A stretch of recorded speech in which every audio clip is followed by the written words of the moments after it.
Rome knew how to make a man disappear.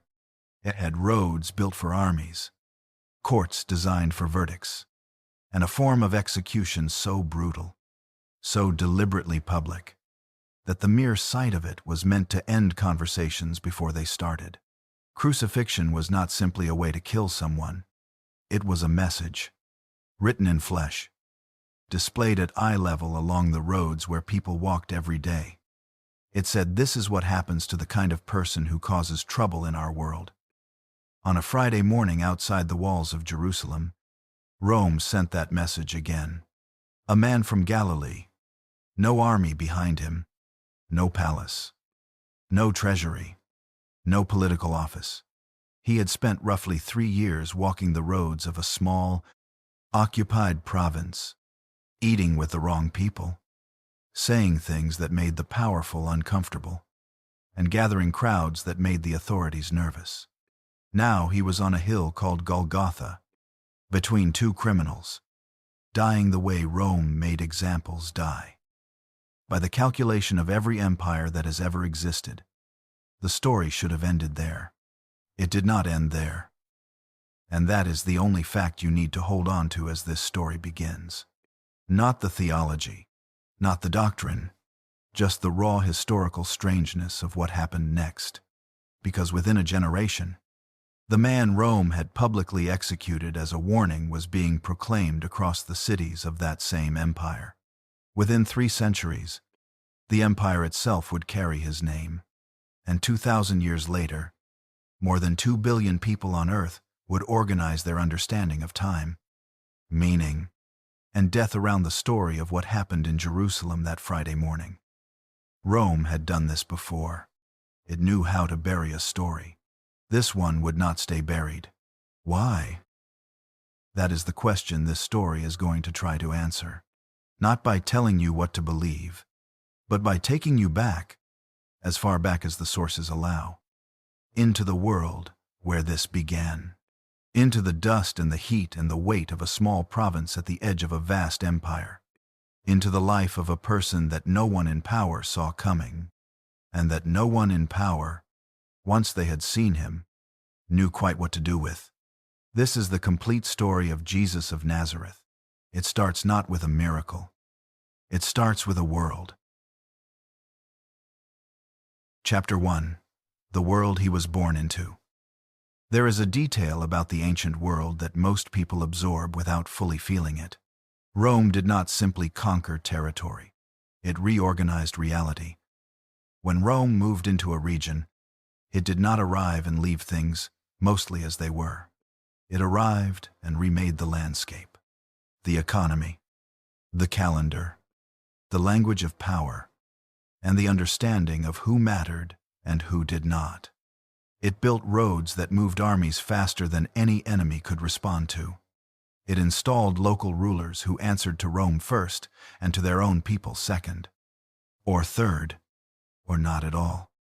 It created a taxation system so thorough and so layered that a farming family in a small province could find itself paying obligations to the local landlord, to the regional client king, to the temple institution, and to Rome itself, all at once, all from the same harvest, all under penalty of consequences they could not afford to face. This is the world Jesus was born into. Not a world of shepherds and soft light and timeless simplicity. A world of occupied land, unpayable debts, and the particular exhaustion that comes from living for generations under the authority of people who do not see you as fully real. To understand why Jesus mattered, you have to feel the weight of that world first. Because he did not appear in a vacuum, he appeared in a specific place, at a specific moment, inside a specific kind of pressure that had been building for a very long time. Start with the geography. Palestine in the 1st century, before the Common Era, was a small strip of land on the eastern edge of the Mediterranean. Not large, not wealthy by imperial standards, but strategically significant, sitting at the intersection of trade routes that connected Egypt to the south, Syria to the north, and the broader empire to the west. Rome wanted it controlled. And control, in the Roman understanding, meant a reliable flow of taxes, a suppression of unrest, and a local power structure that would do the difficult work of management, so Roman legions did not have to be stationed there permanently. For that purpose, Rome had Herod. Herod the Great is one of the most complicated figures in the ancient world, and he deserves more than the single role he usually plays in the Christmas story. He was, by any serious historical measure, a remarkable ruler. He built on a scale that still astonishes archaeologists today. The renovation of the Temple in Jerusalem, which he undertook as a grand political and religious project, transformed it into one of the architectural wonders of the ancient world. He constructed harbor cities, palaces, fortresses. He was capable of extraordinary administrative vision. He was also capable of extraordinary cruelty. Herod executed members of his own family when he suspected them of threatening his position. He ruled by the logic of every insecure strongman who has ever held power. The moment you stop being afraid of the people beneath you, you have already lost. His relationship with Rome was the relationship of a man who understood perfectly that his authority was borrowed, and that the terms of the loan could change at any moment. So, he delivered what Rome wanted: taxes, stability, suppression of anything that looked like organized resistance. And Rome, for its part, found him useful. This is the arrangement Jesus was born into, not as an abstraction, as a daily reality that shaped the texture of every life in the region, from the wealthiest families in Jerusalem to the smallest farming villages in the hills of Galilee. Now go north, away from Jerusalem, away from the temple and the priesthood and the architecture of imperial ambition. Go to Galilee. Galilee was a different world from Judea, though they shared a religion and, in many ways, a history. It was more rural, more ethnically mixed, closer in daily contact with non-Jewish populations. The people of Galilee spoke with an accent that marked them immediately to the ears of Jerusalem. They were considered, by the urban and educated classes of the capital, to be something slightly less than the real thing. A little rough, a little peripheral, not quite where the serious religious and intellectual life of the tradition was happening. It was also a region under enormous economic pressure. The taxation burden on Galilean peasants in the first century was not a minor inconvenience. Some historians who have studied the economic structures of the period estimate that the combined obligations of Roman tribute, Herodian taxation, and temple dues could consume a very substantial portion of a farming family's annual production. There is real scholarly debate about the exact figures, and the sources are incomplete. But the weight of the evidence points in one direction. Ordinary people in Galilee were struggling in ways that had no easy resolution. Land that had been in families for generations was being lost to debt. Men who had farmed their own plots were becoming tenant farmers on land that now belonged to someone else. The village economy, which had once been organized around a rough kind of communal resilience, was being restructured by the pressures of an imperial system that extracted resources upward and left the bottom of the social order with less and less room to breathe. Into this Galilee, Jesus was born, and into this Galilee, he would eventually return as a teacher, with a message that the people there had very particular reasons to hear in a very particular way. But before we get to the message, there is something else that has to be understood about this world.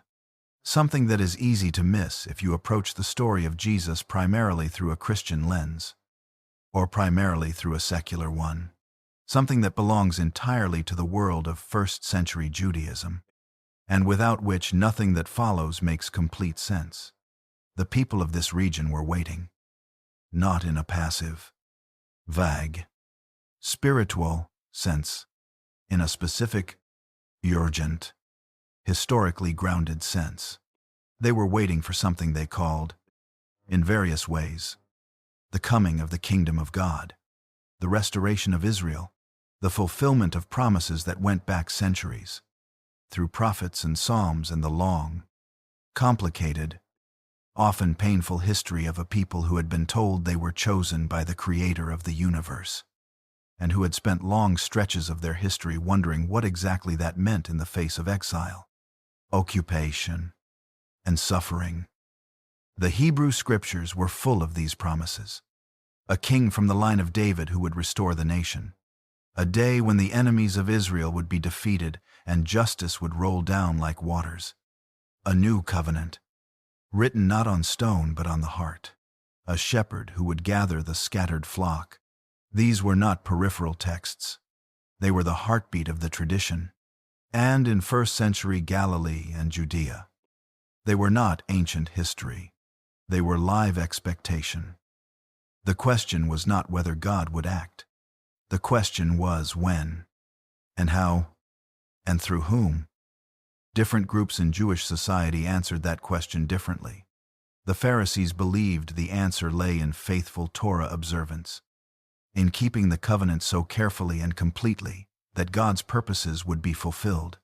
The Essenes, some of whom likely gathered in communities near the Dead Sea, believed the present world was so corrupted that only a coming apocalyptic intervention could set things right, and they prepared for it by separating themselves from the mainstream. The Zealots and other resistance movements believed the answer was armed uprising, that God would bless the effort of those who fought to free the land from its occupiers. And ordinary people, farmers and fishermen and craftsmen and their families, held various combinations of these hopes in the way that ordinary people hold hope not as a systematic theology, but as a deep, persistent, sometimes desperate ache for things to be different than they were. This is the atmosphere Jesus breathed.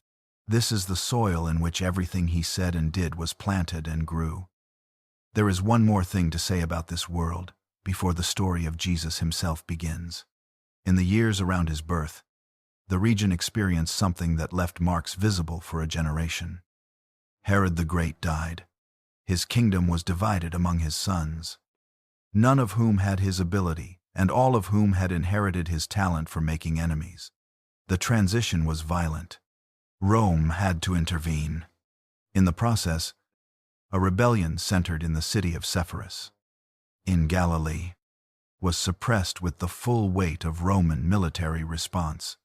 The historian Josephus, writing in the 1st century of the Common Era, records that in the aftermath of these events, a Roman commander crucified a large number of rebels along the roads. Sepphoris was approximately 4 miles from Nazareth. We do not know exactly what Jesus saw or did not see as a child. The sources do not tell us. But the people of Nazareth knew what had happened in Sepphoris. They lived with the memory of it, in a village of a few hundred people, 4 miles from a place where Rome had demonstrated, very publicly, what it did to people who caused trouble. That memory was not abstract. It was the kind of thing grandparents mentioned, the kind of thing that shaped how parents talked to their children about the world outside the village. When Jesus eventually stood up and spoke about a kingdom that operated by entirely different rules than the kingdoms of the world, he was not speaking into a comfortable silence. He was speaking into a world that knew, in its bones, exactly what the kingdoms of the world looked like and what they were capable of. That is where this story begins.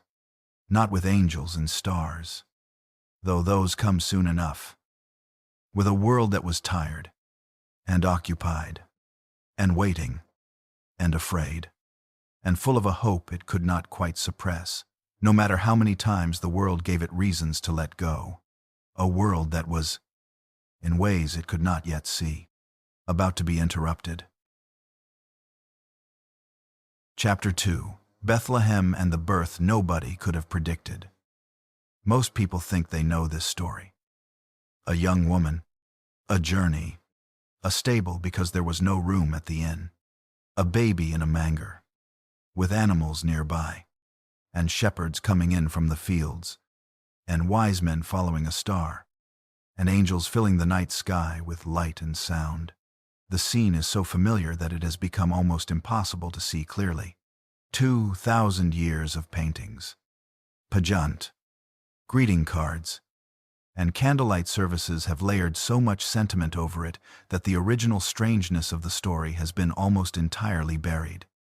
So, let us try to clear away the sentiment for a moment, not to diminish what happened, but to see it more honestly, because the actual story, when you look at it without the softening that centuries of familiarity have applied, is stranger and more unsettling and more profound than the version most people carry in their heads. Start with the sources. The birth of Jesus is described in 2 of the 4 Gospels. Matthew and Luke both tell the story, and they tell it from different angles, for different audiences, with different emphases. Mark, which most scholars believe is the earliest of the 4 Gospels, begins his account not with birth, but with baptism, as if the first 30 years were not his concern. John opens with a philosophical prologue about the nature of the Word that became flesh, with no manger, no shepherds, no star. Matthew and Luke agree on the essential facts. Jesus was born in Bethlehem. His mother was Mary. His legal father was Joseph, and the circumstances of his conception were extraordinary by any measure. Beyond those points, they each bring their own materials to the story. Matthew writes for an audience steeped in the Hebrew Scriptures. His account is structured around fulfillment. At nearly every turn, he pauses to note that what is happening has been anticipated by the prophets. Visitors come from the east, following a star. A paranoid king feels threatened by the news of a new birth and takes violent action. The family flees to Egypt and returns. Each of these details is woven through with the language of prophecy and pattern, as if Matthew wants his readers to understand that this birth is not a surprise to the God who had been telling this story for centuries. Luke writes with a different texture. His account is warmer, more attentive to the people on the margins. An elderly couple who had given up hope of having children receive an announcement. A teenage girl receives a visit from an angel and responds with a poem about the powerful being brought down from their thrones and the humble being lifted up. Shepherds, who occupied one of the lowest rungs of the social ladder in first-century Palestine, are the first to be told that something world-altering has just occurred. Luke seems very interested in making sure his readers notice who is present at the beginning of this story and who is absent. The comfortable and the powerful are absent. The overlooked and the marginal are present. That pattern will repeat itself throughout everything that follows. Now consider Mary. The Gospels do not tell us her age. The detail that she may have been in her mid-teens, which is often repeated in discussions of this story, reflects what we know about marriage customs in first-century Jewish culture, where young women were frequently betrothed in early adolescence. But we should hold that loosely, as historical context rather than established fact. What the Gospels do tell us is that she was betrothed to Joseph, that she was not yet living with him as his wife, and that she became pregnant in circumstances that no one around her could easily explain or comfortably accept. Think about what that actually meant. In the world Mary inhabited, a woman's social standing, her safety, her future, her family's honor, all of it was bound up in her sexual reputation in ways that are difficult for most people in the modern West to fully appreciate. An unexplained pregnancy before marriage was not a private matter. It was a public fact with public consequences. The precise nature of those consequences, in the specific legal and cultural context of first-century Galilee, is something scholars debate, but the social weight of the situation is not in doubt. Mary was in a position that required someone to believe something that was, by any ordinary standard, impossible. Joseph believed her. Matthew tells us that he initially planned to end the betrothal quietly, to avoid making the situation worse than it needed to be. And then, in a dream, he was told not to be afraid, to take Mary as his wife, to trust that what was happening was not a disgrace but something else entirely. He woke up and did what he had been told. That decision, made in the dark by a man most of the world has never thought much about, is one of the quiet hinge points of this entire story. Without it, the story does not continue in the way that it does. Then there is Bethlehem. Luke places the birth in Bethlehem and connects it to a Roman census that required people to return to their ancestral towns for registration. The historical details of this census have been debated by scholars for a long time, and the questions are real and worth acknowledging. But the significance of Bethlehem in the story is not primarily administrative. It is theological and symbolic in a way that any first-century Jewish reader would have recognized immediately. Bethlehem was the city of David, and the promise that had run through the Hebrew scriptures for centuries was that the one who would restore Israel, the shepherd king, the Messiah, would come from the line of David. To say that Jesus was born in Bethlehem was to say, from the very first moment of his life, that he stood inside that ancient promise. Whether Luke is making a historical claim, a theological claim, or both at once, is a question that serious scholars answer differently. What is not in question is what the claim meant to the people who first heard it. It meant pay attention. This one is connected to something very old. Now consider Herod. Matthew's account of the birth includes a detail that is easy to rush past in the glow of the nativity scene, but which is essential to understanding the world this child entered. When Herod heard from the Eastern visitors that they had come looking for a newborn king of the Jews, he was deeply troubled. That is the language Matthew uses. Deeply troubled, and along with him, Matthew adds, all of Jerusalem. Herod's response to feeling threatened was, as his entire reign demonstrates, entirely predictable. He gathered his advisors, learned what the scriptures said about where the Messiah would be born, sent the visitors on their way with a request to report back, and then, when they did not return, ordered the killing of all young male children in Bethlehem and the surrounding region under the age of 2. The historicity of this event is something historians continue to examine and debate. Herod was certainly capable of it. He had, as noted, executed members of his own family. The massacre fits his character. Whether it is recorded in other sources of the period is a more complicated question. But what Matthew is doing with this detail is clear, regardless of how one resolves the historical question. He is placing this birth inside a story of danger from the very beginning. The child who has just arrived is already being hunted by the power that most needs him not to exist. The family flees to Egypt. They become refugees, crossing a border in the night, carrying their child away from the reach of a king who has decided that the arrival of this particular life is a threat to his own. There is something in this that resists sentimentality completely. This is not a peaceful nativity. This is a birth under threat. In a world where power is already paying attention and already calculating, the family eventually returns. Herod is dead. His sons have divided the territory. The immediate danger has passed, though the broader danger, the danger of living in an occupied land under the authority of people who do not share your values or your loyalties, that danger has not passed at all.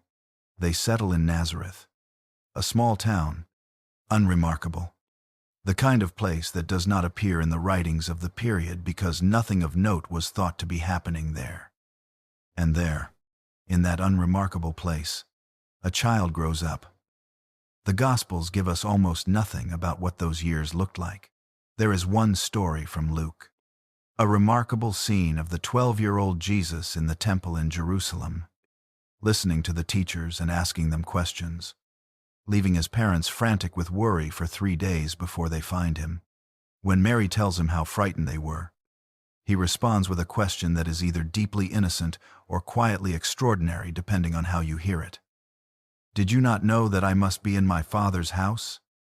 And then, Luke says, he went back to Nazareth with them and was obedient to them, and his mother kept all these things in her heart.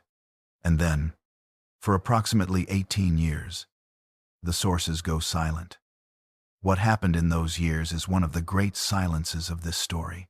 Various traditions across the centuries have tried to fill that silence with speculation. Some have suggested he traveled. Some have imagined him studying in distant places, encountering distant ideas. These stories are interesting as reflections of what different eras wanted to believe about him.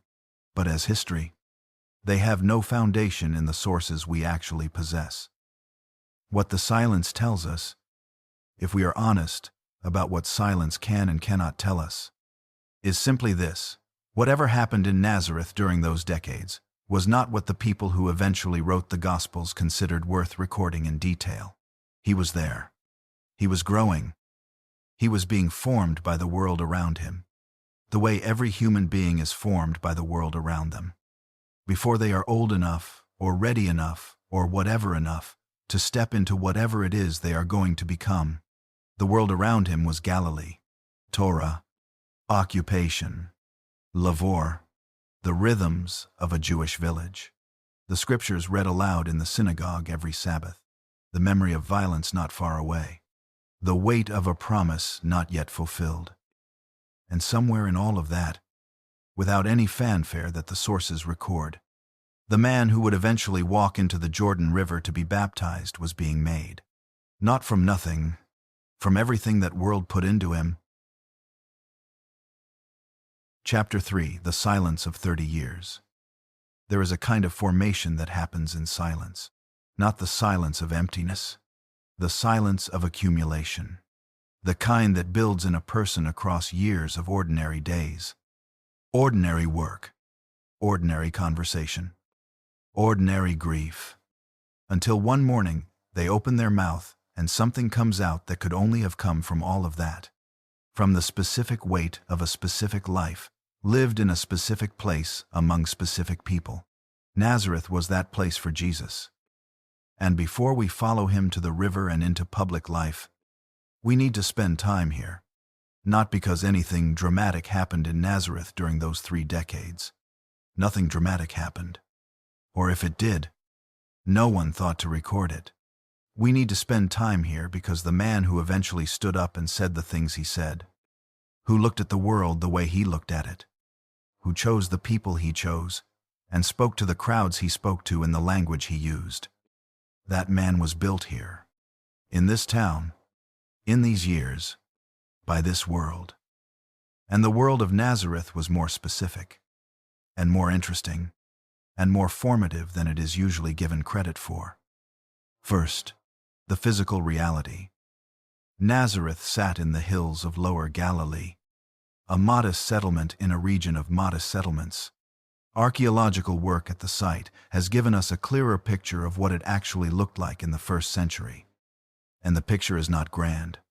We are talking about a small community, likely numbering in the low hundreds, built around agriculture and the kinds of small trades that a farming community requires to function. Stone houses, terraced hillsides for olive trees and grain, a synagogue where the Torah was read and the community gathered, a water source, the rhythms of planting and harvest and the Jewish calendar layered over both. It was, in every visible way, an unremarkable place.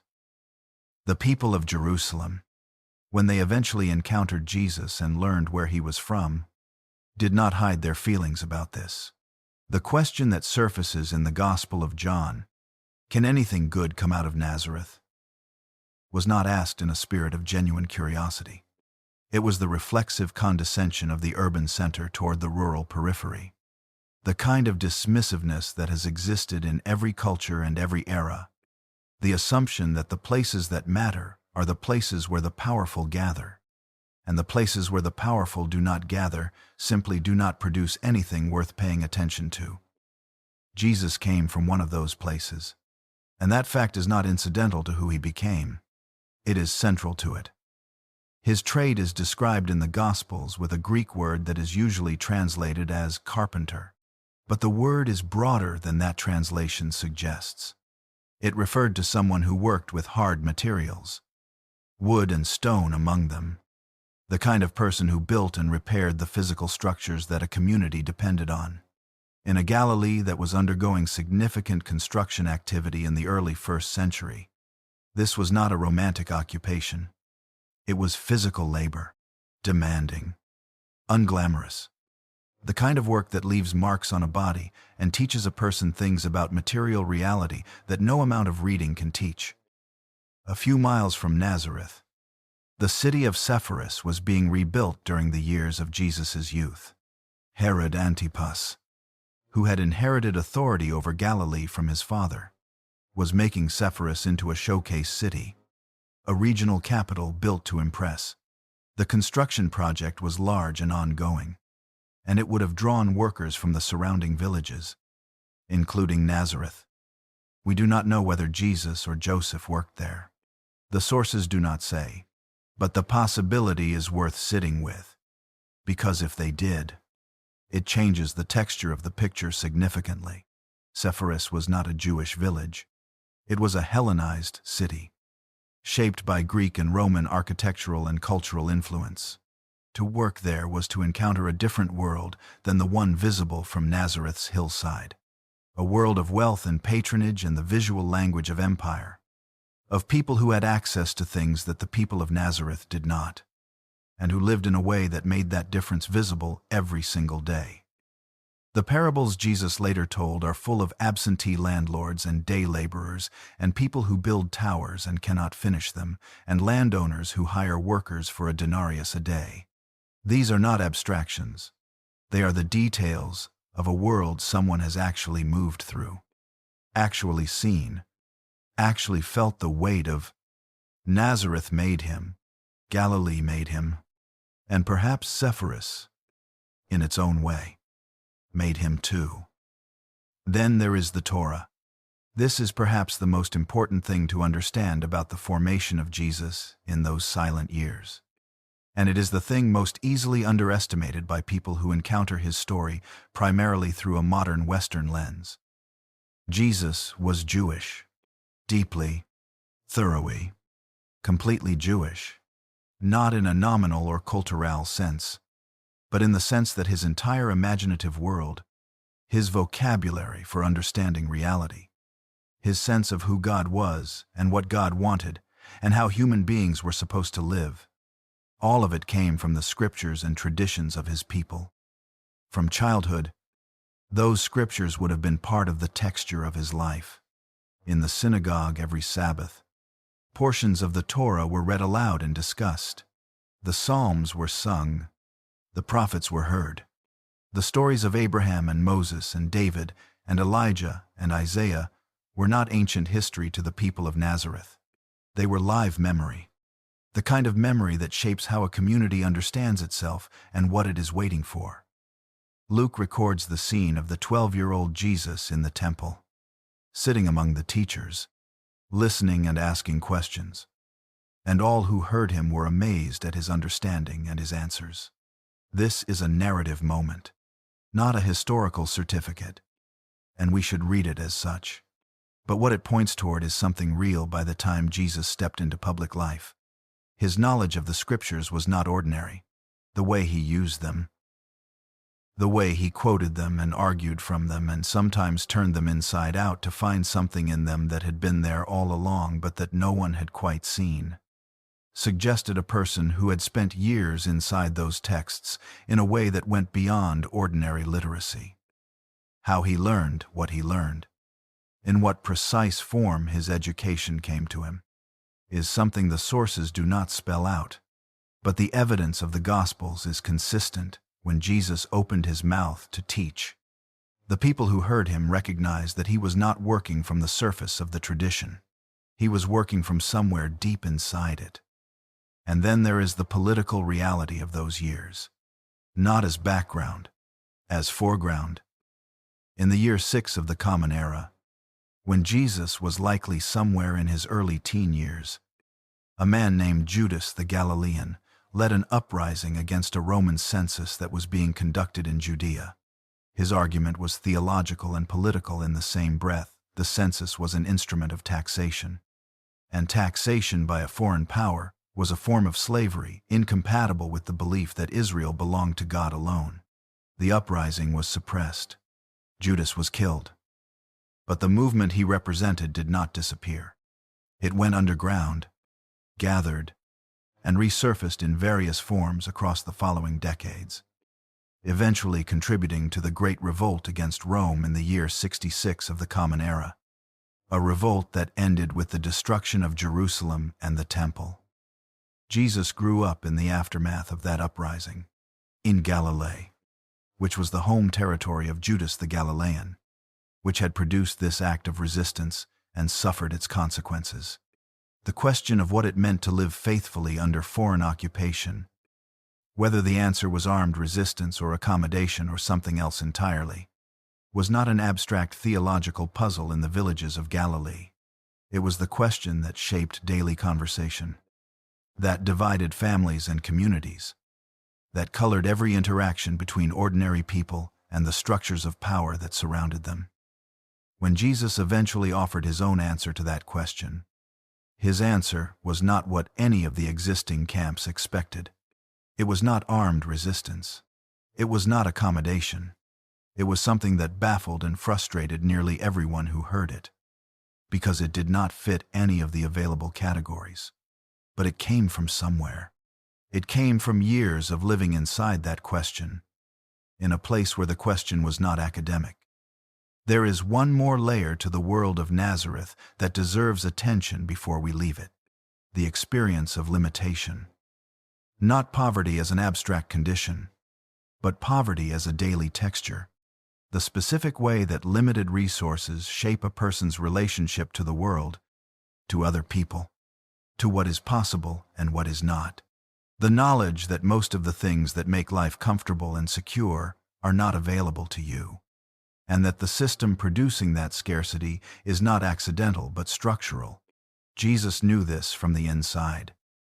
When he later spoke about a father who welcomed home a son who had wasted everything, or about a widow who searched frantically for a single lost coin, or about a shepherd who left 99 sheep to find the one that was missing, these were not stories constructed for rhetorical effect.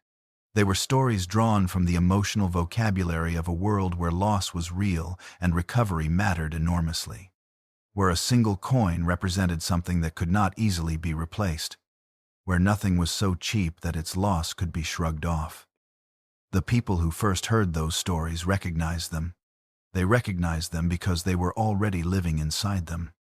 So this is what Nazareth made: a man formed by physical labor, by the daily rhythms of a small Jewish community, by years of immersion in the scriptures that were his people's inheritance, by the particular clarity that comes from growing up at the edge of empire rather than at its center, by the memory of violence not far away, by the persistent ache of a people waiting for something they had been promised and had not yet received. A man who knew the world from the bottom up rather than from the top down. A man whose imagination was stocked not with the concerns of the powerful, but with the realities of the ordinary harvests and debts, weddings and funerals, the price of grain and the cost of a day's work, and the weight of obligations that never quite got paid off. For 30 years, none of this was visible to the world beyond Nazareth. He was nobody in particular, a craftsman from a small town in a minor province of a vast empire, living and working in obscurity that was total and, apparently, unremarkable. And then one day he left. He walked south, toward the Jordan River, toward a voice that was crying in the wilderness, toward a man named John who was telling anyone who would listen that something was coming that would change everything. The 30 years of silence were over. What they had built was about to step into the open. Chapter 4: The River and the Voice. Before Jesus, there was John. This is not a minor detail. It is essential to understanding what Jesus walked into when he stepped out of Nazareth and into the public life of first-century Palestine. Because John the Baptist was not a footnote to the story of Jesus. He was a movement in his own right. A figure of genuine historical weight whose influence extended well beyond what the Gospels, focused as they are on Jesus, fully convey. We know this not only from the Gospels but from an outside source. Josephus, the first-century Jewish historian whose work is one of our most important windows into this period, mentions John the Baptist in terms that are striking in their seriousness. He describes John as a good man who commanded the Jews to practice virtue and to come together by means of baptism.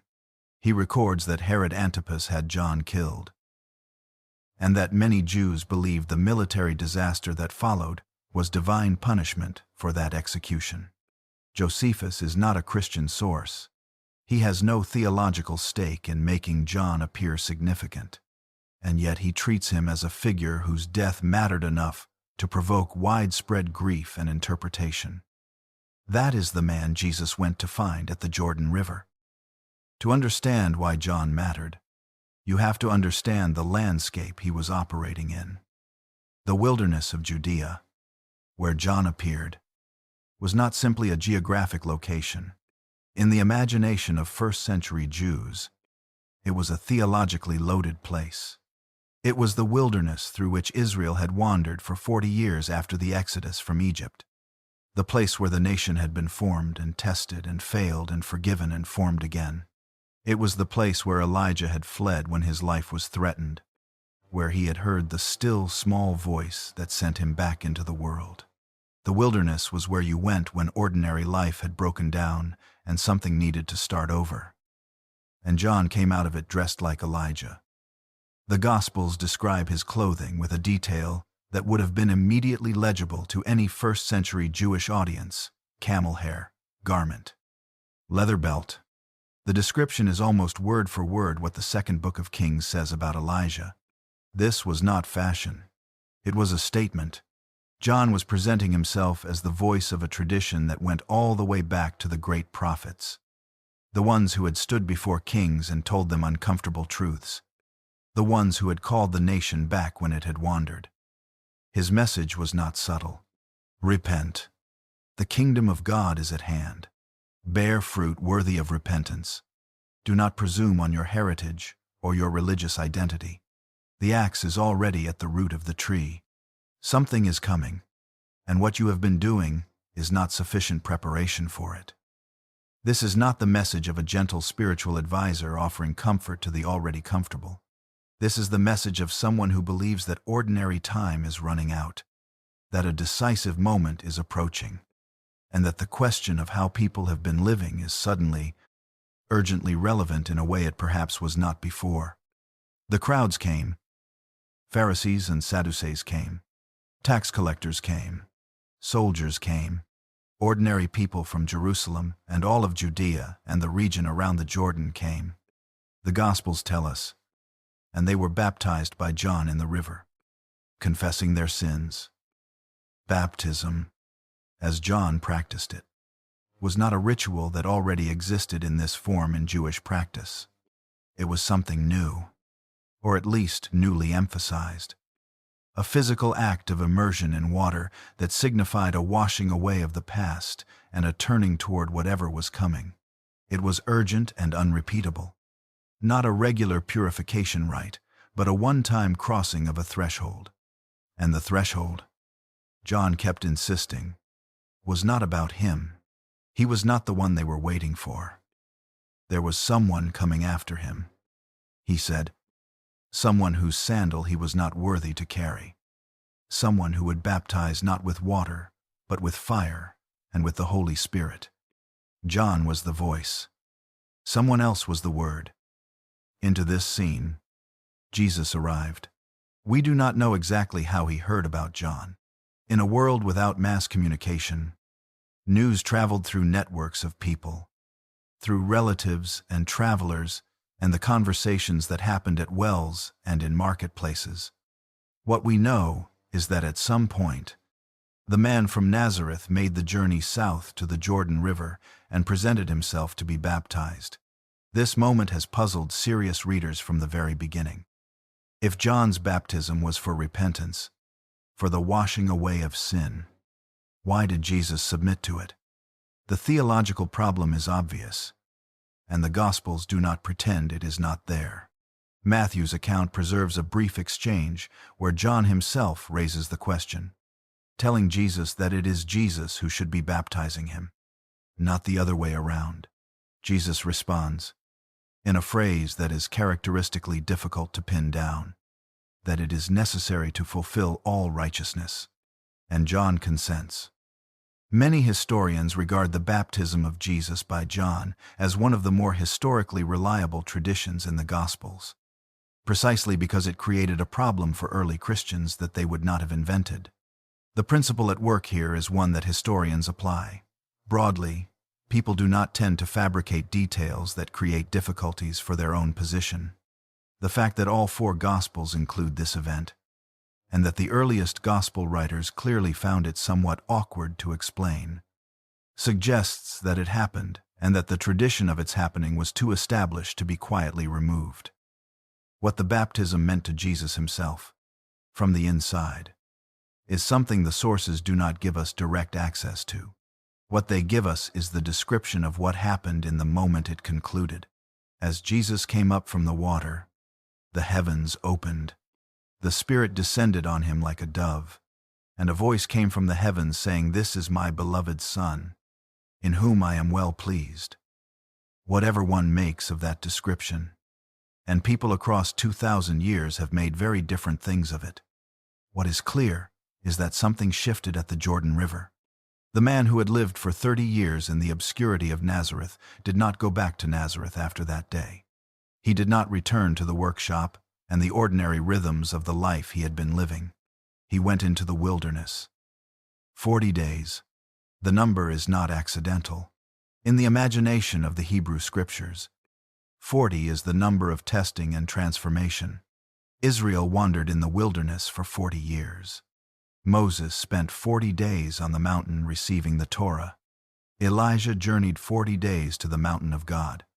The number marks a threshold, a long enough time for something real to happen, for ordinary resources to run out, for whatever a person is made of to be stripped down to what is actually there.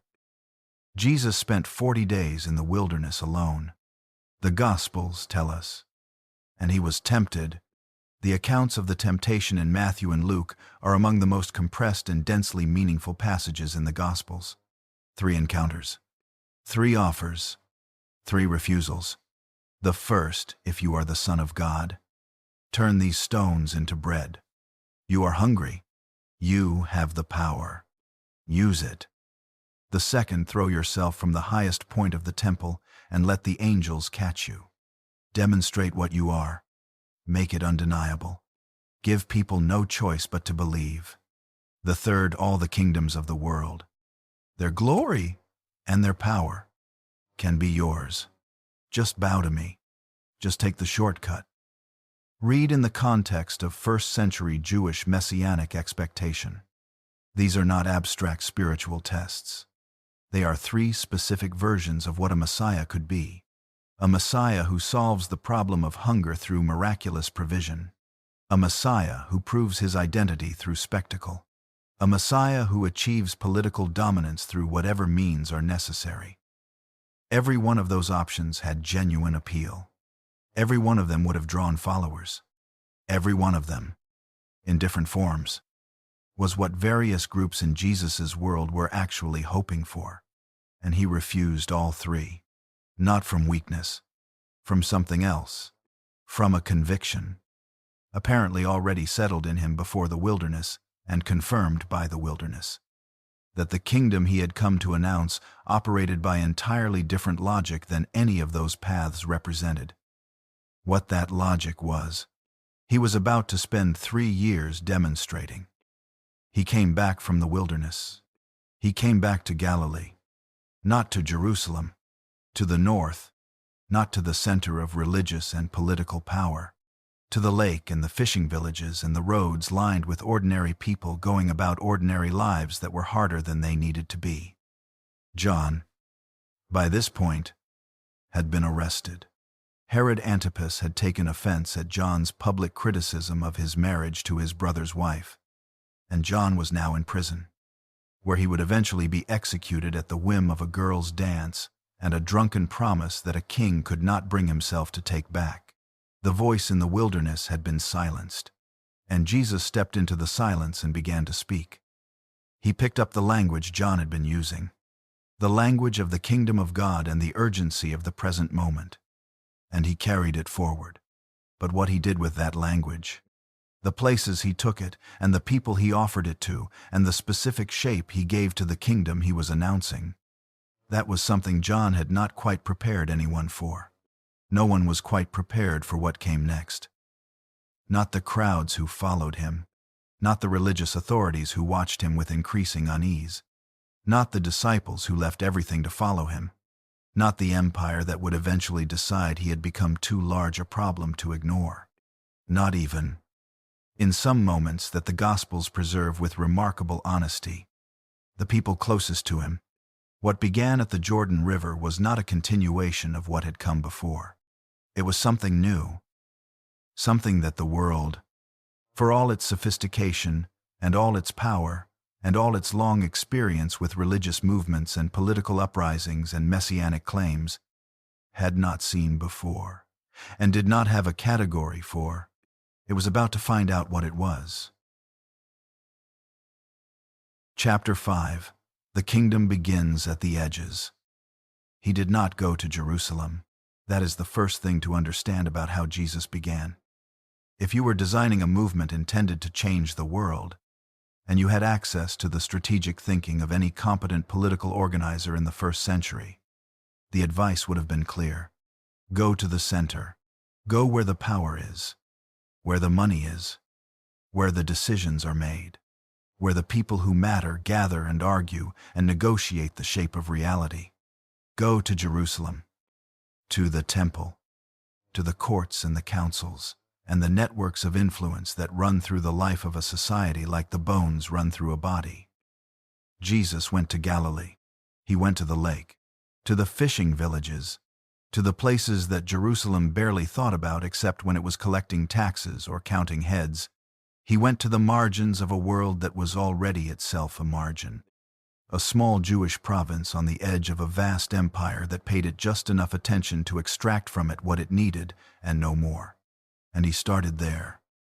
This is not a minor detail about logistics. It is a statement about the nature of what he was building.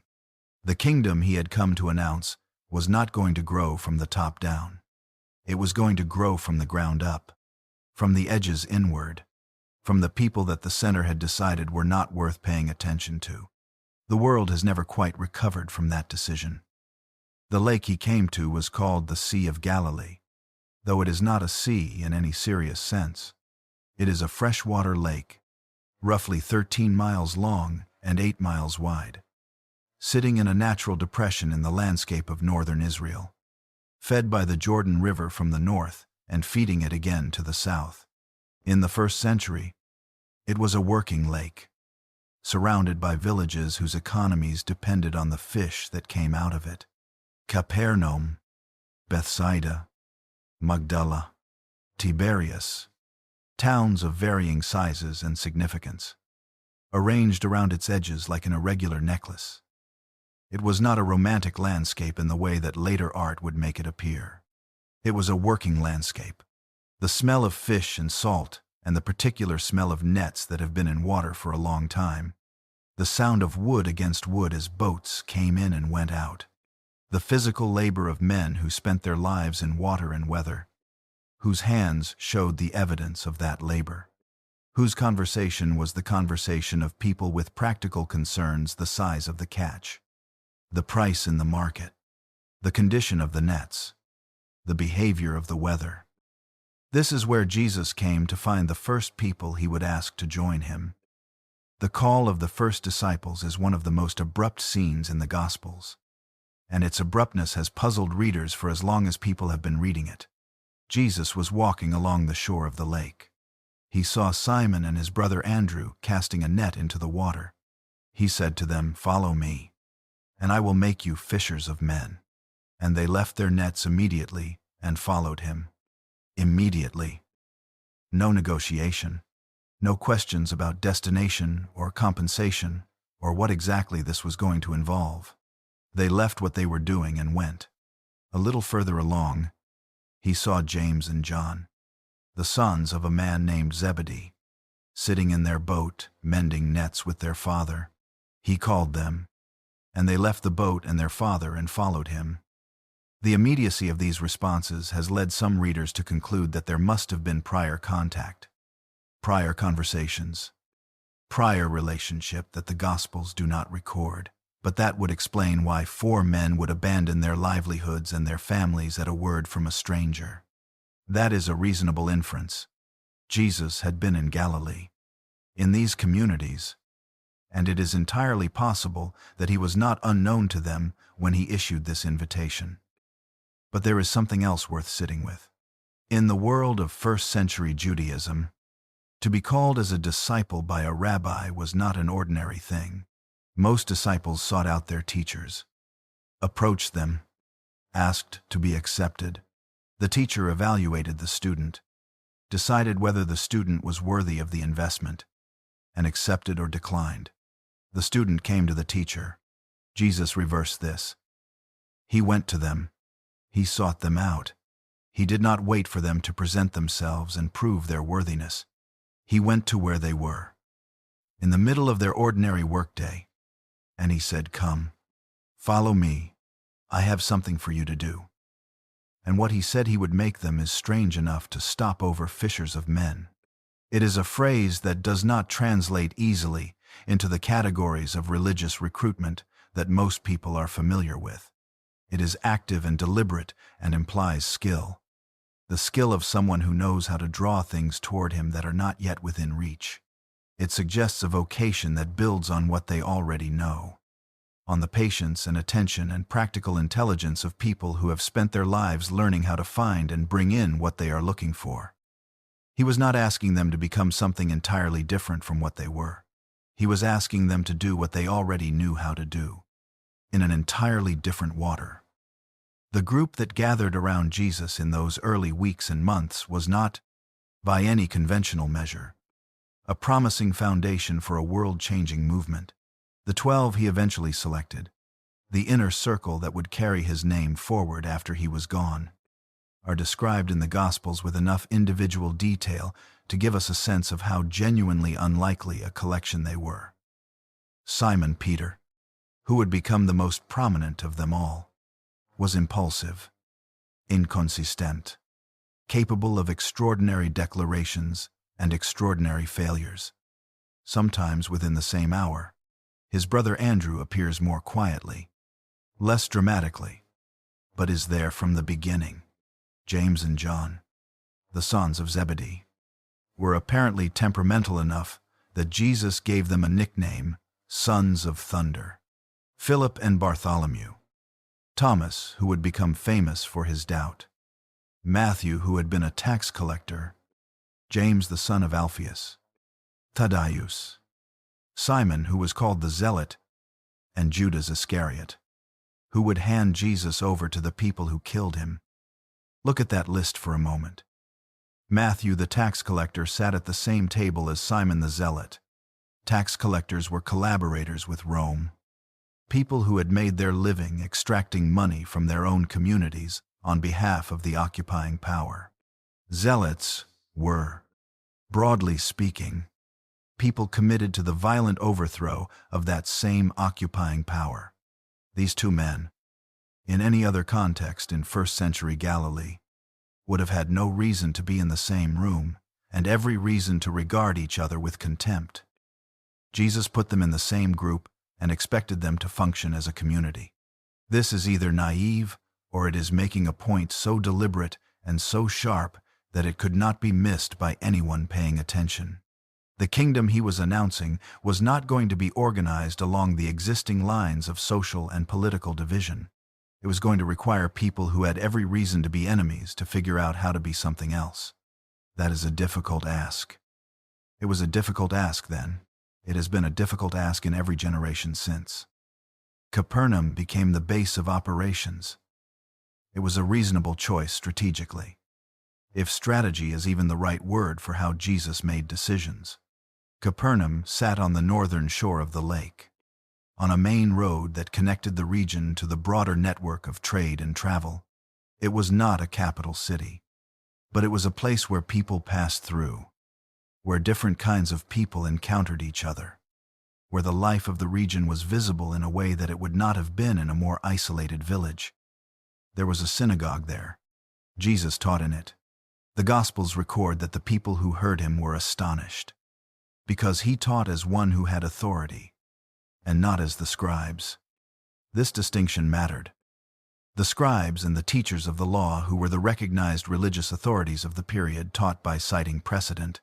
They quoted earlier authorities.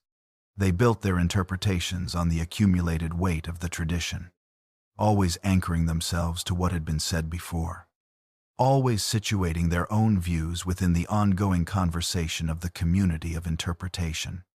This was not weakness. It was the appropriate mode of scholarship in a tradition that took its texts seriously. Jesus did not teach that way. He said, "You have heard it said, but I say to you." That phrase, repeated across the Sermon on the Mount and elsewhere in the Gospels, is an almost breathtaking claim. Not the tradition says, and I agree. Not the authorities have concluded, and I concur. But I am telling you, directly, on my own authority, what I say to you carries weight, not because I can cite the right sources, but because of who I am. The crowds were astonished. The religious authorities were, depending on the specific authority, somewhere between troubled and furious. And the people who had just left their nets on the shore of the lake to follow this man were probably not entirely sure, in those early days, what they had gotten themselves into. What exactly was he announcing? The phrase he used, over and over, was the kingdom of God, or, in Matthew's version, the kingdom of heaven. These are translations of a concept, the Greek basileia to theo, that carries more weight and more complexity than the English word kingdom typically suggests to modern ears. Kingdom implies a place, a territory, a geographic location with borders and inhabitants and a flag. But the kingdom, Jesus announced, was not primarily a place. It was a condition, a state of affairs, a way that things are when they are ordered the way God intends them to be ordered. The kingdom of God was, in the understanding of first-century Jewish apocalyptic thought, what reality would look like when God's purposes were finally and fully accomplished: the hungry fed, the oppressed freed, the sick healed, the broken restored, the powerful brought down from their thrones, and the humble lifted up. This was not a distant future hope with no present relevance. Jesus announced it as breaking in, not yet fully here, but already arriving, already visible in small signs and acts, the way dawn is visible before the sun is fully above the horizon. And the signs he pointed to were specific: the blind receiving sight, the lame walking, the lepers cleansed, the deaf hearing, the dead raised, the poor having good news preached to them. Not abstractions, flesh and blood realities in the lives of specific people. The kingdom he was announcing had a face. It looked like healing. It looked like inclusion. It looked like the people who had been told, in 1,000 different ways, that they were outside the circle of what mattered, being told instead that they were exactly the people the kingdom was for. None of this made the powerful comfortable. It was not intended to. A movement that begins on the shores of a working lake, that calls fishermen and tax collectors and political radicals into the same community, that announces its central message to the poor before anyone else, that teaches with an authority that does not ask permission from the established institutions of religious life, that points to healing and inclusion as the signs that something new is happening in the world. Such a movement does not stay invisible for long, and it does not stay safe. The crowds that gathered around Jesus in Galilee in those early weeks were not simply curious audiences attending interesting lectures. They were people who had heard, in his words and in what he did, something that spoke to the specific texture of their specific lives, something that took the ache of their daily existence seriously, something that named what they were waiting for and then said, "It is closer than you think. It is already beginning." Look at what is happening in front of you. When people in that kind of condition start to gather in those kinds of numbers, the people whose authority depends on the existing arrangement of things tend to pay attention. Jerusalem was paying attention. It was a long way from the lake to the cross, but the road had already started. Chapter 6. The Kingdom Upside Down.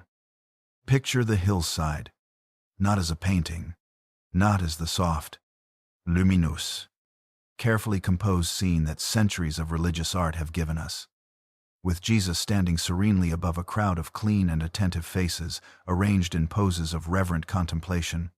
Picture it as it actually was, or as close to that as the imagination can honestly get.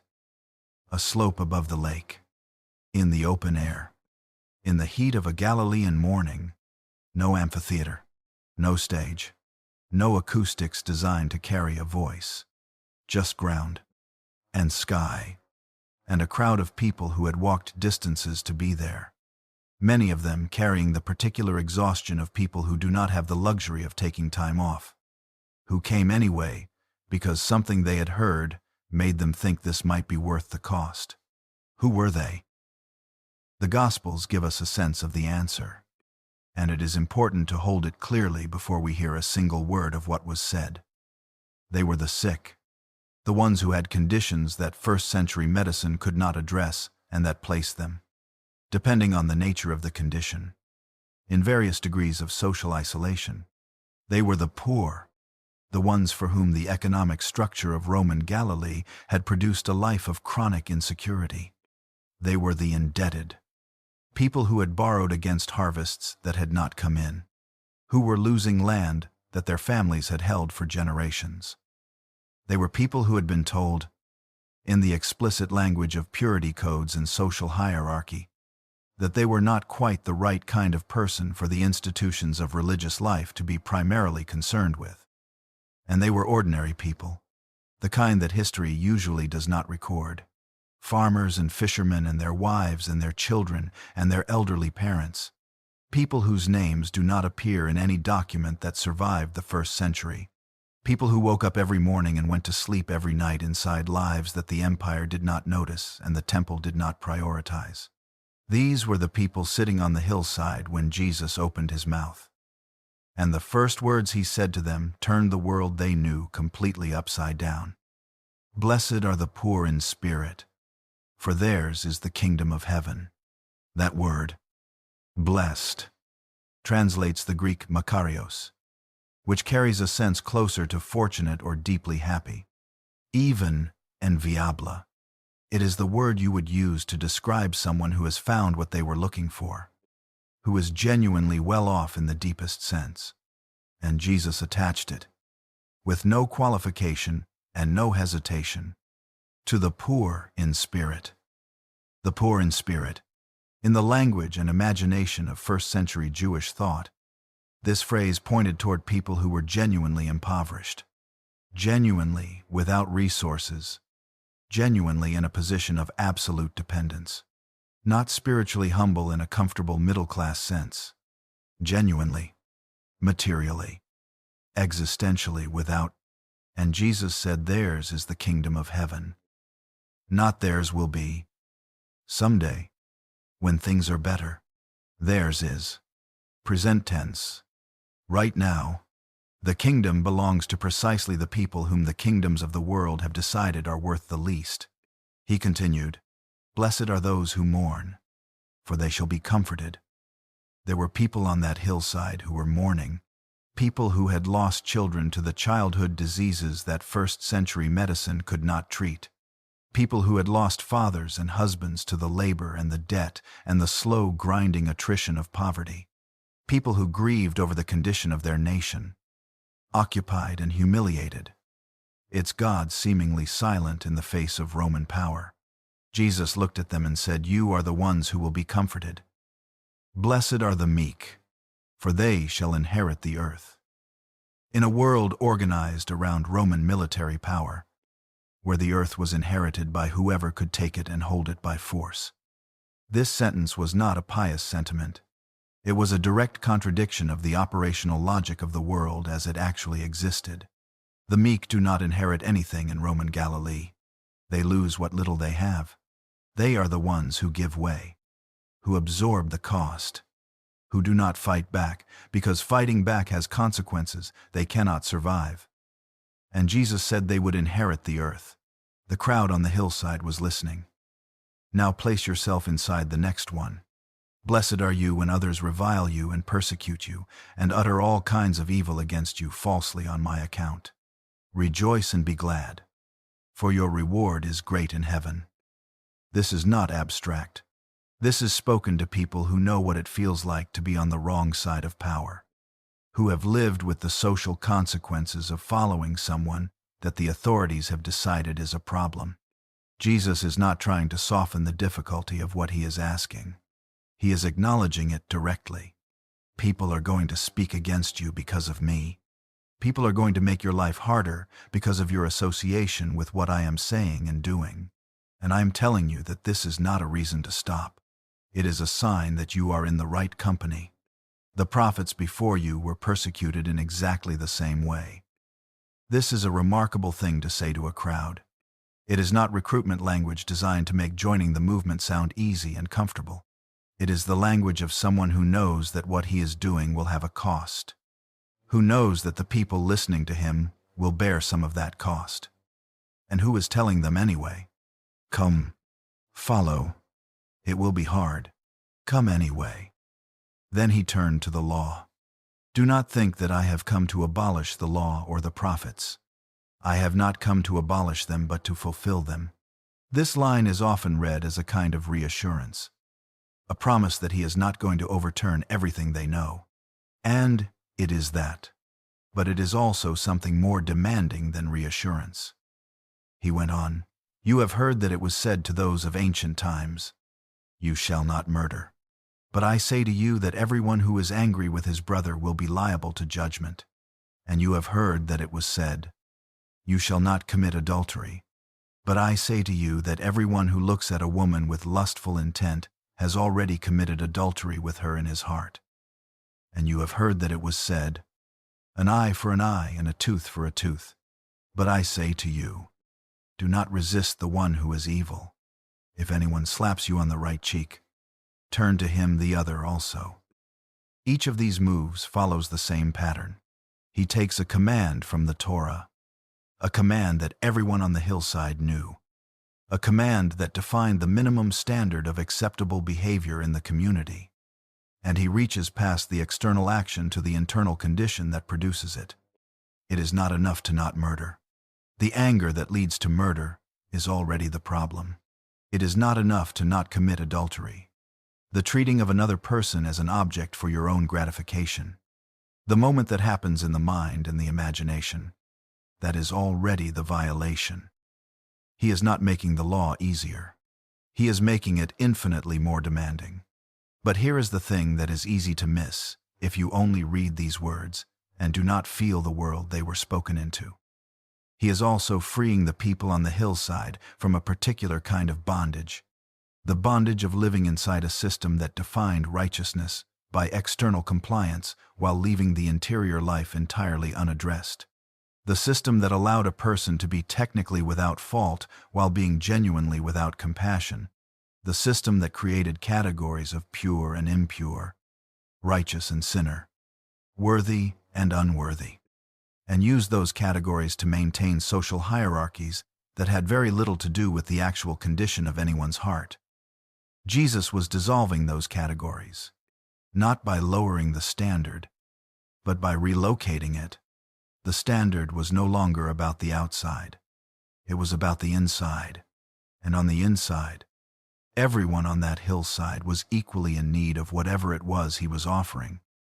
Then he came to the sentence that may be the most impossible thing anyone has ever seriously said in public. You have heard that it was said, "You shall love your neighbor and hate your enemy." But I say to you, love your enemies and pray for those who persecute you, so that you may be sons of your Father who is in heaven. Stop.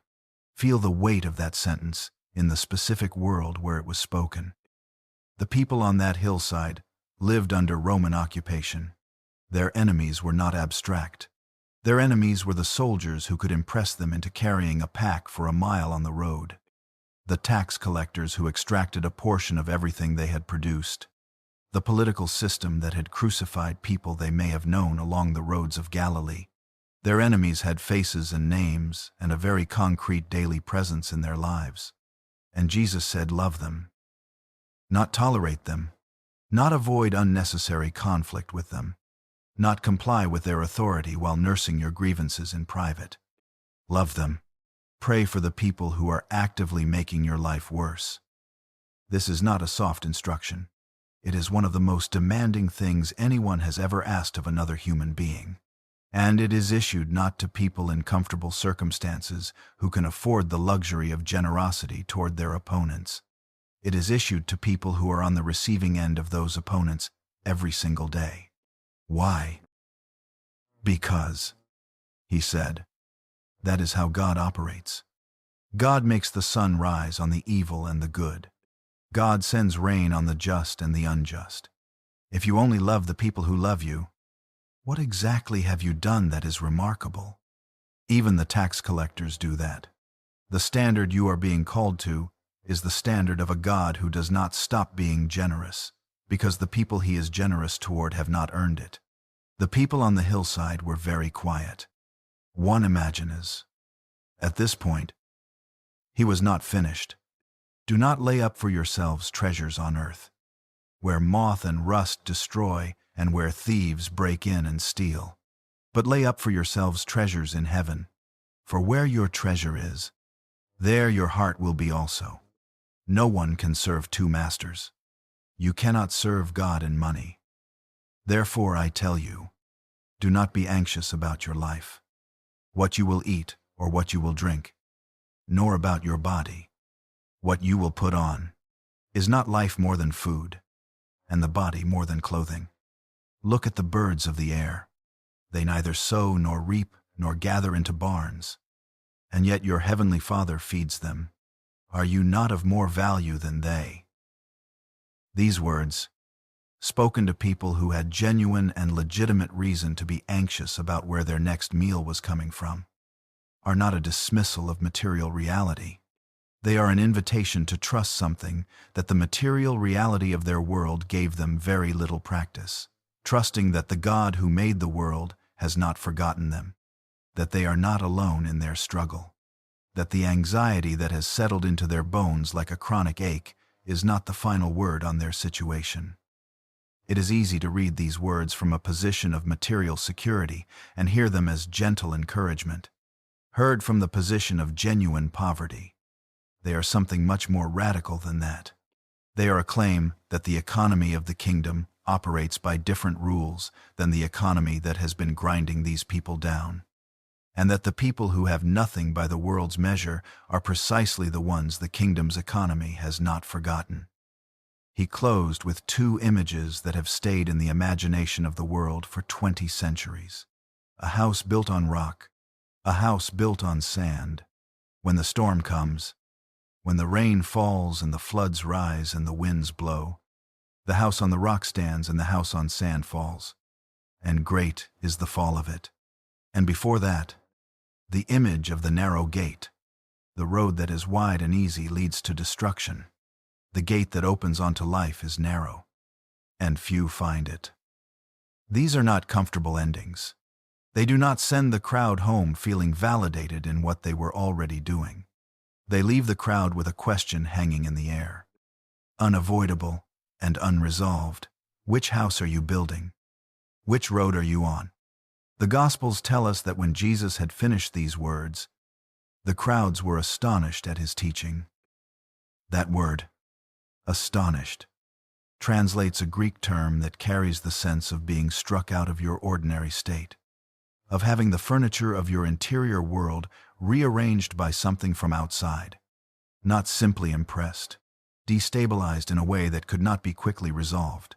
They had come up the hillside that morning carrying the weight of the world they lived in.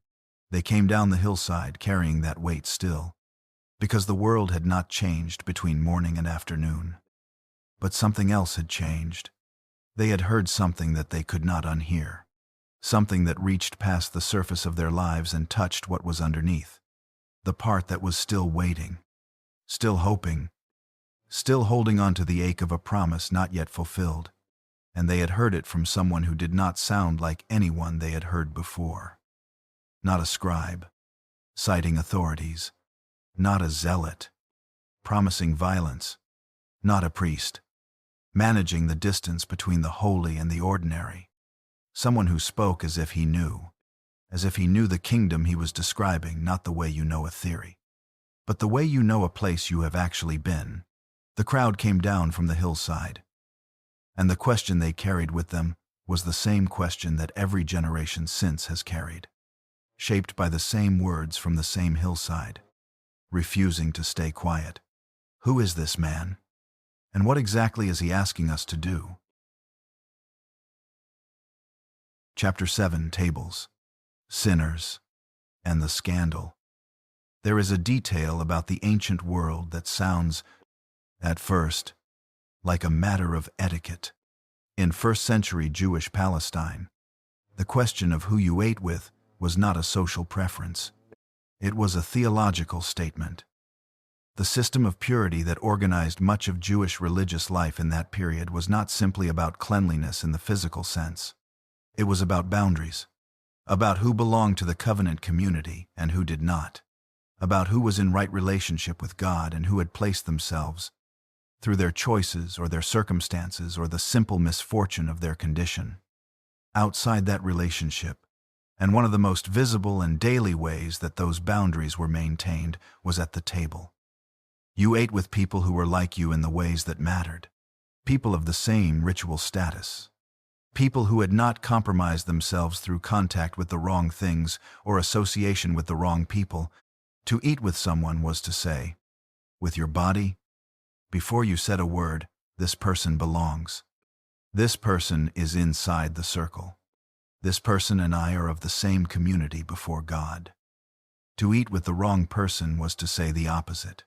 It was to blur the line, to suggest that the boundary was less important than the relationship, to imply, by the simple act of sharing a meal, that the person across the table from you was not as excluded as the system said they were. This is what Jesus did. Repeatedly, publicly, without apology, and it was, in the world he inhabited, one of the most radical things he could possibly have done. The Gospels introduce us to Matthew, also called Levi, in a scene so brief it is easy to underestimate. Jesus was walking, saw a man named Matthew sitting at a tax collection booth, and said 2 words to him, "Follow me." Matthew got up and followed him, and then they were at dinner. Not just Jesus and Matthew. Matthew threw what Luke describes as a great banquet, and the guest list was, by the standards of respectable Galilean society, a scandal. Tax collectors, sinners, the people who had made themselves, in various ways, incompatible with the life of the covenant community. People who had collaborated with Rome, people who had violated the purity codes, people who were, by the categories that organized religious life in this world, on the wrong side of the boundary. And Jesus was at the table with them, eating, talking, present in the particular way that sharing a meal makes a person present, which is not the way of a teacher delivering a lecture to students, but the way of a guest who has accepted an invitation and intends to honor it. The Pharisees saw it and asked his disciples, "Why does your teacher eat with tax collectors and sinners?" It is a reasonable question.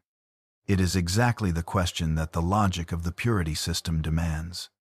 Because the purity system was not arbitrary. It had a purpose. It was designed to maintain the distinctiveness of the covenant community, to keep clear the lines between what was holy and what was not, to ensure that the people of God did not lose themselves in accommodation to the world around them. These were not trivial concerns. They were the concerns of a community that had survived exile and occupation and repeated pressure to assimilate by maintaining exactly these kinds of boundaries. Jesus heard the question and gave an answer that was simple enough to remember and sharp enough to cut. Those who are well have no need of a physician, but those who are sick. I came not to call the righteous, but sinners." Understand what he was not saying. He was not saying that the category of sin does not matter. He was not dismissing the concern for righteousness that animated the Pharisees, who were, by and large, people of genuine religious seriousness who cared deeply about faithfulness to God. What he was saying was something about the direction of the kingdom he was announcing. The kingdom does not expand by remaining pure and waiting for the world to come clean before it enters. The kingdom expands the way a physician's work expands by going to where the illness is, by being present where the need is greatest, not where the need is already mostly satisfied. And the implication underneath that answer, the implication that the Pharisees would have been entirely capable of hearing, was pointed. If the people I am eating with are the sick, and I am the physician, then where does that leave the people who are already certain of their own health? It is not a comfortable question. It was not meant to be. The tax collectors were one category of outsider, but the Gospels make clear that Jesus' habit of eating with the wrong people was not limited to them. He ate with Pharisees too. The Gospels record several such meals. He was capable of accepting hospitality from the respectable and the established. But even at those tables, something tended to happen that unsettled the host. A woman came in uninvited to one such dinner, carrying an alabaster jar of expensive ointment. She stood behind Jesus, weeping, and her tears fell on his feet. She wiped them with her hair and anointed his feet with the ointment. The host, a Pharisee named Simon, watched this and thought to himself, if this man were really a prophet, he would know who is touching him, and what kind of woman she is, because she is a sinner. Jesus read the thought that Simon had not spoken, and told a story. Two people owed debts they could not pay. One owed a great deal. One owed much less. Both debts were forgiven. Which of the two, Jesus asked, will love the lender more? Simon answered, correctly, that the one who had been forgiven the larger debt would love more. And Jesus turned to the woman. Do you see this woman? Since I came in, she has not stopped kissing my feet. She has anointed my head with oil. Her sins, which are many, are forgiven, because she loved much. But he who is forgiven little, loves little. Simon had invited Jesus to dinner. He had offered the hospitality of his table. But he had not washed Jesus' feet when he came in. He had not kissed him in greeting. He had offered the form of welcome without the substance of it. The woman who was not supposed to be there had given the substance. Jesus did not miss the difference, and he made sure Simon did not either.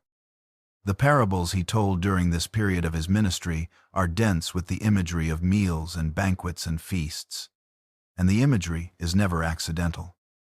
The parable of the great banquet, a man prepares a great feast and invites the expected guests. One by one, the expected guests send excuses. They have bought land. They have bought oxen. They have just gotten married. The host, furious, sends his servants out into the streets and alleys of the city to bring in the poor and the crippled and the blind and the lame, and when there is still room, he sends them out to the roads and hedges to compel whoever is there to come in. The people who were supposed to be there are not there. The people who were not supposed to be there fill the room. The parable of the prodigal son, the younger son, demands his inheritance early, leaves home, wastes everything in reckless living, ends up feeding pigs in a foreign country, comes to himself, and returns home expecting nothing more than to be made a hired servant. Instead, the father sees him from a long way off, runs to meet him, clothes him in the best robe, puts a ring on his finger and sandals on his feet, and orders the fatted calf killed for a celebration. The older son, who has been faithfully at home all along, hears the music and dancing from the field and is furious. He refuses to go in, and the father comes out to him too. and says, "Son, you are always with me, and all that I have is yours." But we had to celebrate and rejoice, because this your brother was dead and is alive, and was lost and is found. Notice that the story ends there, with the father standing outside the party, inviting the older son in. We do not know whether the older son goes in or stays outside. Jesus leaves the parable open, which means he leaves the question open. The question is for whoever is listening. Are you the one who has just come home? Or are you the one standing outside the celebration, certain that your faithfulness entitles you to determine who belongs at the table? The women in the story deserve their own attention, because they are often moved to the edges of accounts that cannot afford to ignore them, but have not always known quite what to do with them. Luke, in the 8th chapter of his Gospel, includes a passage that is easy to read past, but that is, in the context of first-century Jewish culture, genuinely extraordinary. He lists by name a group of women who were traveling with Jesus and the 12 Mary Magdalene, from whom he had cast out 7 demons. Joanna, the wife of Chuza, who was the manager of Herod's household, Susanna, and many others. These women, Luke says, were providing for the group out of their own means. Let the strangeness of that settle. In a world where women's social roles were tightly constrained, where a respectable woman was defined largely by her relationship to the men in her family, where the presence of unrelated women traveling with a group of men would have been, to put it mildly, socially irregular. A group of women were traveling with Jesus, supporting the movement financially, named in the record as active participants, not as background figures or incidental presences. Among them, Mary Magdalene appears first and is named most consistently across the Gospels. She is present at the crucifixion when most of the male disciples have fled. She is present at the burial. She is the first person at the tomb on the morning that changes everything. Whatever one makes of what happens at that tomb, the fact that the Gospels consistently put women, and Mary Magdalene specifically, at the center of the most critical moments of the story is a detail worth taking seriously. In a world where women's testimony was not considered reliable in legal contexts, no one inventing a story to be believed would have made women the central witnesses to its most important events. They were there because they were there. There was one more person whose encounter with Jesus at a meal belongs in this chapter, because it captures something about the texture of Jesus' relationships that is often missed. Zacchaeus was a chief tax collector in Jericho, which meant he was wealthy and almost universally despised. When Jesus was passing through the city, Zacchaeus, who was short, climbed a sycamore tree to see him over the heads of the crowd. Jesus looked up, saw him in the tree, and said, "Zacchaeus, hurry and come down, for I must stay at your house today." And Zacchaeus hurried down and received him joyfully. The crowd grumbled, "He has gone to be the guest of a man who is a sinner." And Zacchaeus, standing before Jesus, said, "Lord, behold, half of my goods I give to the poor, and if I have defrauded anyone of anything, I restore it fourfold." Something about the simple act of being seen, of being called by name and invited into relationship rather than condemned from a distance, had done something in Zacchaeus that all the social pressure of the crowd had not been able to do. Jesus said, "Today salvation has come to this house, because he also is a son of Abraham." Not because he was already right, because something had changed when he was treated as someone who could change. The pattern across all of these encounters is consistent, and it is consistent enough that it cannot be accidental. Every time Jesus sat down at a table, he was making a statement about who belonged at the table of God's kingdom, and the statement was always the same. The statement was that the categories by which the world decided who was in and who was out were not the categories of the kingdom. The kingdom's table was larger than the world's table. Its guest list was assembled by different criteria. And the people most surprised to find themselves invited were often the people the system had spent the longest time telling they were not the right kind of person to be invited. This was not sentimental hospitality. It was a fundamental challenge to the architecture of the world as it was organized. And it was not missed. The people who maintained that architecture, who depended on it, who believed it served the purposes of God and the coherence of the community. They understood exactly what Jesus was doing at those tables. They understood it, and they did not like it.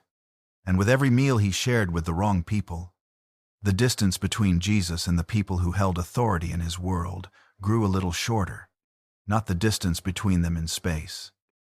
The distance between his continued presence in the world and the moment when they would decide they had seen enough. Chapter 8. Signs and Wonders. There is a temptation, when writing about the miracles of Jesus for a modern audience, to resolve the tension too quickly. Either to explain the miracles away, to find the naturalistic account underneath the supernatural one. The crowd that was so moved by one boy's generosity in sharing his lunch that everyone else pulled out what they had been hiding. The psychosomatic healing enabled by the power of belief. The metaphors mistaken for history by credulous ancient people who did not know better. Or, in the opposite direction, to assert the miracles as straightforward facts and move past them quickly, as if their inclusion in the record is self-explanatory and requires no further thought. Both of those moves miss the most interesting thing about the miracles. The most interesting thing is not whether they happened in the way the Gospels describe them. The most interesting thing is what they meant to the people who witnessed them, and what they were understood to mean within the framework of the world in which they occurred. Because when you understand that, you begin to see that the miracles are not interruptions in the story of Jesus. They are the story, told in a different language. Start with the world that witnessed them. First-century Palestine did not divide reality into the natural and the supernatural the way that modern people in the post-Enlightenment West tend to do. The modern framework, in which the natural world operates according to fixed laws that define what is possible and what is not, and in which anything that appears to violate those laws requires extraordinary evidence before it can be accepted, is a framework that was developed primarily in the 17th and 18th centuries of the Common Era. It was not the framework of first-century Galilee. In the world Jesus inhabited, God was not a hypothesis to be evaluated. God was the ground of all reality, the one in whom the world had its being and from whom it derived its order. The question that mattered was not whether God could act in the world, which would have seemed like a strange thing to even wonder about. The question was what God's action in the world looked like, what it meant, and who was responsible for it when it appeared. When Jesus healed someone, the people who witnessed it were not primarily asking, "Is this physically possible?" They were asking, "What does this tell us about who this person is?" And they were asking something even more specific than that. What does this tell us about whether the kingdom of God is actually arriving?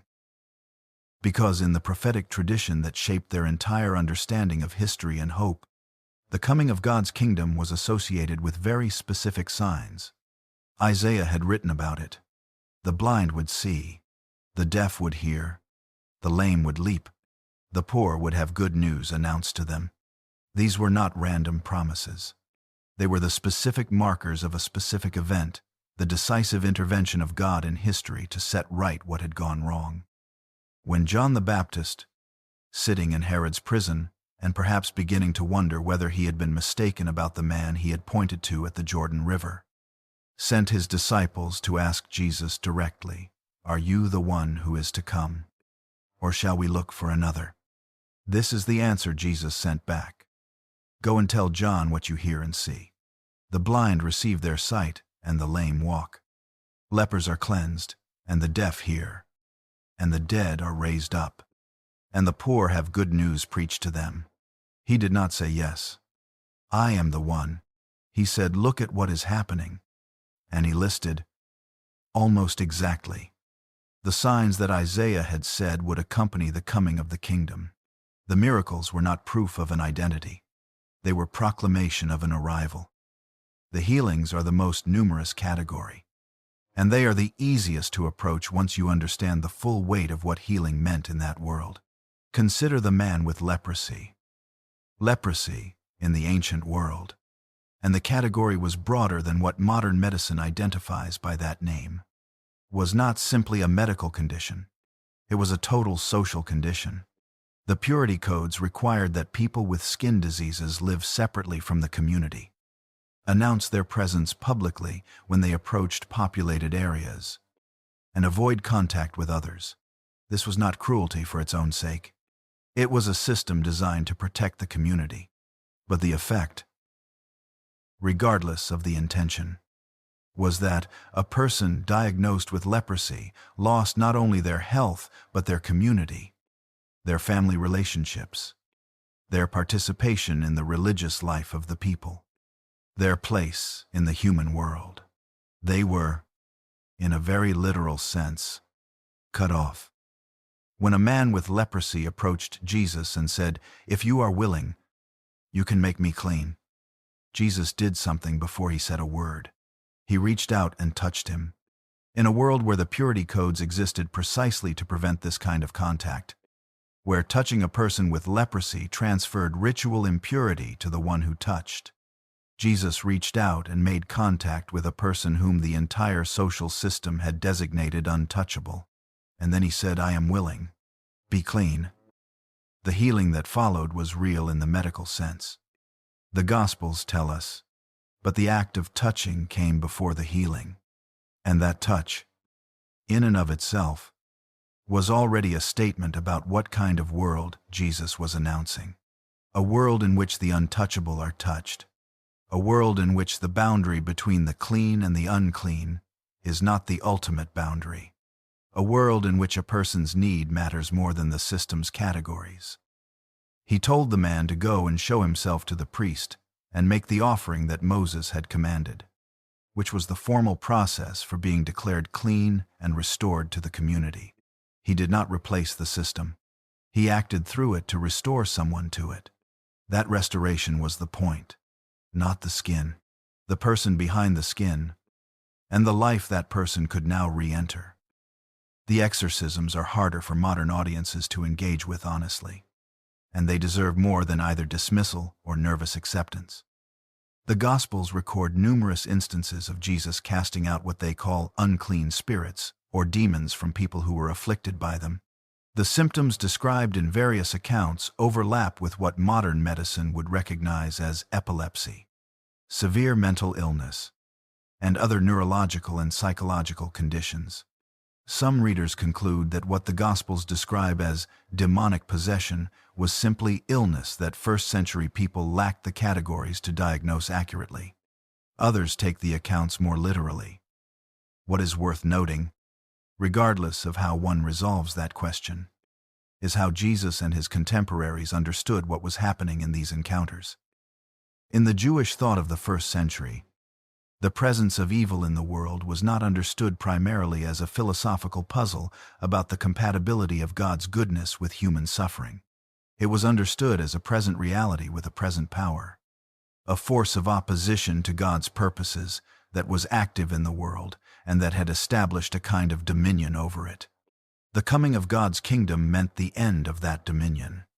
It meant the reclaiming of territory that evil had occupied. When Jesus cast out demons, the language he and his contemporaries used was the language of territorial warfare. He was entering enemy-held ground and liberating it. He was pushing back the occupation. He was demonstrating, in the bodies of specific human beings, that the power of God's kingdom was stronger than the power that had taken up residence in those bodies. There is one exorcism that deserves particular attention for what it tells us about the political resonances of this language. Jesus encountered a man living among the tombs, in the region of the Gerasenes on the far side of the lake. The man was violent and could not be restrained, even with chains. Jesus asked him his name, and the answer came back, "My name is Legion, for we are many." Legion, the name of a Roman military unit, roughly 6,000 soldiers, in a region living under Roman military occupation, a name that carried military resonance that would have been difficult for anyone listening to ignore. Jesus cast the spirits out, and they went into a herd of pigs that then ran into the sea and drowned. The imagery of a force called legion being sent into the water and destroyed would have landed with considerable weight in the imagination of people who knew their scriptures, who remembered that Pharaoh's army had been destroyed in the sea when Israel was delivered from Egypt. We should not claim to know exactly what Jesus intended by this encounter, but we can say that the resonances were there, and that the people who witnessed it were entirely capable of hearing them. The nature miracles, the calming of the storm, the walking on water, the feeding of the 5,000, operate differently than the healings and exorcisms, and they point in a somewhat different direction. The feeding of the 5,000 is the only miracle, apart from the resurrection, that appears in all four Gospels. This alone marks it as something the early tradition considered especially significant. Jesus took 5 loaves of bread and 2 fish, gave thanks, broke the bread, and distributed it. Everyone ate and was satisfied. 12 baskets of fragments were collected afterward. The language of that sequence, taking bread, giving thanks, breaking, distributing, is the language that every early Christian community would have recognized immediately as the language of the Eucharist, of the ritual meal that became the defining practice of Christian worship. Matthew, Mark, Luke, and John all preserve this language in their accounts of the feeding, which means all 4 of them understood the connection. The feeding of the multitude in the wilderness was pointing toward something, the meal that Jesus would share with his disciples on the night before his death, the meal that his followers would continue sharing in his memory. But in the moment, there is also simply the fact of 5,000 people who were hungry, in a deserted place, with no food and no market nearby, and there was bread enough for all of them, with 12 baskets left over. The detail about the 12 baskets is not incidental. 12, in the symbolic imagination of Israel, is the number of the 12 tribes, the whole people of God. There was enough, more than enough, and what was left over was gathered carefully, so that nothing would be wasted.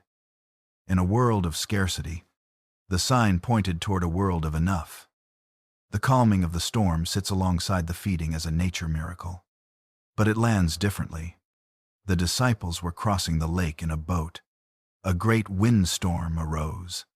The waves were breaking into the boat, and it was filling with water. Jesus was in the stern, asleep on a cushion. The disciples woke him and said, "Teacher, do you not care that we are perishing?" He woke up and rebuked the wind and said to the sea, "Peace, be still." The wind ceased. There was a great calm. And he said to them, "Why are you so afraid? Have you still no faith?" And they were filled with great fear and said to one another, "Who then is this, that even the wind and the sea obey him? Who then is this?" That question, asked by frightened men in a boat in the middle of a lake on a calm night that had been a storm minutes earlier, is the question that every miracle in the Gospels is designed to force. Not what happened, but who is this? What is the nature of the person in whose presence these things are occurring? The disciples were asking the right question. They were just not ready for the answer. The raising of the dead is the category of miracle that presses hardest against the limits of what most people are prepared to consider. And the Gospels record 3 instances of it: the daughter of Jairus, the son of the widow at Nain, and Lazarus. The story of Lazarus, told in the 11th chapter of John, is the most extended and the most detailed, and it is worth spending time with because of something it contains that the other accounts do not. When Jesus arrived at Bethany, 4 days after Lazarus had died, he encountered Martha and then Mary, both of them grief-stricken, both of them saying the same thing to him, "Lord, if you had been here, My brother would not have died. It is an accusation wearing the clothes of a statement of faith. You could have prevented this. You were not here. And now it is too late. Jesus wept. That is the shortest verse in the New Testament.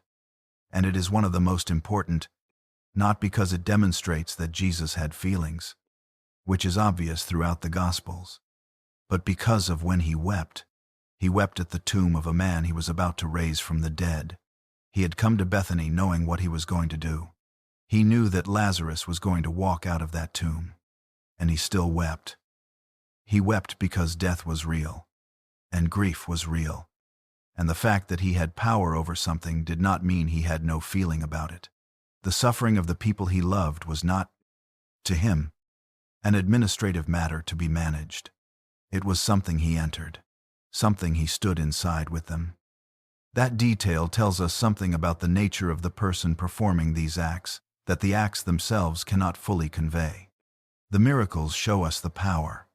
The tears at Lazarus's tomb show us the person behind the power. Then he called Lazarus out of the tomb, and Lazarus came out. What do we do with all of this? The honest answer is that we hold it carefully, without forcing it into a resolution that the evidence does not support.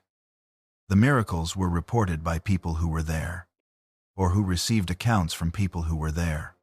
They were reported in the same documents that contain historically reliable information about figures and events of the period. They were not disputed in the ancient source by saying that they did not happen. The opponents of Jesus in the Gospels do not deny the healings and exorcisms. They dispute the source of the power, attributing it to Beelzebul rather than to God. Even that hostile response acknowledges that something was happening. What was happening is a question that history can frame but cannot fully answer. What history can say with more confidence is this: something occurred in the presence of Jesus that the people who witnessed it could not account for by ordinary means. Something that made them ask, again and again, in different ways and different voices, the question that hung over every healing and every exorcism and every storm that went suddenly still. Who then is this? The question was building. It was building toward the moment, still ahead of them on the road, when Jesus himself would turn to the people who had watched all of this and ask it directly, "Who do you say that I am?" Chapter 9. Who do you say that I am? There is a moment in the story of Jesus where he stops moving long enough to ask the people closest to him a question. Not a rhetorical question. Not a teaching device designed to make a point he already has in mind. A genuine question, asked of specific people, in a specific place, at a specific point in a journey that everyone present can feel is approaching something none of them can quite name. The question is this: who do you say that I am? It is the question that sits at the center of the entire story. Not at the beginning, where the answer would mean nothing because the story had not yet been told. And not at the end, where the answer would come too late to change anything. But in the middle, after the hillside sermon, and the meals with sinners, and the healings, and the storms gone still, and the crowds growing, and the authorities watching with increasing unease, after enough has happened for the question to have weight, who do you say that I am? The answer given in that moment, in that place, is the pivot on which the second half of the story turns. And the way the Gospels record it, including both what was said and what was revealed by what was said, is one of the most carefully constructed passages in any ancient document. The place matters. Jesus brought his disciples to a region called Caesarea Philippi, and the name of the place is not incidental to what happened there. Caesarea Philippi was a city built by Herod Philip, the son of Herod the Great, in honor of the Roman Emperor Caesar Augustus. It sat at the foot of Mount Hermon, in the far north of the region, near the headwaters of the Jordan River. The city was a showcase of Hellenistic and Roman culture, built around a massive rock face from which springs of water flowed, a site that had been sacred to various deities across centuries. In Jesus' time, The rock face was decorated with shrines and temples, including a large temple built to honor Caesar Augustus, who had accepted divine honors during his reign. This was, in other words, a place that made a very specific claim about power and divinity, a place where the empire displayed its theology that the greatest power in the world was Rome, and that its emperors participated in divine authority. Into this place, with its temples and its rock face, and its claim that the ultimate power belonged to Caesar, Jesus brought his disciples and asked them the question, "Who do people say that the Son of Man is?" The Son of Man was a phrase Jesus used regularly to refer to himself, drawn from the book of Daniel, where it described a heavenly figure given authority and glory and an everlasting kingdom. It was a deliberately ambiguous title, capable of meaning simply a human being or something much more than that. Depending on the context, Jesus seemed to prefer it precisely because it required the listener to engage rather than allowing them to simply slot him into a familiar category. The disciples gave the popular answers first. Some say John the Baptist. Some say Elijah. Some say Jeremiah or one of the prophets. These are respectful answers, significant answers. No one in first-century Judaism would have described someone as Elijah or Jeremiah without intending high praise. These were the greatest figures of the prophetic tradition, the ones whose names carried the accumulated authority of centuries of faithfulness and courage. To say that Jesus was one of them was to say that he mattered, that he stood in the long line of those who had spoken for God to the people of Israel. But Jesus pressed further.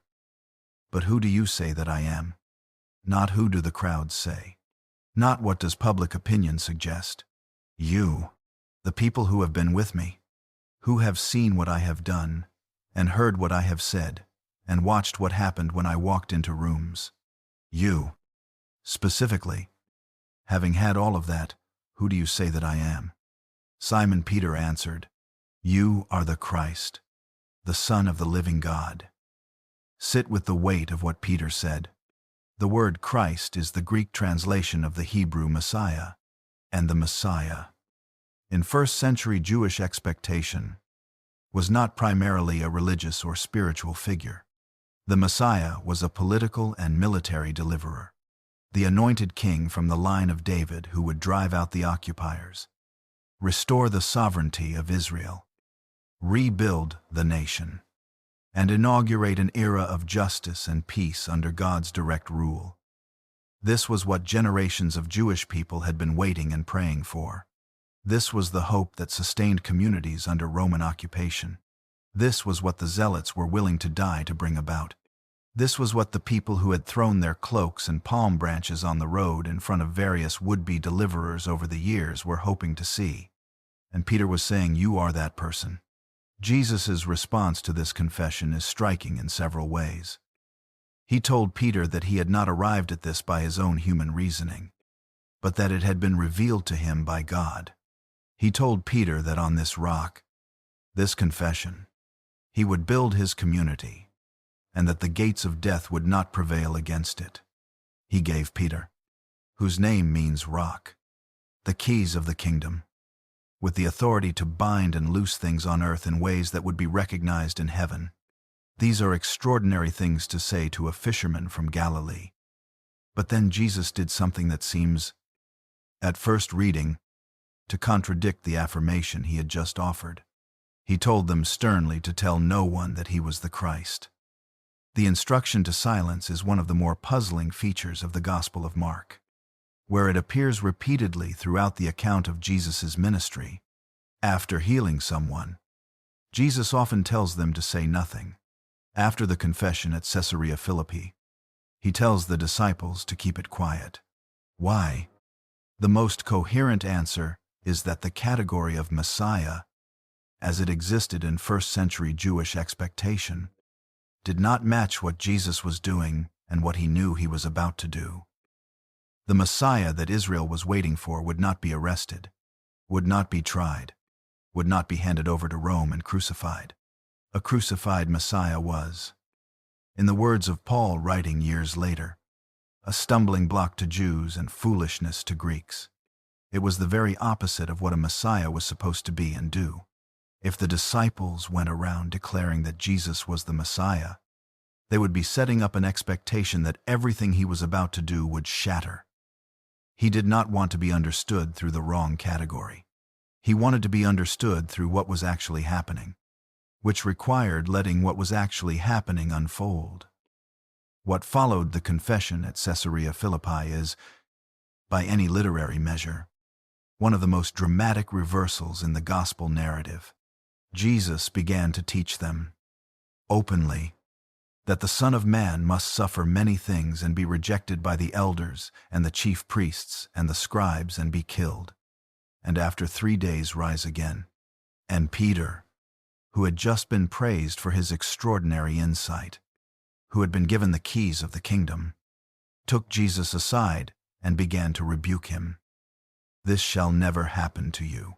And Jesus turned and looked at his disciples and said to Peter, "Get behind me, Satan, for you are not setting your mind on the things of God, but on the things of man."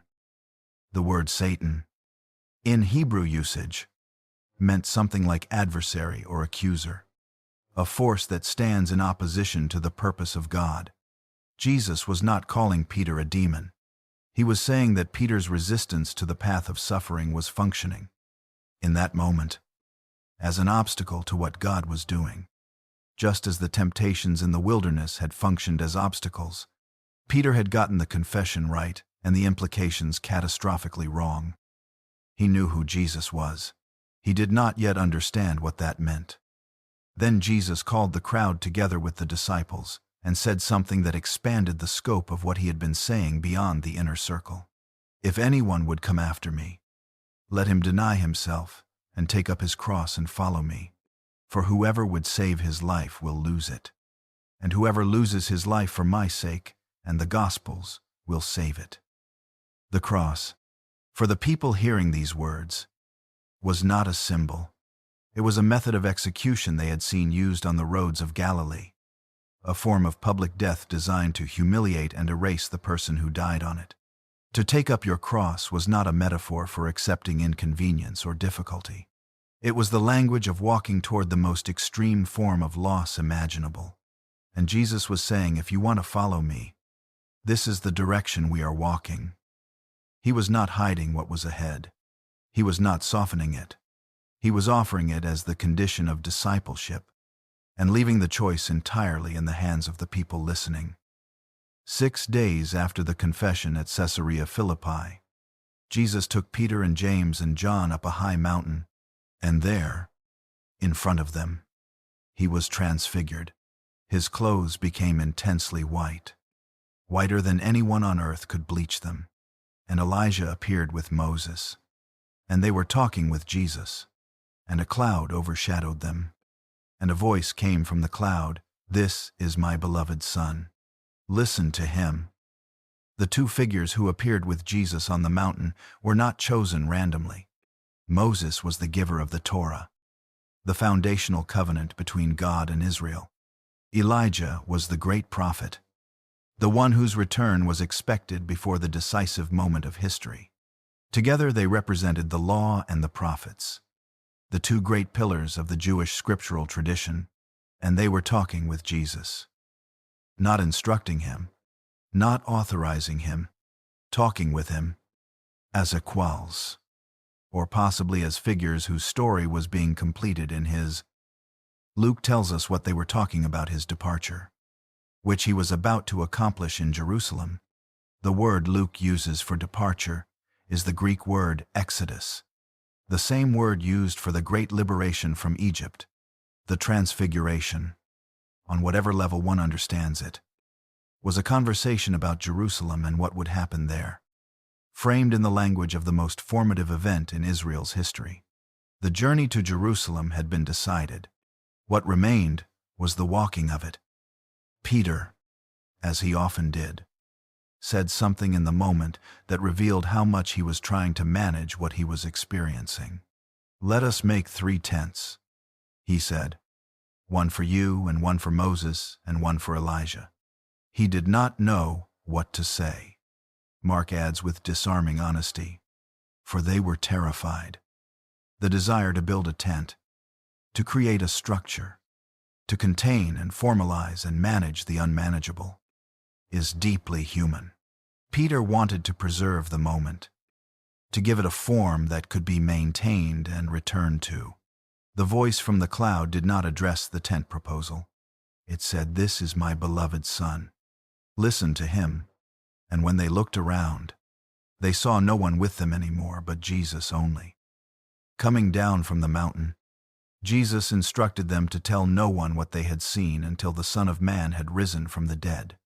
They kept the matter to themselves, debating among themselves what this rising from the dead meant. They did not understand. And this is one of the things about the Gospel accounts that has always struck serious readers as significant. The disciples, the inner circle, the people who had been with Jesus through everything recorded up to this point, repeatedly and genuinely did not understand what he was telling them. They misunderstood the nature of the kingdom.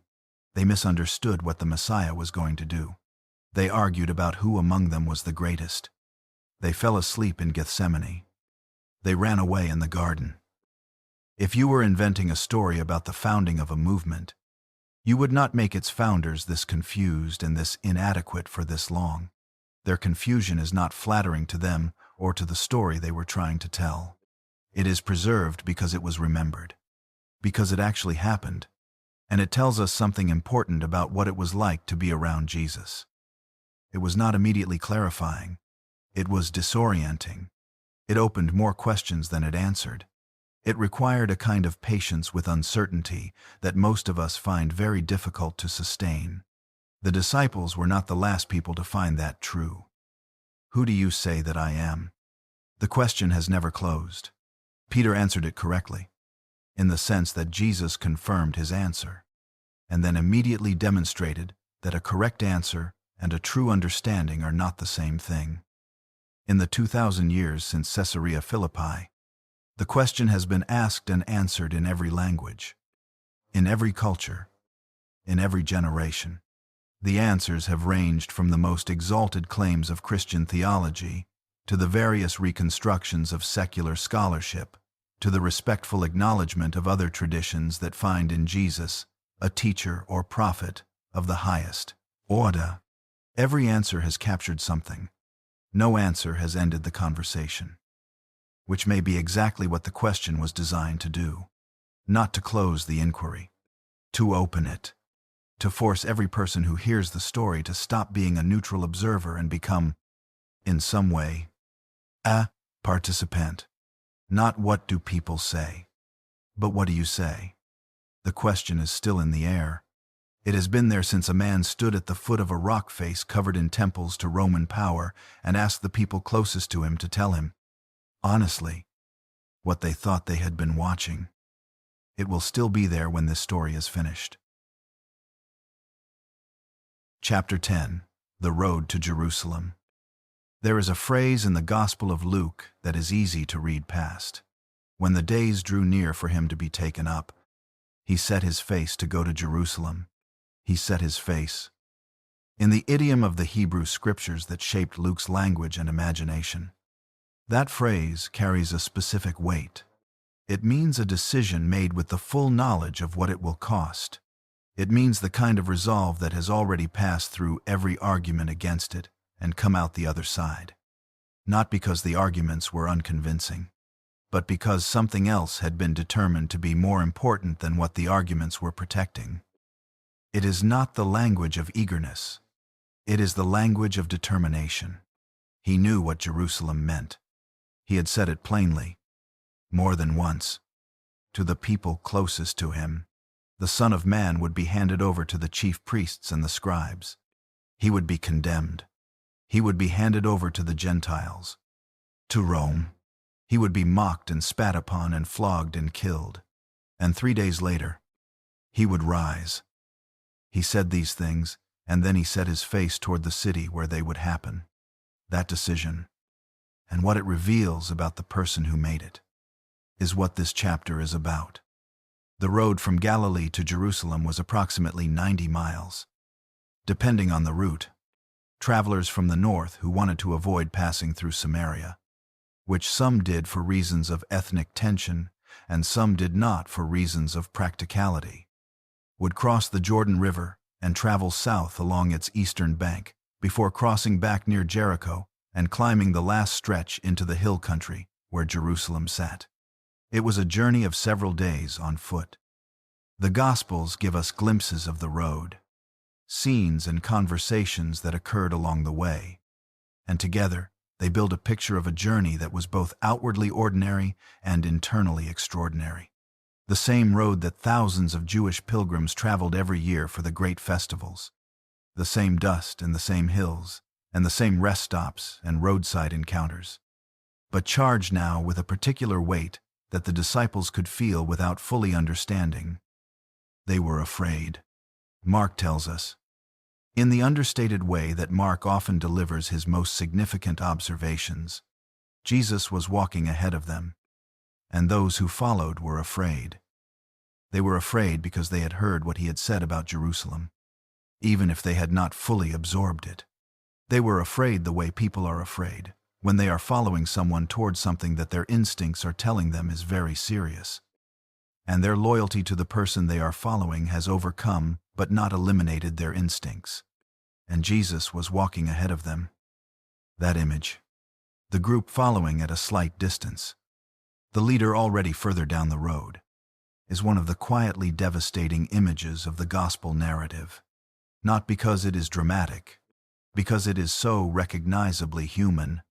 The person who has made the decision already walking, the people who care about that person following at the pace of their hesitation. Along the way, there were conversations that reveal the gap between where Jesus' mind was and where the minds of his disciples were. James and John, the sons of Zebedee, the ones Jesus had nicknamed the Sons of Thunder, came to him with a request. Teacher, we want you to do for us whatever we ask of you. What do you want me to do for you? Grant us to sit, one at your right hand and one at your left, in your glory. Read that sentence in the context of what Jesus had just been saying about what was waiting in Jerusalem. He had spoken about suffering and death, and James and John had heard him. And what they had taken from the conversation was a question about seating arrangements in the kingdom they were expecting him to inaugurate. This is not stupidity. This is the particular kind of selective hearing that happens when a person's hopes are strong enough to filter out the parts of what they are being told that do not fit those hopes. They believed in Jesus. They believed he was going to Jerusalem to do something decisive and powerful, and they wanted to be positioned correctly for whatever that was going to look like. Jesus' response was patient with their confusion and honest about their misunderstanding. You do not know what you are asking. Are you able to drink the cup that I drink, or to be baptized with the baptism with which I am baptized? The cup was the cup of suffering. The baptism was not the baptism of the Jordan River. This was the language of being submerged in something overwhelming, of going under in a way that cannot be controlled or predicted from the outside. They said, with a confidence that was both touching and heartbreaking, we are able. And Jesus said something both true and sad. The cup that I drink, you will drink, and with the baptism with which I am baptized, you will be baptized. But to sit at my right hand or at my left is not mine to grant. It is for those for whom it has been prepared. The other 10 disciples heard this exchange and became indignant at James and John. Jesus called them all together. You know that those who are considered rulers of the Gentiles lord it over them, and their great ones exercise authority over them. But it shall not be so among you. Whoever would be great among you must be your servant, and whoever would be first among you must be slave of all. For even the Son of Man came not to be served, but to serve, and to give his life as a ransom for many. This is the 3rd time in Mark's Gospel that Jesus has said something directly about what is coming in Jerusalem. And the 3rd time, the disciples have responded in a way that shows they have absorbed almost none of it. After the first prediction, Peter rebuked him. After the second, the disciples argued about who was greatest. After the third, James and John asked for the best seats. The pattern is consistent enough to be uncomfortable. These are the people who have been with him from the beginning. These are the ones who have seen the healings and heard the teaching and watched the storms go still. And they cannot hear what he is trying to tell them about what is coming, because what he is telling them does not match what they are hoping for. This is not a problem unique to the first century. Jericho. The city sat in a lush oasis near the Jordan River, one of the oldest continuously inhabited places in the world. A stopping point for pilgrims making the climb to Jerusalem. Jesus passed through it. And two encounters there are worth holding together because they illuminate something about the nature of the kingdom he had been announcing for 3 years. The first was Bartimaeus. He was sitting by the road, blind, begging, which in first-century Palestine meant he was at the absolute margin of economic and social life. When he heard that Jesus of Nazareth was passing, he began to shout, "Jesus, Son of David, have mercy on me." The crowd around him told him to be quiet. He shouted all the more. Jesus stopped. "Call him." And they called the blind man, saying to him, "Take heart, get up, he is calling you." And throwing off his cloak, he sprang up and came to Jesus. "What do you want me to do for you?" "Rabbi, let me recover my sight." And immediately he recovered his sight and followed him on the way. Notice the question Jesus asked. "What do you want me to do for you?" It is the same question he had just asked James and John, who wanted the best seats.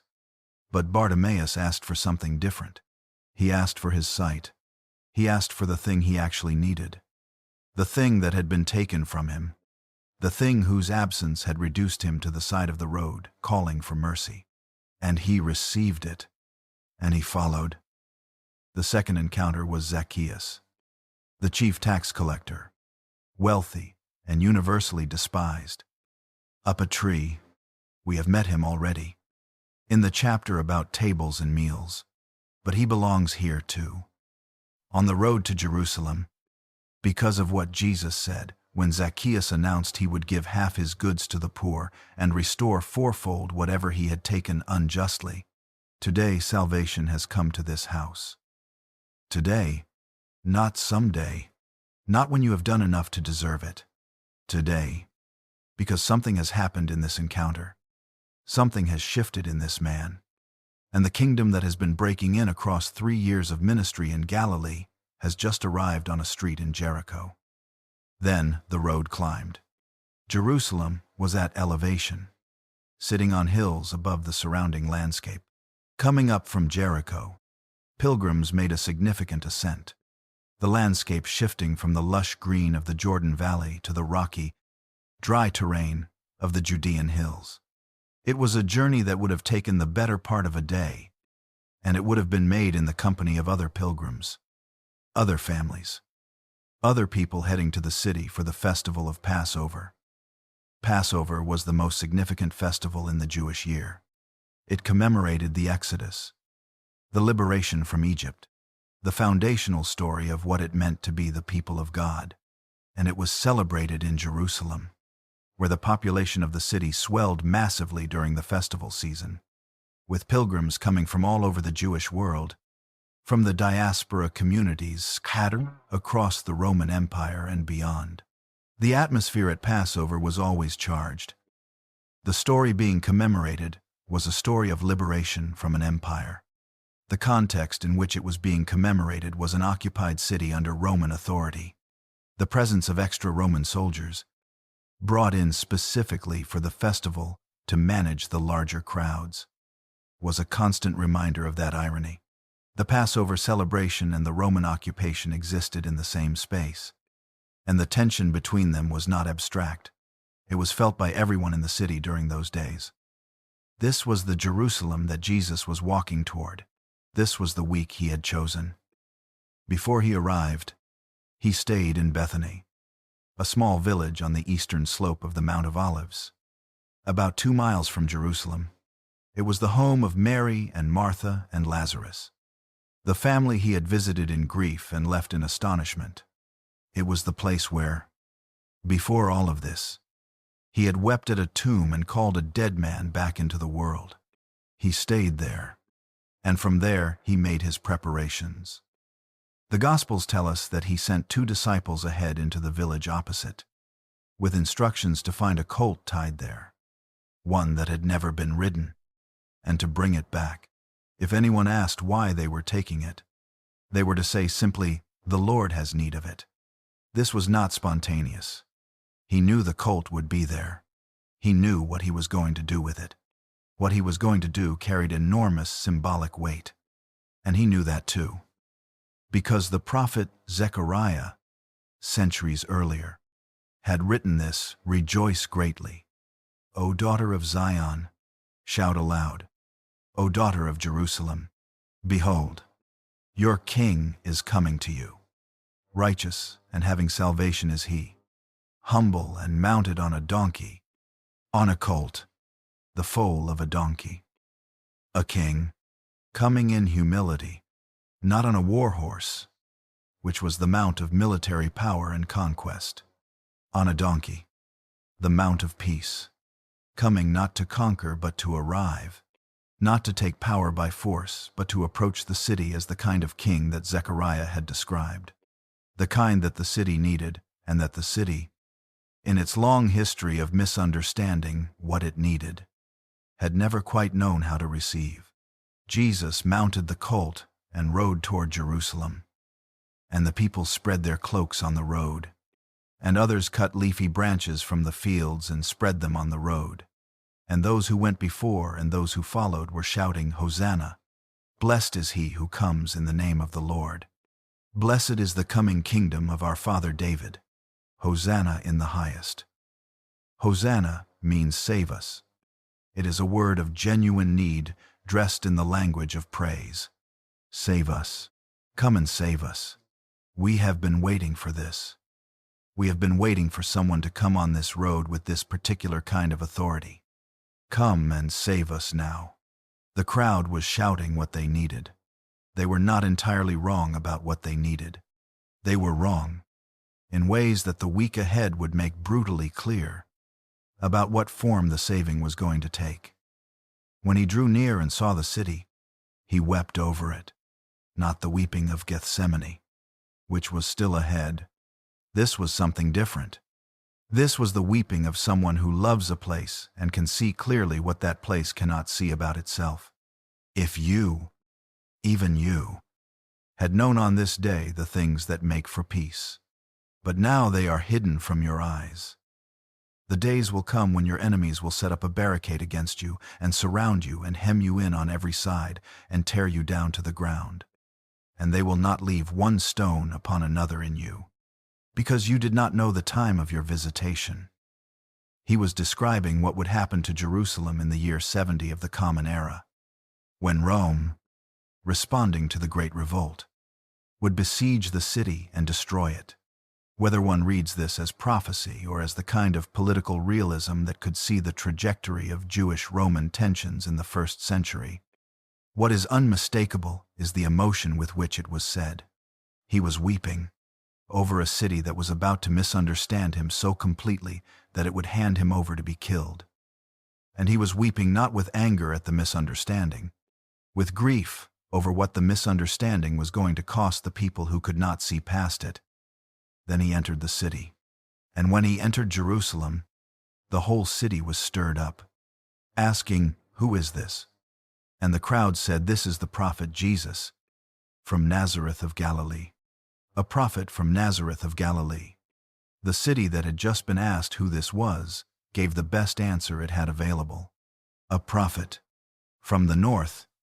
From the margin. It was not wrong. It was not, by a long distance, the whole story. But it was where the city was. In that moment, with the palms on the road and the shouting and the strange sight of a man riding a donkey into the most significant city in the Jewish world on the most significant week of the year.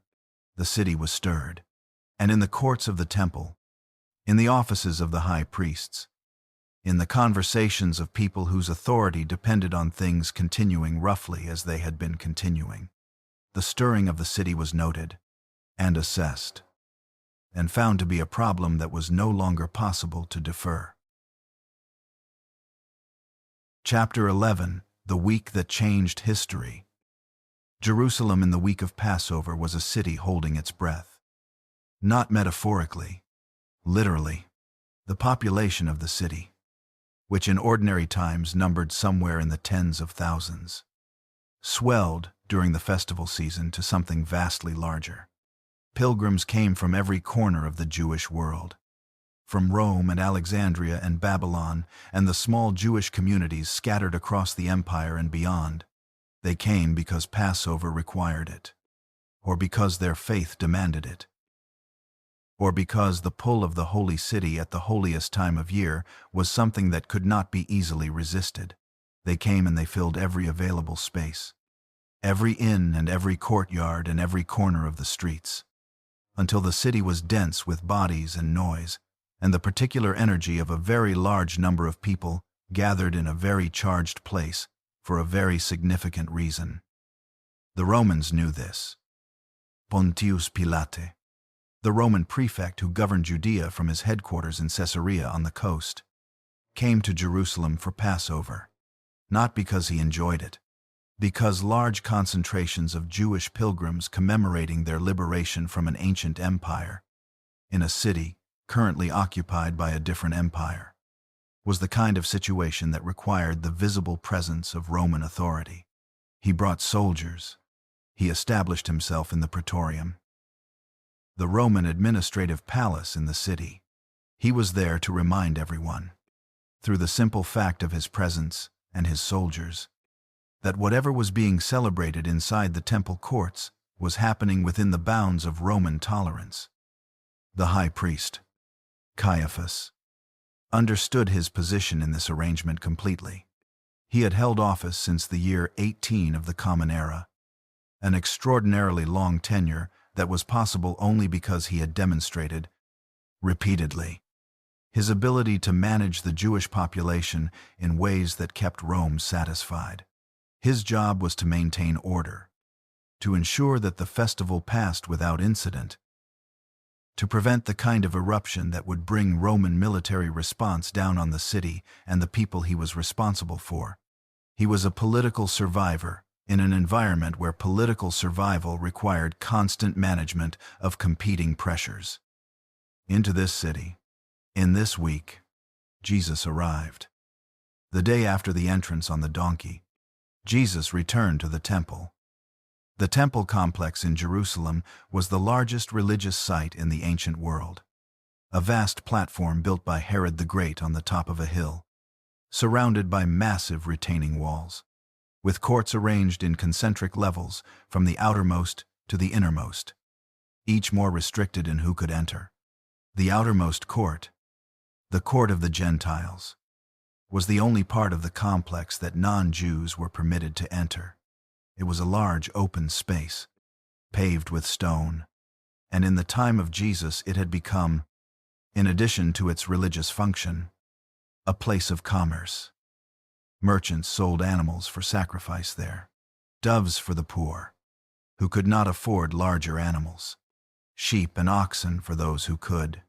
Money changers operated their tables, because the temple tax had to be paid in a specific currency, and pilgrims coming from across the empire brought various currencies that needed to be exchanged. The commerce was not incidental to the temple's function. It served the sacrificial system.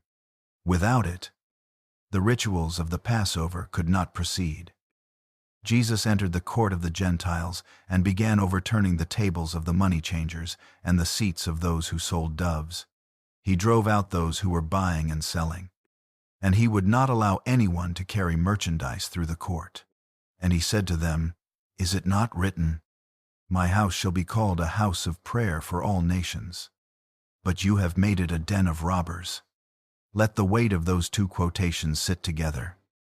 The first is from Isaiah, from a passage about the ingathering of the nations, about Gentiles coming to the temple to worship, and the temple being a place of prayer not just for Israel, but for all peoples.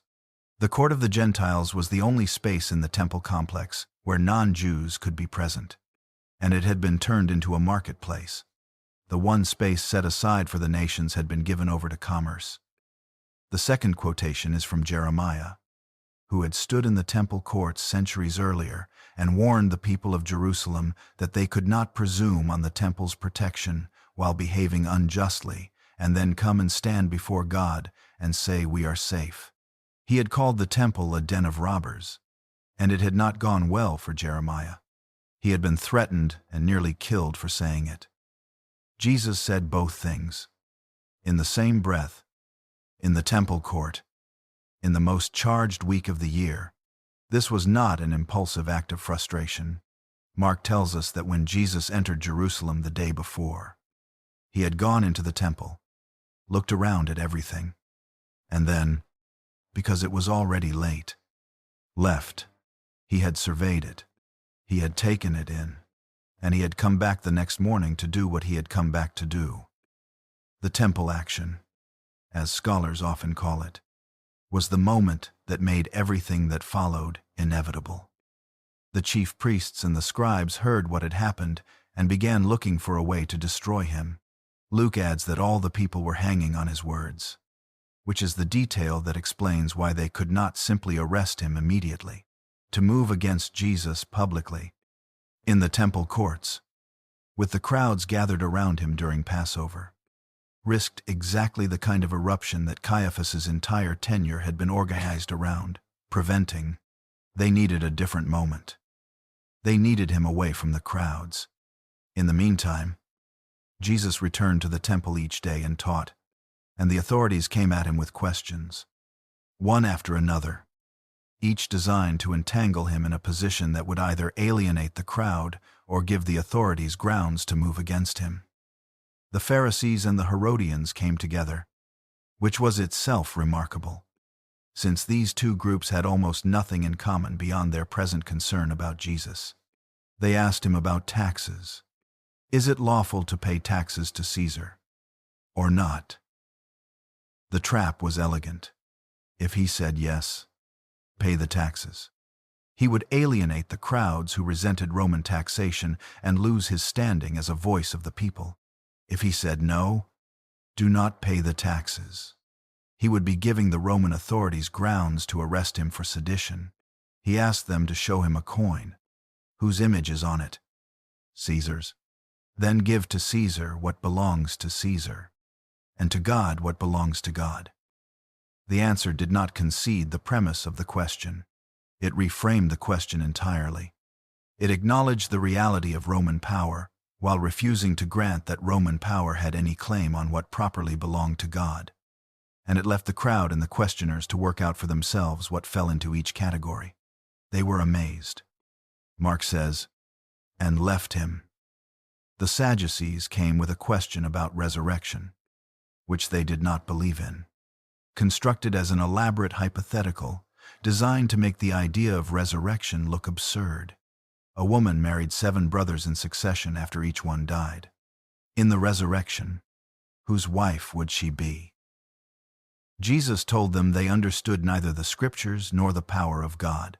In the resurrection, people do not marry. They are like the angels in heaven. And as for the resurrection of the dead, God had said to Moses, I am the God of Abraham and the God of Isaac and the God of Jacob. Not I was. I am. The patriarchs were still, in some sense, present to God. Death had not ended them. The crowd was astonished. The scribes came and asked which commandment was the greatest. Love the Lord your God with all your heart and with all your soul and with all your mind and with all your strength. This is the first and great commandment. And the second is like it, love your neighbor as yourself. On these 2 commandments hang all the law and the prophets. The scribe who asked agreed. And Jesus said to him, you are not far from the kingdom of God. After that, Mark says, no one dared ask him any more questions. Jesus then turned and asked his own question, the one that the authorities had not been expecting. He pointed to the scribes who walked around in long robes and liked to be greeted with respect in the marketplaces, who took the best seats in the synagogues and the places of honor at feasts, who devoured widows' houses and for a pretense made long prayers. And then he sat down opposite the temple treasury and watched people putting money into the offering boxes. Many rich people put in large sums, and a poor widow came and put in 2 small copper coins, which together made a penny. And he called his disciples to him and said, "Truly I tell you, this poor widow has put in more than all those who are contributing to the offering box, for they all contributed out of their abundance. But she, out of her poverty, has put in everything she had, all she had to live on." It is a devastating contrast. The people who present themselves as the guardians of God's house are consuming the resources of widows, and a widow, with nothing, gives the last of what she has. Who, in this temple and this week, is actually giving everything? The question hung in the air. The final teaching of Jesus in the temple complex, before he left it for the last time, was a long address to his disciples on the Mount of Olives overlooking the city. It is called, in the scholarly tradition, the Olivet Discourse. It is dense with apocalyptic imagery and difficult to interpret precisely, but its central thrust is clear. The temple, he told them, would fall. Not a stone would be left on a stone that would not be thrown down. The disciples were shocked. The temple was not merely a building, it was the axis of Jewish religious life, the place where heaven and earth were understood to meet, the symbol and substance of God's presence with the people of Israel. To say it would be destroyed was to say that something fundamental about the current order of things was coming to an end. Jesus was not wrong. In the year 70 of the Common Era, Roman legions under the command of the general Titus besieged Jerusalem during the Great Jewish Revolt. The city fell after a brutal siege. The temple was burned. The walls were pulled down. The destruction was so thorough that when the Roman historian Josephus described it, he said that those who did not see it before would not believe it had ever been inhabited. Everything Jesus had described standing at the temple gates came to pass within a single generation of his death. What the disciples made of that, in the moment he was saying it, is hard to know. They asked when these things would happen, and how they would know. Jesus answered in the way he so often answered the question of when, not with a date, but with a call to attention. Stay awake. Be alert. Do not let the urgency of what is coming find you unprepared. Outside the temple courts and the teaching sessions and the theological debates, something else was happening in the shadows of that week. The chief priests and the scribes were looking for a way to arrest Jesus quietly, without causing a public disturbance. The festival crowds made a public arrest too risky. They needed something else. They needed either an opportunity to find him away from the crowds or someone on the inside who could help them. Both things were about to come to them. A man named Judas Iscariot, one of the 12, went to the chief priests and offered to hand Jesus over to them. The Gospels tell us they were glad when they heard it and agreed to give him money. Mark says they promised him silver. Matthew gives the figure 30 pieces of silver. Why Judas did what he did is a question that has generated more interpretation across the centuries than perhaps any other question about any other person in the gospel narratives. And the honest answer is that we do not know with certainty. The Gospels offer slightly different angles on his motivation. Some point toward greed. Some suggest something darker, a kind of possession by a destructive purpose. John's Gospel presents him as a thief who had been managing the group's funds and helping himself to them. What we do not have, in any of the Gospel accounts, is Judas's own voice explaining his reasons. The man who handed Jesus over did not leave a statement. He left an act, and then he left the stage of the story. And what he thought he was doing when he made the arrangement with the priests is something that the sources do not finally resolve. What the sources do tell us is that from the moment Judas made his agreement with the chief priests, the clock was running. Jesus had days, not weeks, and he knew it. The last evening before his arrest, Jesus sent 2 disciples ahead into Jerusalem to prepare for the Passover meal. He gave them instructions for finding the room they would enter the city and be met by a man carrying a jar of water. They were to follow him to a house and ask the owner for the room where the teacher would eat the Passover with his disciples. The owner would show them a large upper room, furnished and ready. Everything was in place. The Passover meal would be that night. And before that night was over, everything would change in ways that none of the people in that upper room, even the one who knew exactly what was coming, were fully prepared for. The week that had begun with palm branches on the road was ending at a table. And the table was where the most important thing that happened that week would happen. Not in the temple, with its debates and its crowds and its extraordinary drama. Around bread and wine and the words of a man who was about to show the people he loved what it looked like to give everything. Chapter 12. The Last Supper. The room was ready. An upper room in Jerusalem, large enough for 13 people, furnished with the things needed for a Passover meal: the table, the cups, the unleavened bread, the bitter herbs, the lamb, the wine that would be poured 4 times across the evening, each cup marking a moment in the retelling of the oldest story the people in that room knew, the story of how slaves became free. The story of how a people with nothing had been brought out of the place of their captivity by a God who had heard their crying and had come down to do something about it. Every element of the Passover Seder existed to make that story present, to collapse the distance between the people eating the meal and the people who had lived the event, to ensure that every generation could say not merely that their ancestors were slaves, but that we were slaves and we were freed.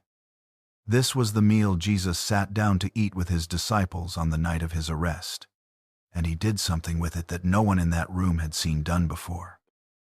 But first, before the meal began, before the first cup was poured, something happened that the Gospel of John records and the others do not. A scene so unexpected that even within the narrative it produces immediate resistance. Jesus got up from the table. He took off his outer garment and tied a towel around his waist. He poured water into a basin, and he began to wash his disciples' feet. Foot washing was something that happened at meals in the ancient world. The roads were unpaved and dusty. Sandals offered minimal protection. By the time a person arrived at a dinner, their feet were dirty in the specific, immediate, physical way that daily life in first-century Palestine produced. The task of washing the feet of the guests fell to the servants, specifically the lowest of the servants, the one whose status within the household was such that this was the task assigned to them. In some rabbinic traditions, disciples were expected to perform various services for their teachers, but foot washing was specifically exempted. Even a disciple did not wash his teacher's feet. That was too low, too servile. Too much like the role of someone who belonged to the household rather than the school. Jesus was the teacher. He was washing the feet of his students. When he came to Simon Peter, Peter pulled back. "Lord, do you wash my feet?" Jesus answered, "What I am doing you do not understand now, but afterward you will understand." Peter said, "You shall never wash my feet." Jesus said, "If I do not wash you, you have no share with me." And Peter, being Peter, immediately swung to the other extreme. "Lord, not my feet only, but also my hands and my head." Jesus washed his feet. He washed the feet of all 12 of them, including the one he knew was going to hand him over before the night was finished. Then he put his garment back on and returned to the table and said, "Do you understand what I have done to you? You call me teacher and Lord, and you are right, for so I am. If I then, your Lord and teacher, have washed your feet, you also ought to wash one another's feet." He had not simply performed an act of humility for them to observe and admire. He had given them a pattern.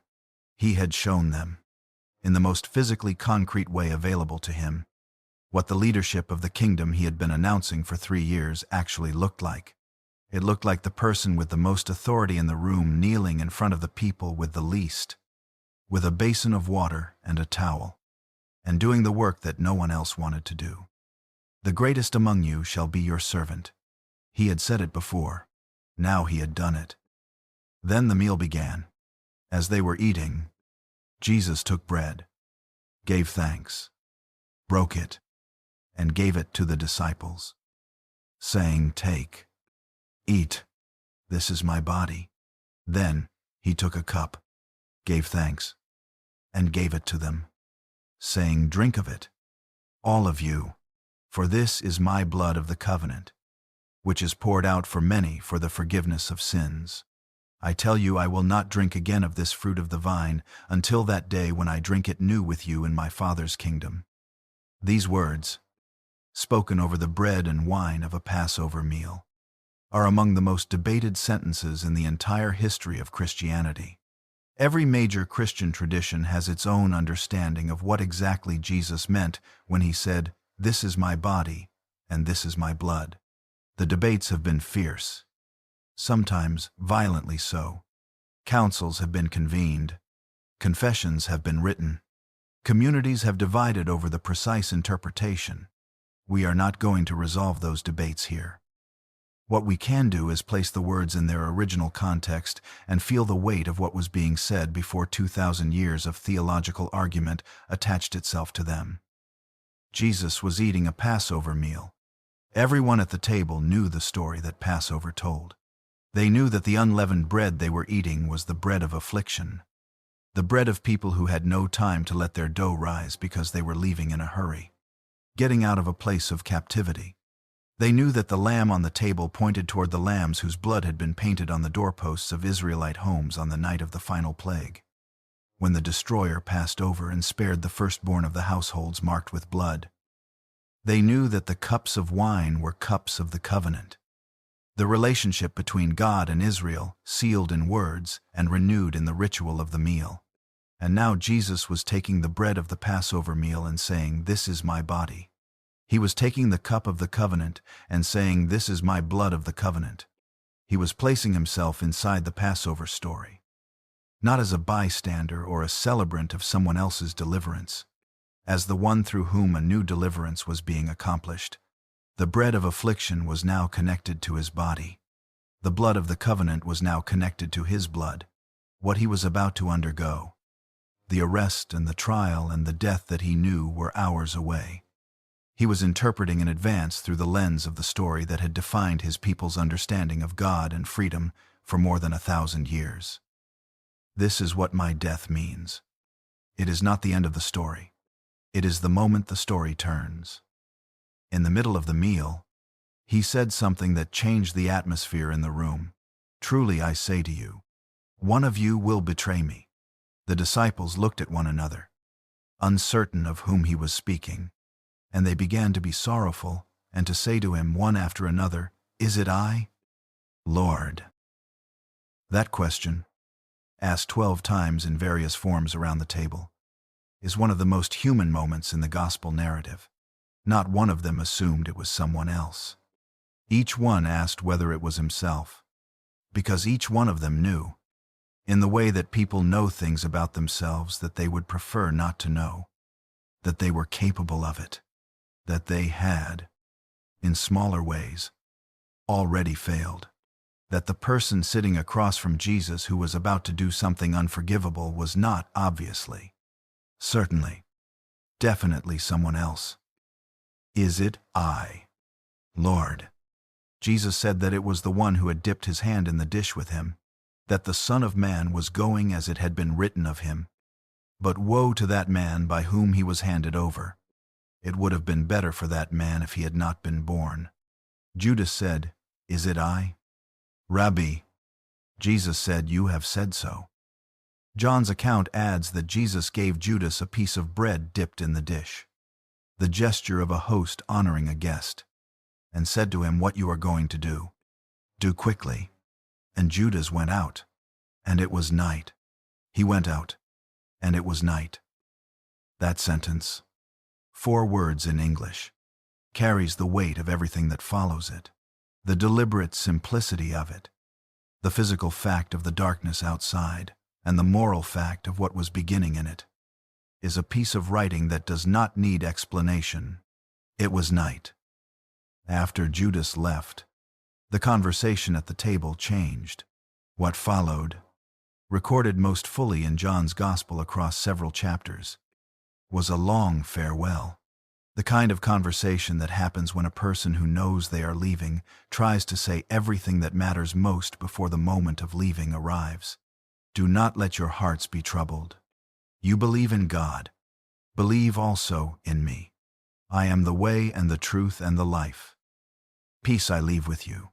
My peace I give to you. Not as the world gives do I give to you. Do not let your hearts be troubled, and do not be afraid. Greater love has no one than this, that someone lay down his life for his friends. A new commandment I give to you, that you love one another, just as I have loved you. You also are to love one another. By this all people will know that you are my disciples, if you have love for one another. These are the words of someone who is trying to give the people he loves what they will need after he is gone. Not instructions for a program, not an organizational structure or a set of bylaws. A relationship, a way of being with each other that would identify them not by their theological precision or their ritual observance, but by the specific quality of how they treated one another. He told them he was going away and they could not follow now, but they would follow afterward. He told them he would not leave them as orphans. He told them there was a room being prepared for them. He told them that the world would hate them because it had hated him first, and that in the world they would have tribulation, but to take heart, because he had overcome the world. Then he prayed. John records the prayer in the 17th chapter of his Gospel, and it is called the high priestly prayer, though Jesus himself gave it no name. He prayed for himself, for the disciples in the room, and then for all those who would come to believe through their word in the generations ahead. Father, I desire that they also, whom you have given me, may be with me where I am, to see my glory that you have given me because you loved me before the foundation of the world. He was praying for everyone who would ever hear this story. Then they sang a hymn.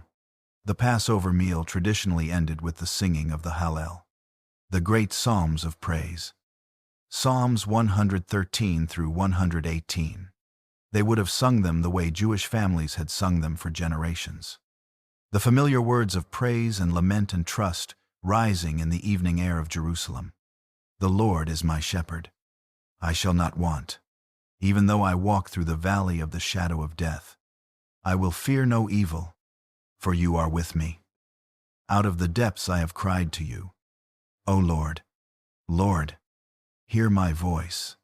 O give thanks to the Lord, for he is good, for his steadfast love endures forever. They sang these words. Jesus sang these words in an upper room in Jerusalem, on the last night of his freedom, with the knowledge of what the next hours held sitting in him like a stone. He sang the ancient songs of his people's trust in God, and then they went out to the Mount of Olives. Gethsemane. The name means oil press, from the olive trees that covered the hillside on the eastern side of Jerusalem. It was a garden, a place Jesus and his disciples had apparently come to before. A place he knew and that Judas knew he knew, which is why Judas could lead the authorities there in the dark.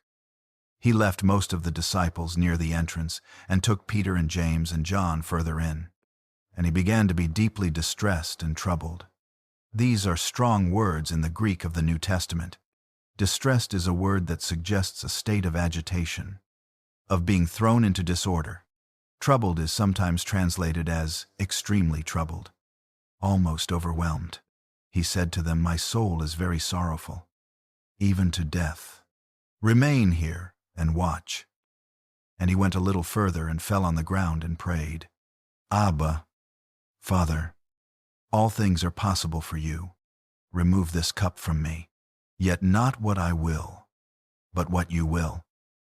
Abba is an Aramaic word, the language Jesus spoke in daily life. It is an intimate word for father, the word a child uses. the word of close relationship rather than formal address. He was not speaking to a theological concept. He was speaking to someone he had been in relationship with for his entire life. Someone he called Father. And he was asking for the thing that was coming to be taken away. Remove this cup from me. This is the most vulnerable moment in the entire gospel record. Not the suffering of the cross, which came later and was more physically extreme. This moment, in the garden, on the ground, asking for the thing he knew he was not going to be given. He was afraid. He did not want to die. He was not performing courage. He was experiencing fear. The genuine, embodied, visceral fear of someone who knows exactly what is coming and has a full and accurate imagination of what it is going to be like. And in the middle of that fear, he said, "Yet not what I will, but what you will." He returned to the disciples and found them asleep. He woke them. He went back and prayed the same prayer. He returned and found them asleep again. He went and prayed a third time. 3 times he prayed the prayer. 3 times the disciples could not stay awake. Luke, who was a physician, adds a detail that the other Gospels do not include. In his anguish, Jesus prayed more earnestly, and his sweat became like great drops of blood falling down to the ground. Whether this is a medical description of a condition known as hematidrosis, which can occur under extreme psychological stress, or a literary intensification, is something we cannot resolve from the text alone. What it conveys is a state of physical and emotional extremity that words are straining to describe. He prayed. And then, in a moment the sources do not narrate, but that stands as the pivot of the entire story. Something settled. He came back to the disciples and said, "Rise. Let us be going. See, my betrayer is at hand." Whatever the garden had required of him, he had stayed in it until it was done. He did not leave before the prayer was finished. He did not make the decision that fear was suggesting. He stayed until he could stand up and walk toward the torches coming through the trees. The torches appeared through the olive groves. Judas was leading them, a crowd with swords and clubs, sent from the chief priests and the elders. And Judas had given them a signal, "The one I kiss is the man. Seize him." He went up to Jesus and said, "Rabbi," and he kissed him. The word rabbi means teacher. After everything, in the moment of betrayal, what came out of Judas's mouth was the word for teacher, whether it was habit or irony or something more complicated in the interior life of a man whose motives we will never fully understand. The word was rabbi.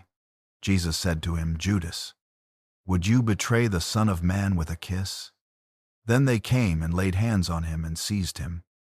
Peter drew a sword and struck the servant of the high priest and cut off his ear. Jesus said no more of this, and he touched the ear and healed it. The last healing in the gospel narrative was performed on the person of someone who had come to arrest him. In the moment of his own capture, he healed his captor's servant. Then he said to those who had come for him, "Have you come out as against a robber, with swords and clubs to capture me?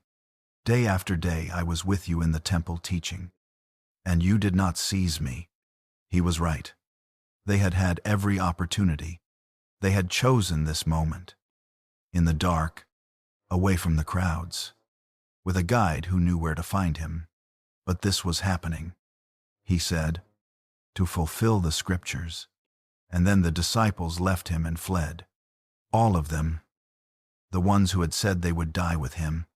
The ones who had argued about which of them was greatest. The ones who had been asleep in the garden while he prayed. They all left him and fled. And Jesus stood in the olive grove in the dark, surrounded by the people who had come to take him. And there was no one standing with him. The night, which had begun with bread and wine and the songs of Passover, had come to this.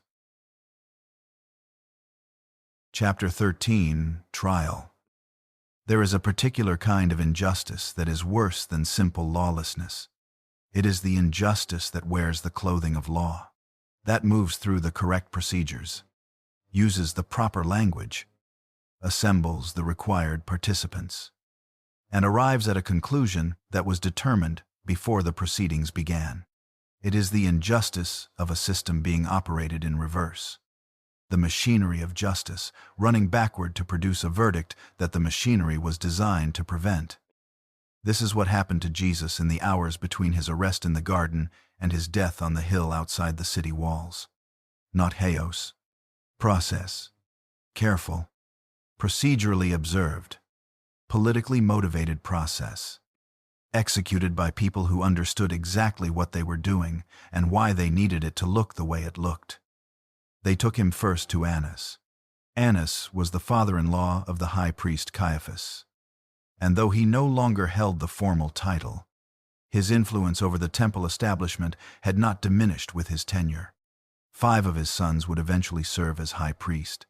He was, in the political structure of Jerusalem's religious leadership, the patriarch of a dynasty, a man whose approval and involvement in significant decisions carried weight regardless of his official status. The examination before Annas was brief and not formally adjudicatory. He questioned Jesus about his disciples and his teaching.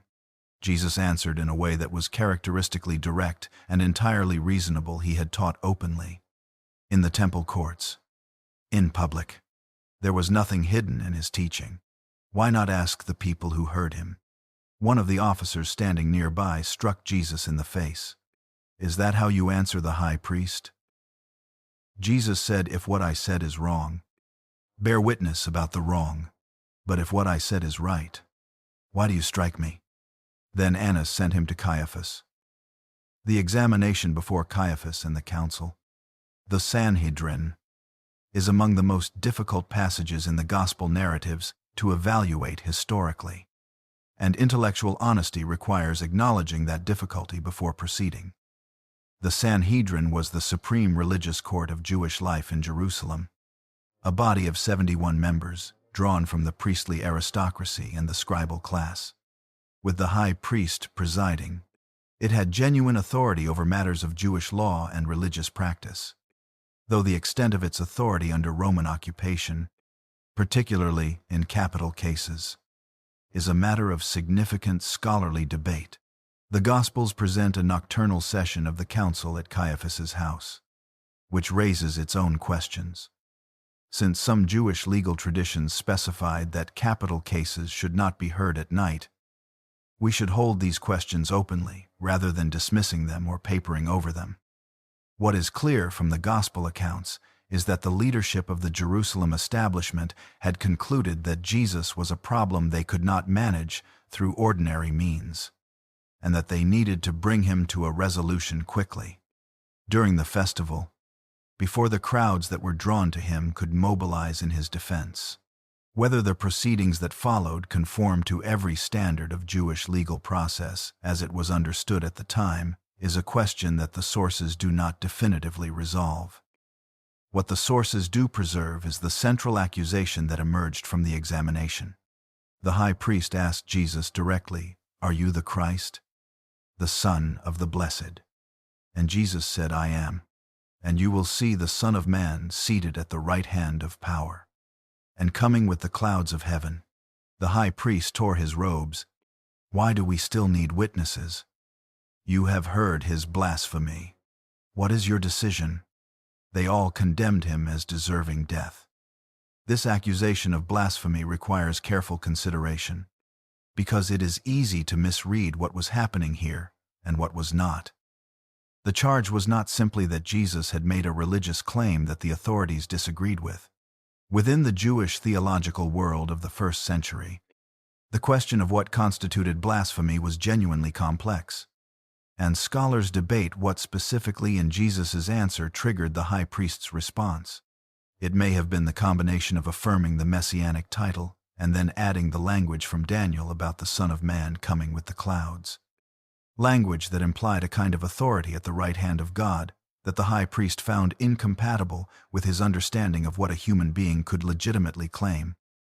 But there was also a political dimension to the charge that cannot be separated from the theological one. Caiaphas had said, in the conversation recorded in John's Gospel after the raising of Lazarus, that it was better for one man to die for the people than for the whole nation to perish. This was not a theological judgment. It was a political calculation. Jesus, drawing the crowds he was drawing, making the kind of claim he was making, was a destabilizing presence at the most volatile moment of the Jewish year. Whatever Caiaphas believed about who Jesus was or was not, he believed that allowing him to continue was a risk he could not afford. The charge of blasphemy gave the council the religious grounds to act. What they needed next was the political authority to carry out the sentence they wanted, and that required Rome. There is something that must be said here, clearly and without equivocation, because the history of what was done with this passage in subsequent centuries demands it. The death of Jesus was not the responsibility of the Jewish people. Jesus was Jewish. His disciples were Jewish. The women who stayed at the cross were Jewish. The first people who proclaimed his resurrection were Jewish.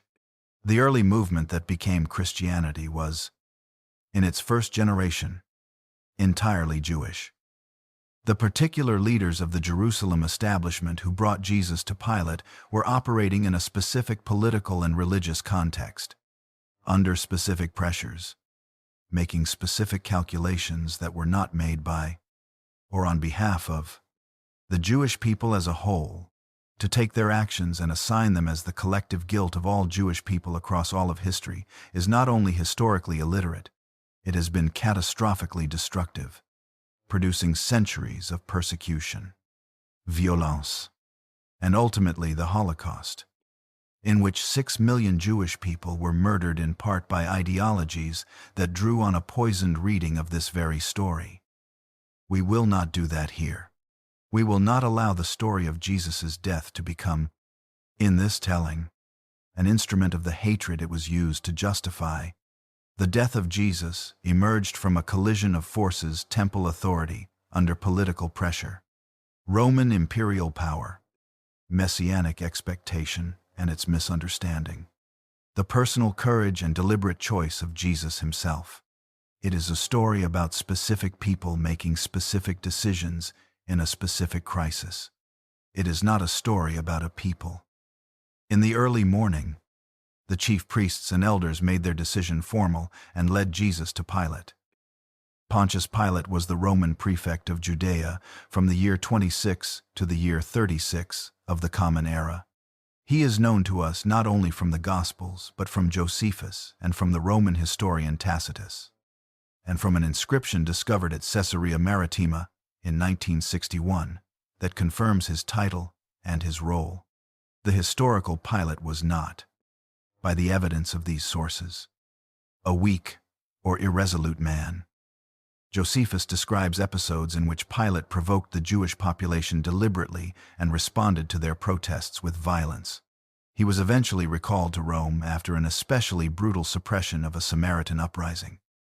The Pilate of the Passion narratives, uncertain and apparently reluctant, has struck many readers as somewhat at odds with this historical portrait.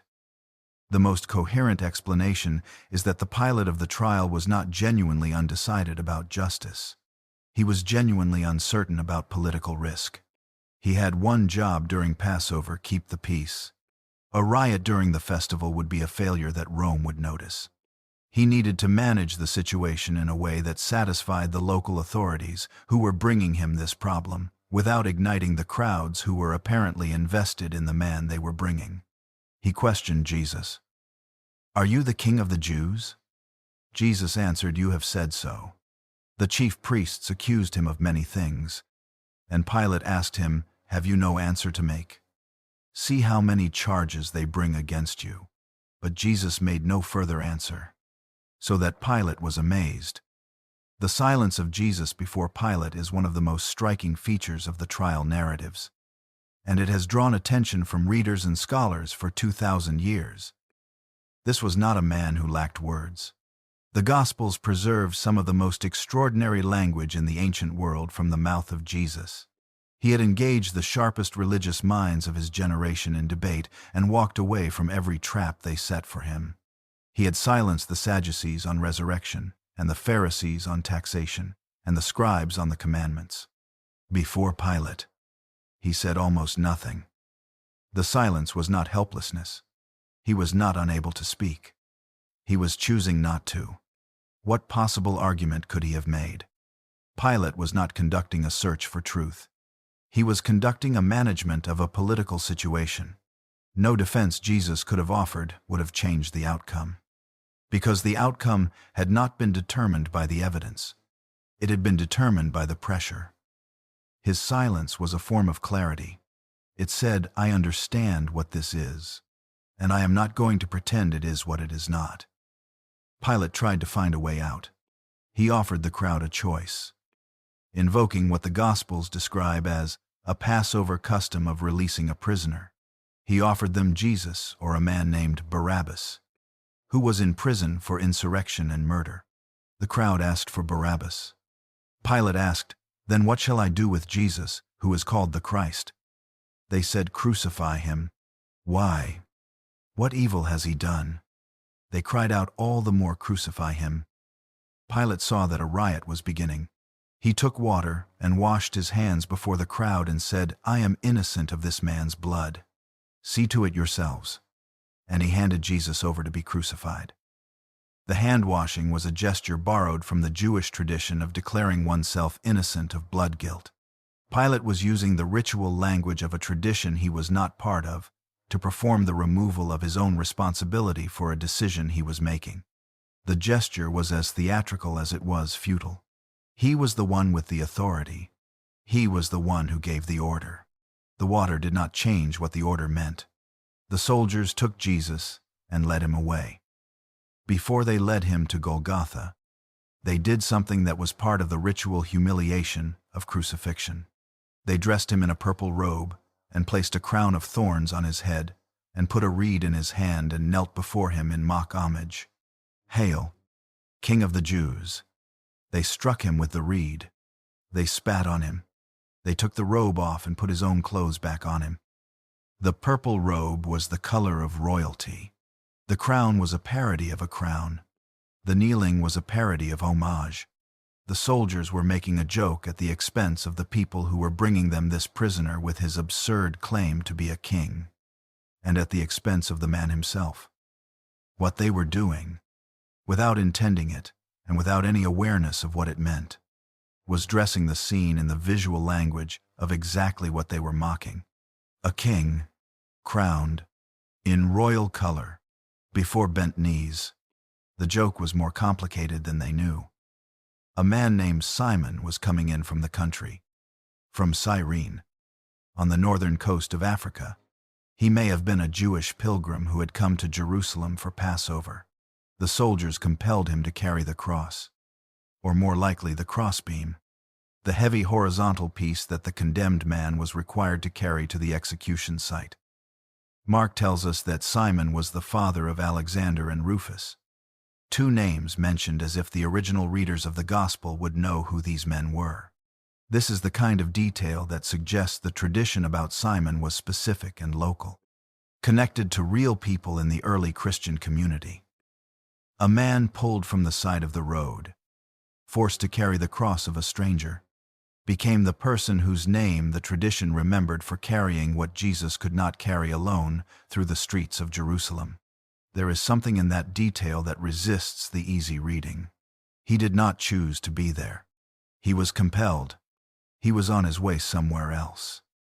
And history interrupted his journey and pressed him into a role he had not anticipated or sought. He was not the only person for whom the story of Jesus would work that way. The chief priests had prepared a charge to be posted above the cross, as was Roman custom, to announce the crime for which the condemned was being executed. Pilate wrote the inscription himself, Jesus of Nazareth, King of the Jews. It was written in Aramaic, in Latin, and in Greek, the three languages of the world in which this story was unfolding. The chief priests objected. Do not write King of the Jews, but rather that this man said he was King of the Jews. Pilate said, What I have written, I have written. It was one of the very few moments in the trial when Pilate refused to move. The man who had bent to every pressure the crowd applied, who had washed his hands of his own decision, held firm on the wording of a title posted above the head of a dying man. What I have written, I have written. In the grammar of Roman administrative language, it was a statement of bureaucratic finality. The record has been made.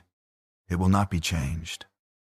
In the grammar of the story that was being told, it was something else. The thing that Rome had written above the cross of Jesus, in the language of empire, in the languages that everyone in the known world could read, was the same thing that the disciples had been wrestling with since Caesarea Philippi, the same thing that the crowds at Passover had been chanting when he rode into the city, the same thing that the high priest had asked him directly in the middle of the night. King. Rome had meant it as mockery. History would take a different view. Chapter 14. The Cross. Rome did not invent crucifixion. The practice existed before Rome, used by the Persians and the Carthaginians and others across the ancient world. But Rome perfected it. Rome took an instrument of execution and turned it into a system, refining it over centuries into the most effective tool of public terror that the ancient world produced. Not because Rome was uniquely sadistic, though individual Romans certainly were, but because Rome understood something that every empire eventually understands. The most powerful form of control is not the army in the field. It is the imagination of the people who are watching. Crucifixion was not designed to kill quickly. It was designed to kill slowly, publicly, and in a way that left the person being killed with no dignity, no privacy, and no protection from the gaze of everyone who passed by. The body was displayed at eye level, at a place of public traffic, stripped of clothing, unable to control even the most basic bodily functions. Death could take hours or days, depending on the physical condition of the victim and the specific method used. The soldiers who carried out crucifixions were experienced enough to manage the process, to ensure that it lasted long enough to serve its deterrent purpose.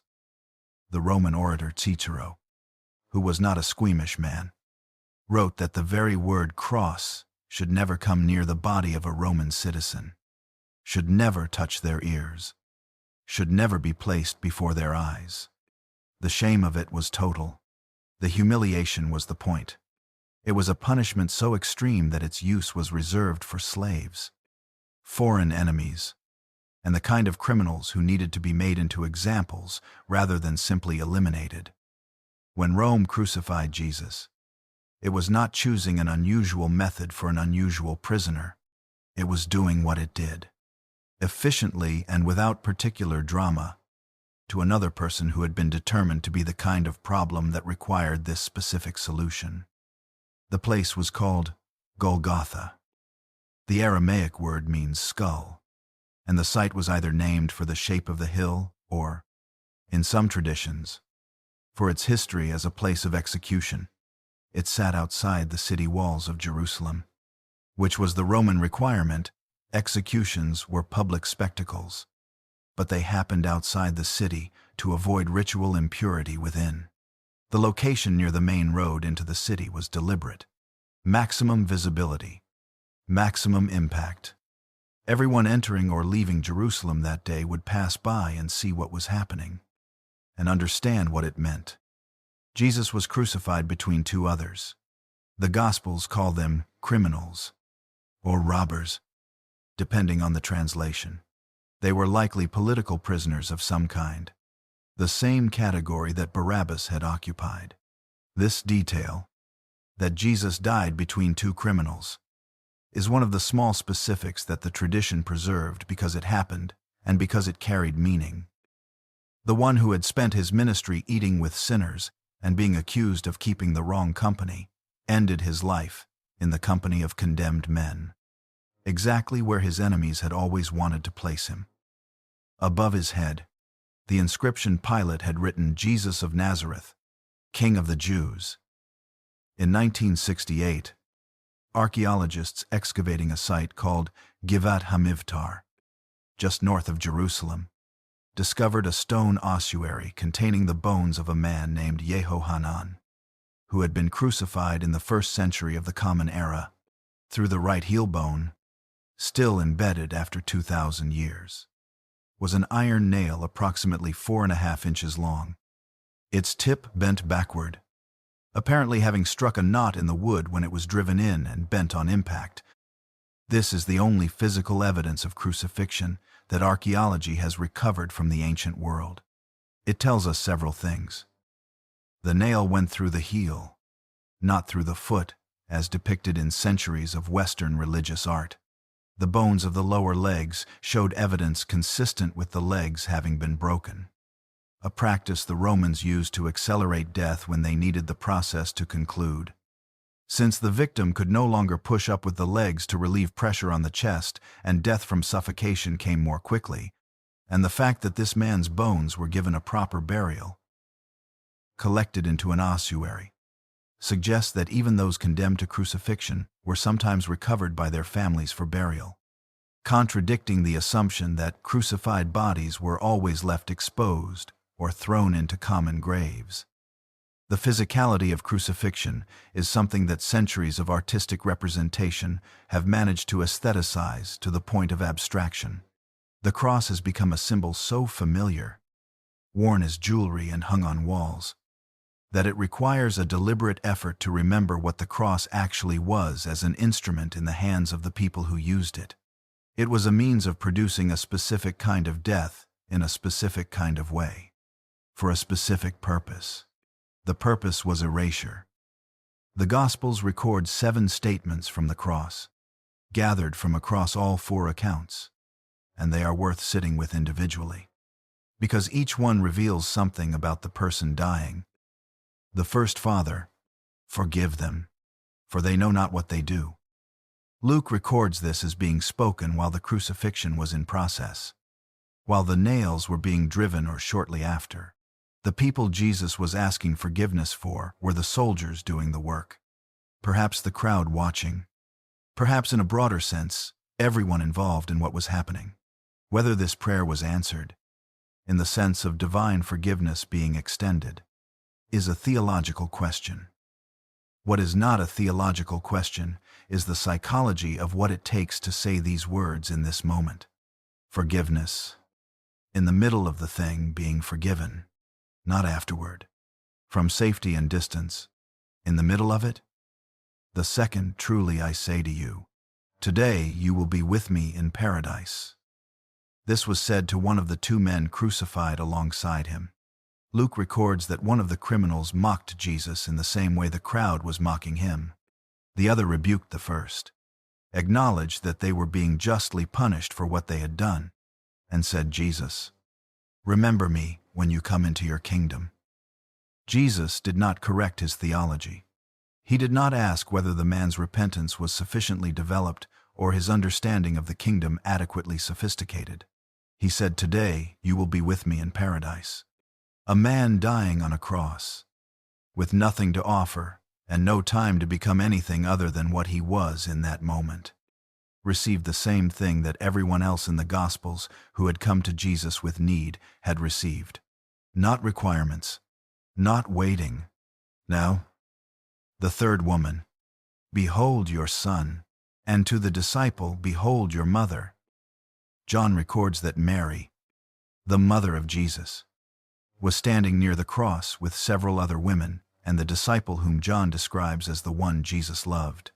In the middle of his own dying, Jesus arranged for his mother's care.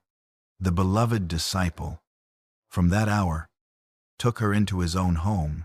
It is a moment of ordinary human concern inside extraordinary circumstances. A son making provision for his mother while he dies.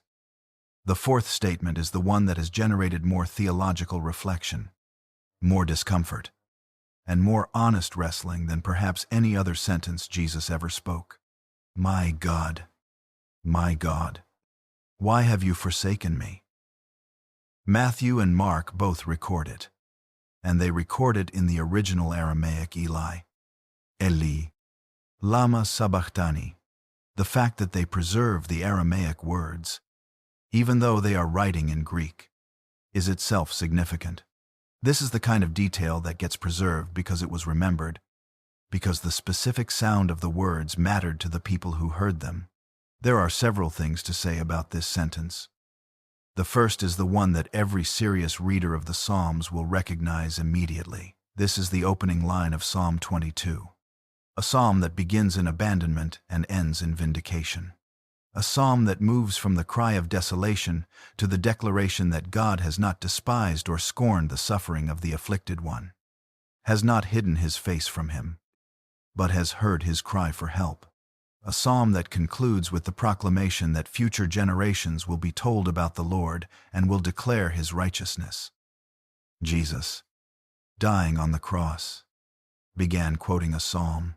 Whether he quoted the whole psalm in his mind and the Gospels preserved only the opening line, whether the opening line was itself a kind of prayer that carried the whole psalm within it, whether he was expressing genuine desolation or genuine trust, or both at once, is something that has been debated for 2,000 years without final resolution.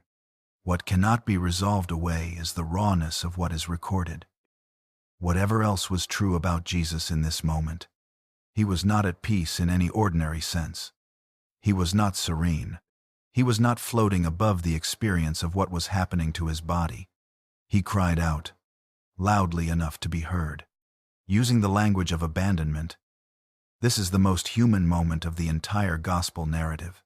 And the fact that it was preserved, that it was not softened or edited out or replaced with something more theologically comfortable, is one of the most compelling features of the entire record.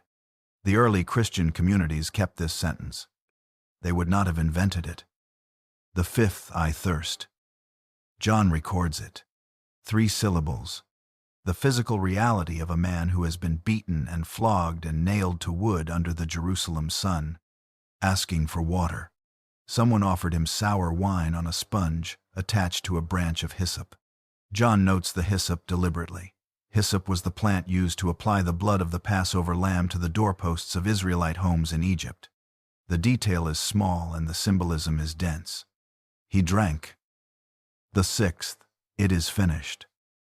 The Greek word is tetelestai, a single word in the original, often translated as 3 in English. It has several possible meanings. It can mean that something is completed, brought to its conclusion. It can mean that something is accomplished, fulfilled. In the commercial language of the period, it was the word written across a bill of debt when the obligation had been fully paid.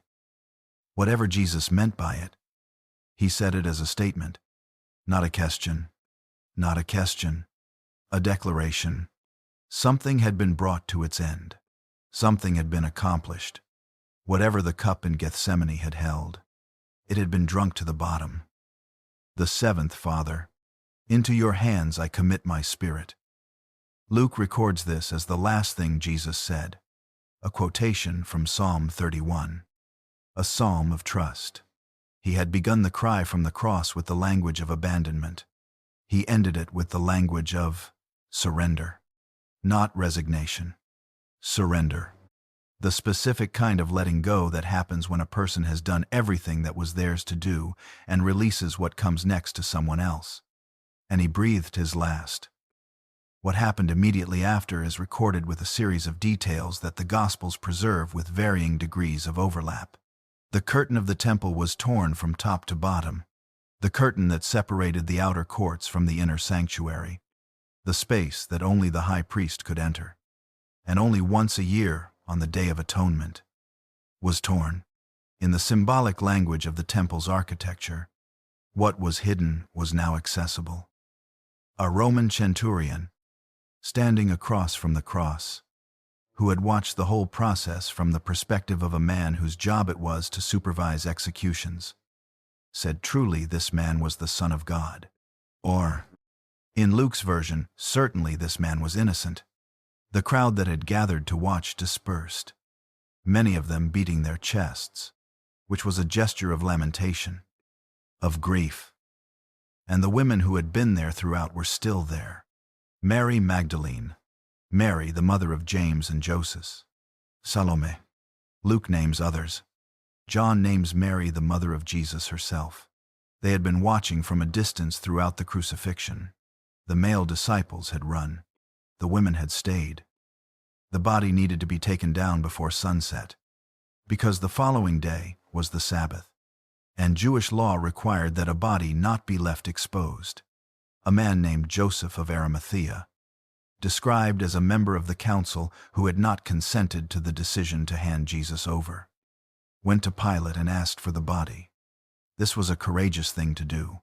To claim the body of a crucified man was to associate yourself publicly with that man and with whatever had gotten him crucified. Pilate confirmed that Jesus was already dead, which surprised him, since crucifixion typically took much longer. He gave the body to Joseph. Joseph wrapped the body in a linen shroud and laid it in a tomb that had been cut from rock, a new tomb in which no one had yet been laid. He rolled a stone against the entrance. Mary Magdalene and Mary, the mother of Joseph, saw where he was laid. Then it was the Sabbath. The city was quiet with the enforced quiet of the day of rest. The festival continued. The temple was full. The pilgrims who had thronged the streets the day before were observing the holy day in their various places across the swollen city. On Golgotha, the crosses were empty. In a garden tomb cut from the rock of a Jerusalem hillside, a body lay wrapped in linen. Rome had done what Rome came to do. The authorities who had needed Jesus dealt with had gotten what they needed. Caiaphas had preserved the peace. Pilate had managed the situation. The disciples had scattered. The crowds had dispersed. The stone was in place. The story, by every measure that the world had for measuring such things, was finished. It is finished. That was what he had said. The authorities agreed. The disciples, in their fear and their grief, probably agreed. Even the women who had stayed until the end, who had watched him die and watched where he was buried, even they had gone home. The stone was in place, and the world was silent. Chapter 15. The Empty Tomb. The Sabbath passed. In the enforced quiet of that day, the city rested, and the pilgrims observed, and the authorities who had managed the crisis of the previous days presumably allowed themselves something like relief. The problem had been resolved. The man who had been drawing dangerous crowds and making dangerous claims and disrupting the careful equilibrium of Passover week was dead and buried.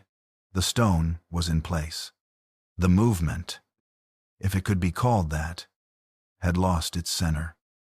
By Saturday evening, when the Sabbath ended and the city began to stir again, there was no particular reason to think that what had happened on Friday would be anything more than the latest in a long history of messianic episodes that had ended in failure, in death, in the painful dispersal of the people who had gathered around a figure who had ultimately proven to be something less than what they had hoped.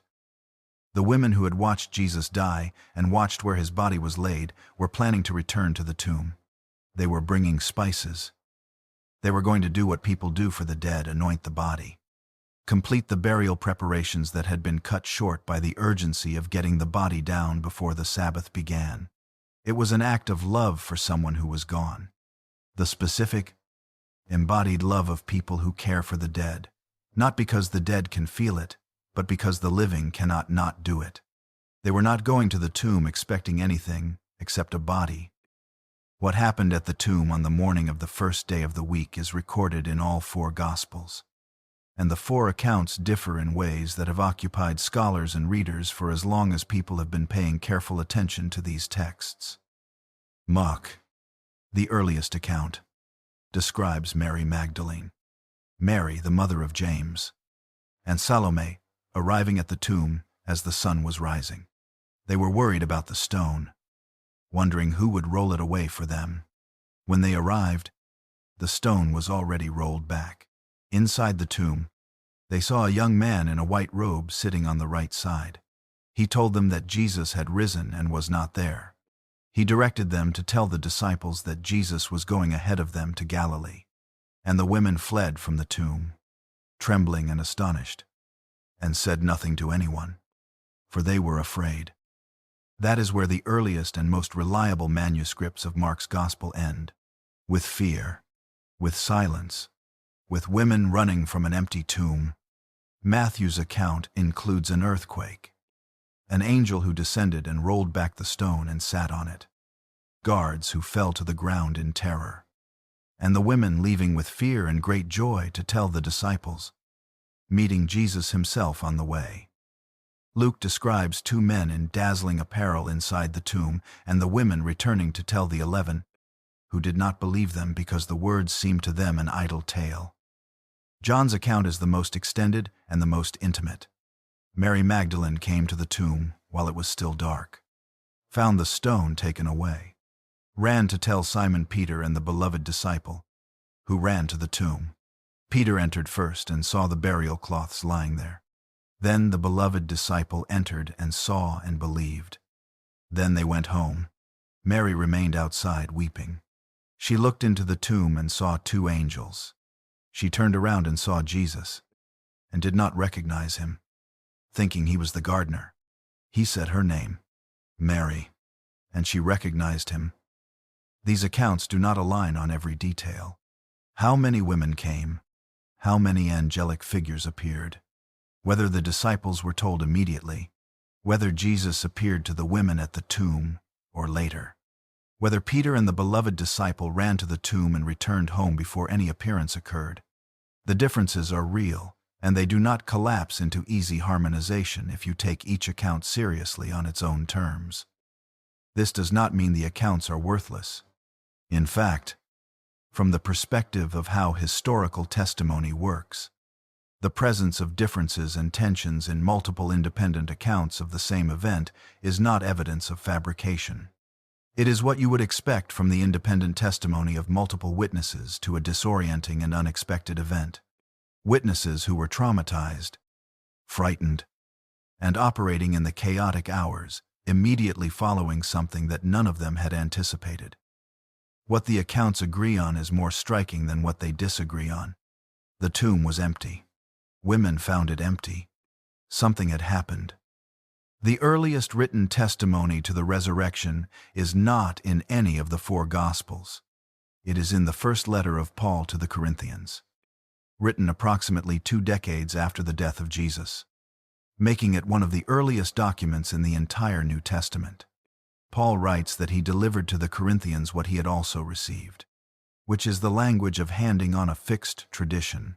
The tradition he received and passed on was this: that Christ died for our sins in accordance with the Scriptures, that he was buried, that he was raised on the 3rd day in accordance with the Scriptures, and that he appeared to Peter, then to the 12. Then he appeared to more than 500 brothers at one time, most of whom are still alive, though some have fallen asleep. Then he appeared to James, then to all the apostles. Last of all, as to one untimely born, he appeared also to Paul himself. Scholars who have studied this passage carefully believe that the tradition Paul says he received goes back considerably earlier than the letter itself. He may have received it when he visited Jerusalem and spent 15 days with Peter, which he mentions in his letter to the Galatians as happening approximately 3 years after his own dramatic experience on the road to Damascus. If so, the tradition that Paul is quoting was in circulation within a few years of the crucifixion. This is not a legend that developed slowly over generations. It is a claim that was being made, with named witnesses, within the lifetime of people who could have contradicted it. The women were the first witnesses. All 4 Gospels agree on this, and it is a detail worth holding carefully.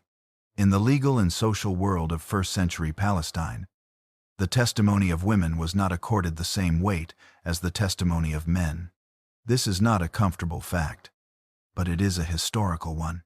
The first-century Jewish historian Josephus, reflecting the standards of his world, wrote that women should not be admitted as witnesses because of the levity and boldness of their sex. If the resurrection story had been constructed by people who wanted it to be believed, they would not have made women the primary witnesses. They would have put Peter and John at the tomb first, or the full group of disciples, or some combination of male witnesses whose testimony would have carried more weight in the culture they were trying to persuade. The tradition put women there because women were there. Because Mary Magdalene went to the tomb before dawn and found it empty and encountered something she could not explain. The tradition preserved this not because it was strategically advantageous, but because it was what happened. The responses to the empty tomb, both in the first century and in the centuries since, fall into a limited number of categories, and each of them deserves honest engagement. The body was stolen. This was the explanation offered by the chief priests in Matthew's Gospel, who told the soldiers guarding the tomb to say that the disciples came by night and stole the body while they were sleeping. It was the first alternative explanation on offer, and its problems are apparent. The disciples in the days immediately following the crucifixion were not a group of bold conspirators capable of organized action. They were a terrified, dispersed, grieving collection of people who had hidden behind locked doors. And beyond the practical difficulties, there is the deeper question: if the disciples stole the body and invented the resurrection, what were they gaining? Not power, not wealth, not social standing. What they gained was persecution, imprisonment, and for several of them, death. People die for things they believe to be true. It is very unusual for people to die for things they know to be false. Jesus did not actually die. The theory that Jesus survived the crucifixion, sometimes called the swoon theory, was developed in the 18th and 19th centuries and has not found serious acceptance in mainstream historical scholarship. Roman soldiers who supervised crucifixions were experienced professionals with strong incentives to ensure the job was done.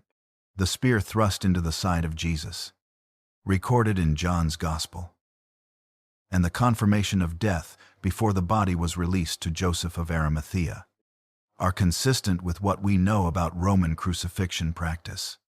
A man who survived flogging and crucifixion and emerged from a sealed tomb 3 days later would not have convinced anyone that he had conquered death. He would have needed a physician. The wrong tomb. The women and the disciples went to the wrong tomb and found it empty. This does not explain the appearances. And in a city where the location of the tomb was known and where the authorities were motivated to produce the body if it existed, the wrong tomb theory has never carried much weight. The appearances were hallucinations, grief-induced visions experienced by people who desperately wanted Jesus to be alive. This is a psychologically coherent account for some of the individual experiences. It is harder to apply to Paul's reference to 500 people seeing Jesus at one time, or to James, the brother of Jesus, who was not a follower during Jesus' ministry, and who would presumably not have been susceptible to grief-induced wishful thinking in the same way.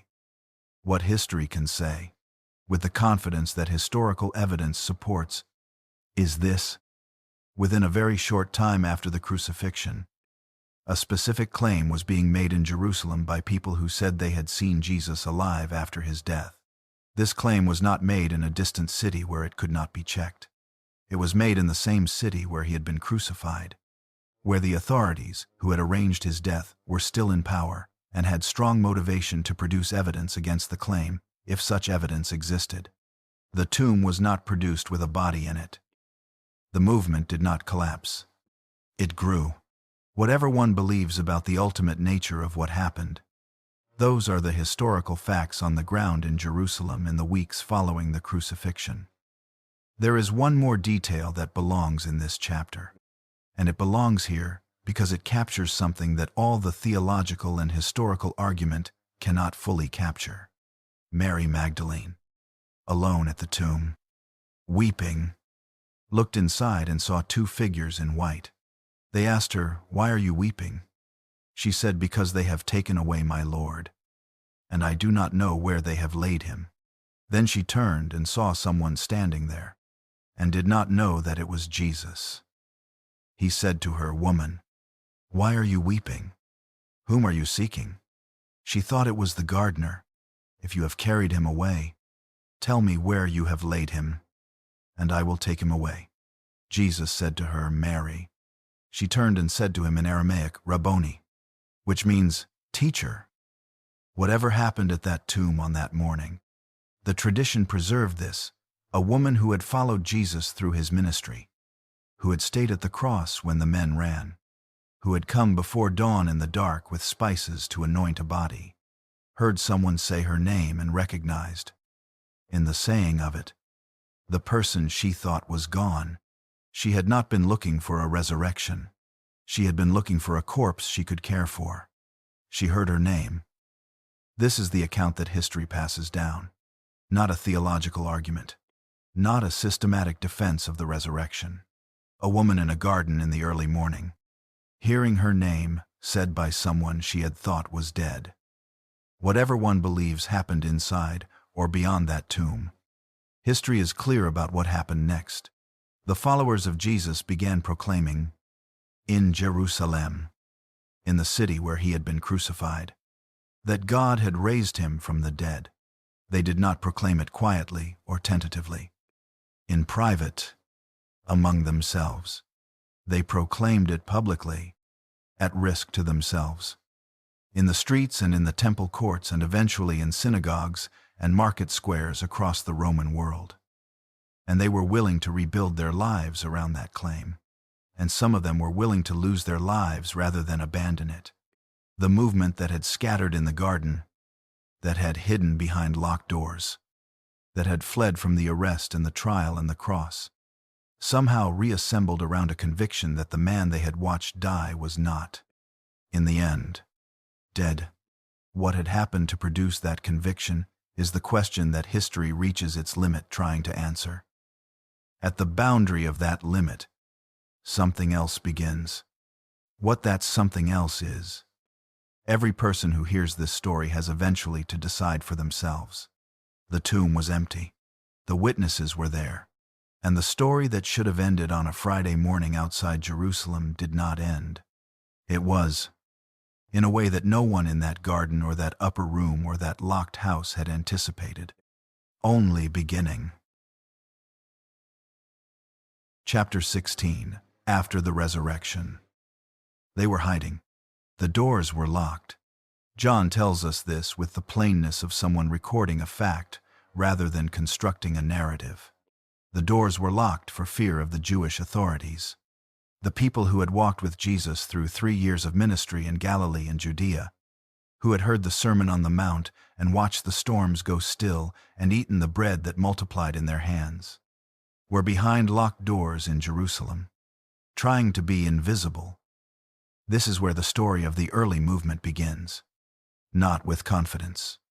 Not with organizational clarity or a clear sense of mission or the kind of bold certainty that we might expect from people who had just been told that the man they followed had risen from the dead. With fear. With confusion. With the particular paralysis of people who have just been through something that has overwhelmed their capacity to know what to do next. This is the starting point.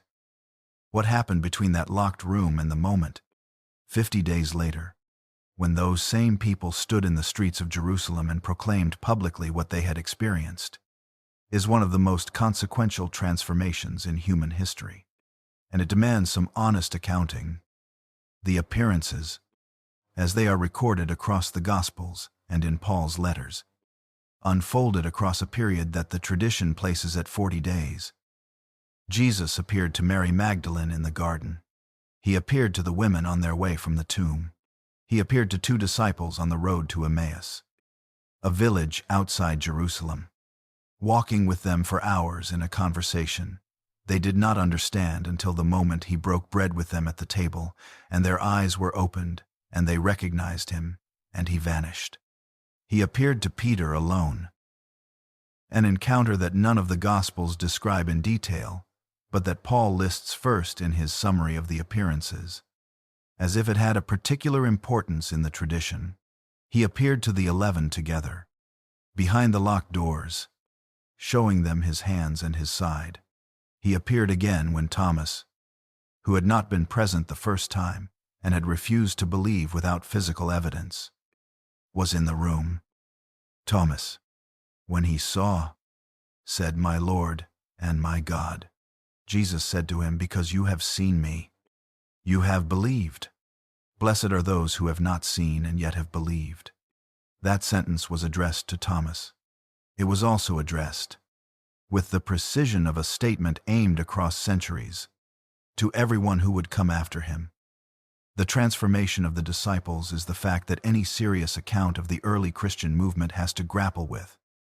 These were not people who had demonstrated unusual courage or resilience in the crisis of the arrest and the crucifixion. They had run. Peter, the rock, the one to whom the keys of the kingdom had been given, had denied 3 times in a courtyard that he even knew the man. While Jesus was being questioned inside, he had denied it to a servant girl, not to a soldier, not under threat of arrest, to a servant girl who recognized his Galilean accent and said he had been with Jesus. "I do not know the man." 3 times. And then the rooster crowed, as Jesus had said it would, and Peter went out and wept bitterly. This is the man who, 50 days after the crucifixion, stood in front of a large crowd in Jerusalem and delivered what the book of Acts records as the first public proclamation of the resurrection of Jesus. He named the crowd's complicity in the crucifixion. He declared that God had raised Jesus from the dead and that they were all witnesses. He told them to repent and be baptized in the name of Jesus Christ for the forgiveness of their sins. 3,000 people, the text says, were added to their number that day. The man who had denied knowing Jesus in a courtyard was now proclaiming Jesus publicly in the city where Jesus had been executed, to the very people who had demanded the crucifixion, and doing it without apparent hesitation or fear. What changed? The experience they described was not gradual. It was not the slow recovery of courage that grief sometimes produces. The eventual reconstitution of a community around the memory of someone who had mattered to them. It was not the natural development of a religious movement that had absorbed the death of its founder and found ways to continue in his name. The timeline is too compressed for that explanation to work. 50 days from the crucifixion to the public proclamation, the same city, the same authorities, the same Roman occupation. What the early community said had changed was specific. They had seen the risen Jesus. They had heard him teach in the days following the resurrection. They had been told by him to wait in Jerusalem for what the Father had promised. And then, on the day the Jewish tradition called Shavuot, the Feast of Weeks, what came to be called Pentecost by the Greek-speaking world, something happened. The book of Acts describes it as the sound of a rushing wind filling the house where they were gathered, and the appearance of what seemed to be tongues of fire resting on each of them. They were filled with the Holy Spirit and began to speak in other languages. The pilgrims from across the Jewish diaspora who were in Jerusalem for the festival heard their own native languages being spoken by Galileans who had no natural reason to know those languages. Peter stood up and addressed the crowd. What was once hidden behind locked doors was now standing in a public square and proclaiming the name of the man who had been crucified 50 days earlier. Now consider the people who were doing this proclaiming, and consider what they had to gain from it. Paul, writing to the Corinthians, described what he and the other apostles had experienced as a result of their proclamation: hunger and thirst, and inadequate clothing and brutal treatment, and homelessness and labor with their own hands, and persecution and slander. He described being in danger from rivers and from robbers, and from his own countrymen, and from Gentiles. In danger in the city and in the wilderness and at sea. This is not a man describing the benefits of membership in a successful religious organization. This is a man describing the specific costs of a commitment he has made that the world around him finds dangerous and offensive. And he continued making it. James, the brother of Jesus, was not a follower during Jesus' ministry. The Gospels record that Jesus' own brothers thought he was out of his mind at some point during the Galilee period, which is one of those details that a tradition manufacturing its own history would not include. The brother of Jesus thought Jesus had lost his mind. Then something changed. Paul lists James among those to whom the risen Jesus appeared. And James became not merely a member of the early movement, but one of its central leaders. Eventually, the leader of the Jerusalem community, he was executed by stoning in the year 62 of the Common Era.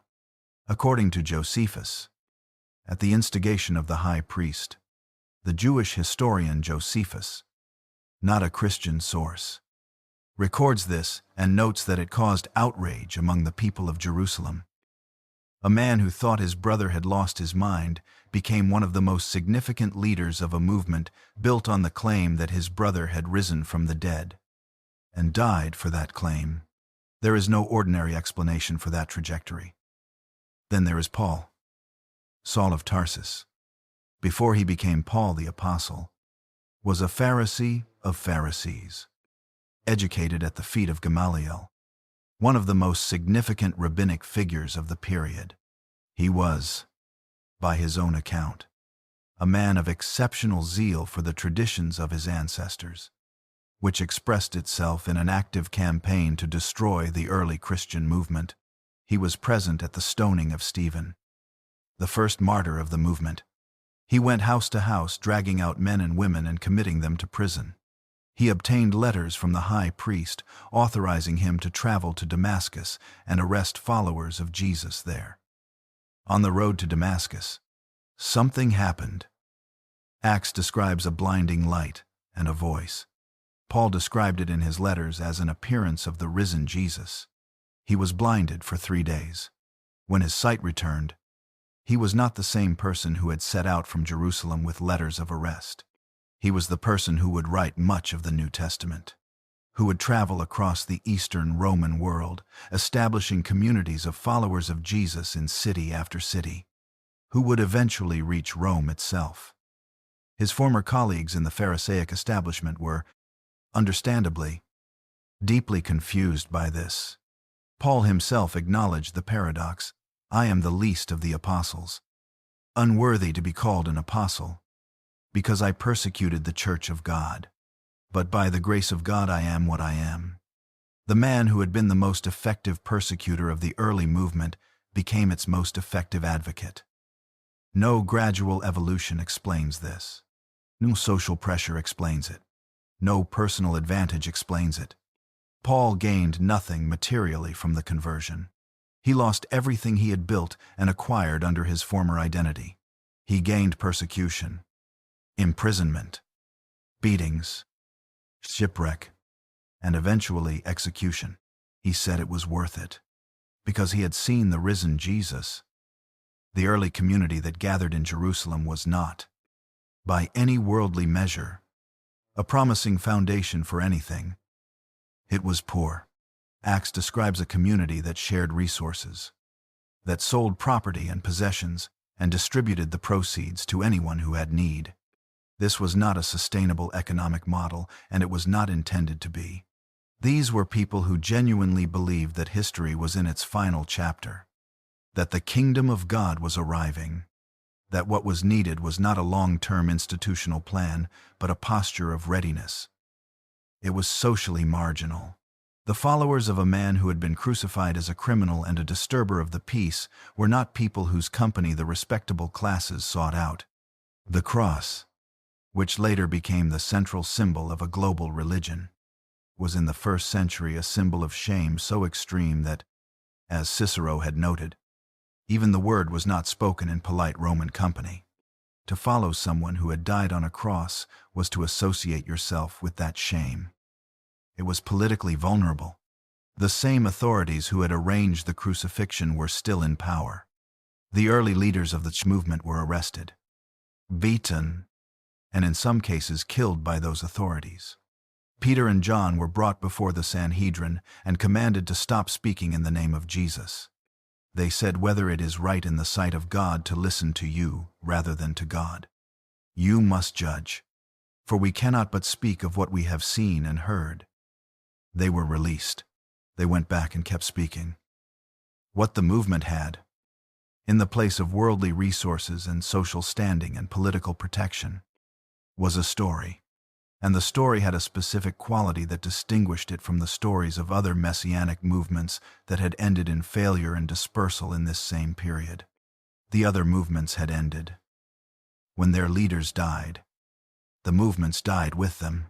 This is what was supposed to happen.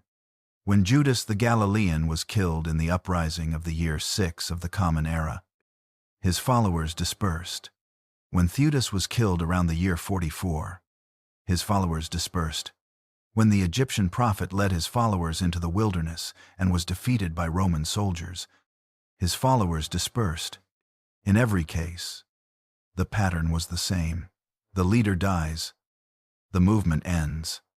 The question of whether this was the one is answered in the negative by the simple fact of the death. The death of Jesus was supposed to produce the same result.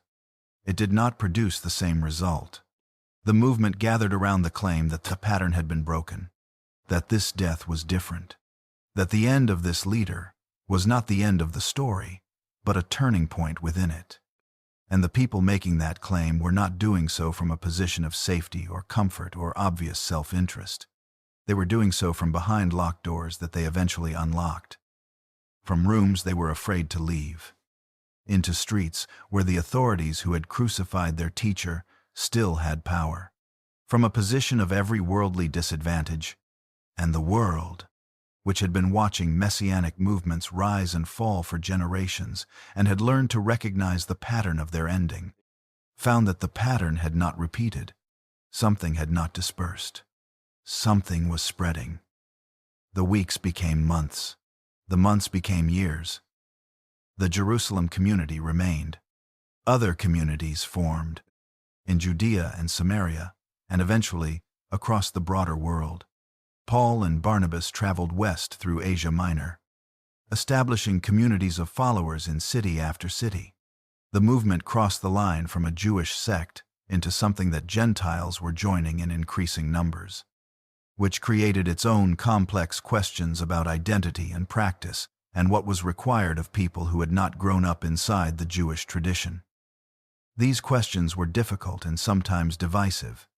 The letters of Paul are full of the specific tensions of communities, figuring out what it meant to be the people of the God of Israel in a world that had never known the Torah. It was not a smooth or easy process, but the communities formed and held. In Rome, within 2 decades of the crucifixion, there was a community large enough that when the Emperor Nero needed a scapegoat for the Great Fire of the year 64 of the Common Era, he had a defined and identifiable group to blame. Tacitus, the Roman historian, records that Nero fastened the guilt and inflicted the most exquisite tortures on a class hated for their abominations. Called Christians by the populace, Christus, from whom the name had its origin, suffered the extreme penalty during the reign of Tiberius at the hands of one of our procurators, Pontius Pilatus. Tacitus was not a Christian. He found the movement's beliefs what he called a destructive superstition. He was recording it as a historian of Roman affairs. What he recorded was that within 30 years of the crucifixion, there was a community in the capital of the empire that had grown large enough to be identifiable and to be used as a convenient target by an emperor in need of one. Rome had executed Jesus to prevent exactly this kind of spread. Rome had failed. Chapter 17. Rome could not erase him. Empires are very good at erasure. This is not a cynical observation. It is a historical one. The ability to make things disappear. People and movements and ideas, and the memory of people and movements and ideas, has always been one of the primary tools of concentrated power. Rome was better at it than almost anyone who had come before. It had the administrative infrastructure to track dissent across a vast geography, the military capacity to suppress organized resistance, the legal framework to criminalize beliefs as well as actions, and the public spectacle of execution to make the cost of continued association with forbidden things visible to everyone who might be tempted. It had used all of these tools before. It had used them against Jewish resistance movements, against political rivals, against philosophers whose ideas became inconvenient, against whole populations when the situation required. It turned all of them, over the course of roughly 3 centuries, against the movement that had grown from the empty tomb in Jerusalem. It failed. Understanding why it failed is not simply a matter of religious conviction. It is a matter of historical inquiry, and the historical answer is more interesting and more human than either pure theology or pure power analysis tends to allow. The first systematic attempt to suppress the movement came not from the emperor, but from the Jewish authorities in Jerusalem. And it began almost immediately. Peter and John were arrested and brought before the Sanhedrin within weeks of Pentecost. They were commanded to stop speaking in the name of Jesus. They refused. They were released, arrested again, beaten, released again. Stephen, described in Acts as a man full of grace and power, was brought before the Sanhedrin on charges of blasphemy and stoned to death. He became the first person recorded as dying specifically for the claim that Jesus had risen and was the Messiah. Before he died, he said something that the tradition preserved and that the tradition understood as significant: Lord, do not hold this sin against them. The echo of what Jesus had said from the cross was not accidental. The stoning of Stephen scattered the Jerusalem community. People fled into Judea and Samaria and further, and as they scattered, they carried what they knew with them. The attempt to suppress the movement had the effect of accelerating its geographic spread. This was the first of several occasions on which the pressure applied to the movement produced an outcome that the people applying the pressure had not intended. Rome's engagement with the movement was at first largely indifferent. In the early decades, Roman authorities tended to regard the followers of Jesus as a sect within Judaism, which was a legal religion with recognized status in the empire, and therefore not their immediate concern. The disputes between Jewish followers of Jesus and the broader Jewish community were, from Rome's perspective, internal religious arguments that did not require imperial adjudication. This changed under Nero. In the year 64 of the Common Era, a great fire burned for 6 days and nights across Rome, destroying a significant portion of the city. The cause of the fire was disputed, and rumors circulated that Nero himself had ordered it, or at least had done nothing to stop it. To clear space for his ambitious building projects, Nero needed the rumors to stop. He needed someone to blame. He found the Christians. What followed was the first systematic state persecution of followers of Jesus in the Roman world. People were arrested and made to testify against others. Some were covered in animal skins and thrown to dogs. Some were crucified. Some were set on fire and used as torches to illuminate Nero's gardens at night. Tacitus, who recorded this, was no friend of the Christians. He found their beliefs repugnant, but even he wrote that even people who believed the Christians were guilty and deserving of punishment found the spectacle of Nero's treatment of them excessive, and that a feeling of compassion arose for the victims, because they were being sacrificed not for the public good, but to satisfy one man's cruelty. Peter and Paul were both, according to the consistent tradition of the early church, executed during the Neronian persecution. Peter, tradition holds, was crucified upside down at his own request, not considering himself worthy to die in the same manner as Jesus. Paul, as a Roman citizen, was entitled to the more dignified death of beheading. The two most significant figures in the early movement were gone. The movement was not gone. The persecution under Nero was intense but geographically limited and tied to a specific political moment. What followed in the subsequent centuries was more varied and, in some respects, more revealing. Different emperors took different approaches to the question of what to do about the Christians. Domitian, who reigned from the year 81 to the year 96 of the Common Era, targeted Christians and others who refused to participate in the imperial cult. The worship of the emperor was not merely a religious requirement. It was a loyalty test, a visible demonstration of alignment with the values and authority of Rome. Christians, who reserved their worship exclusively for the God of Israel and his Son Jesus, could not participate.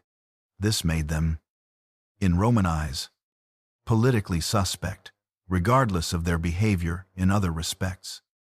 Under Trajan, who reigned from the year 98 to the year 117 of the Common Era, the official policy was articulated with unusual clarity in a famous exchange of letters between Trajan and Pliny the Younger, who was serving as governor of Bithynia in what is now northern Turkey. Pliny wrote to ask for guidance. He had been executing Christians, but he was uncertain whether he was doing it correctly.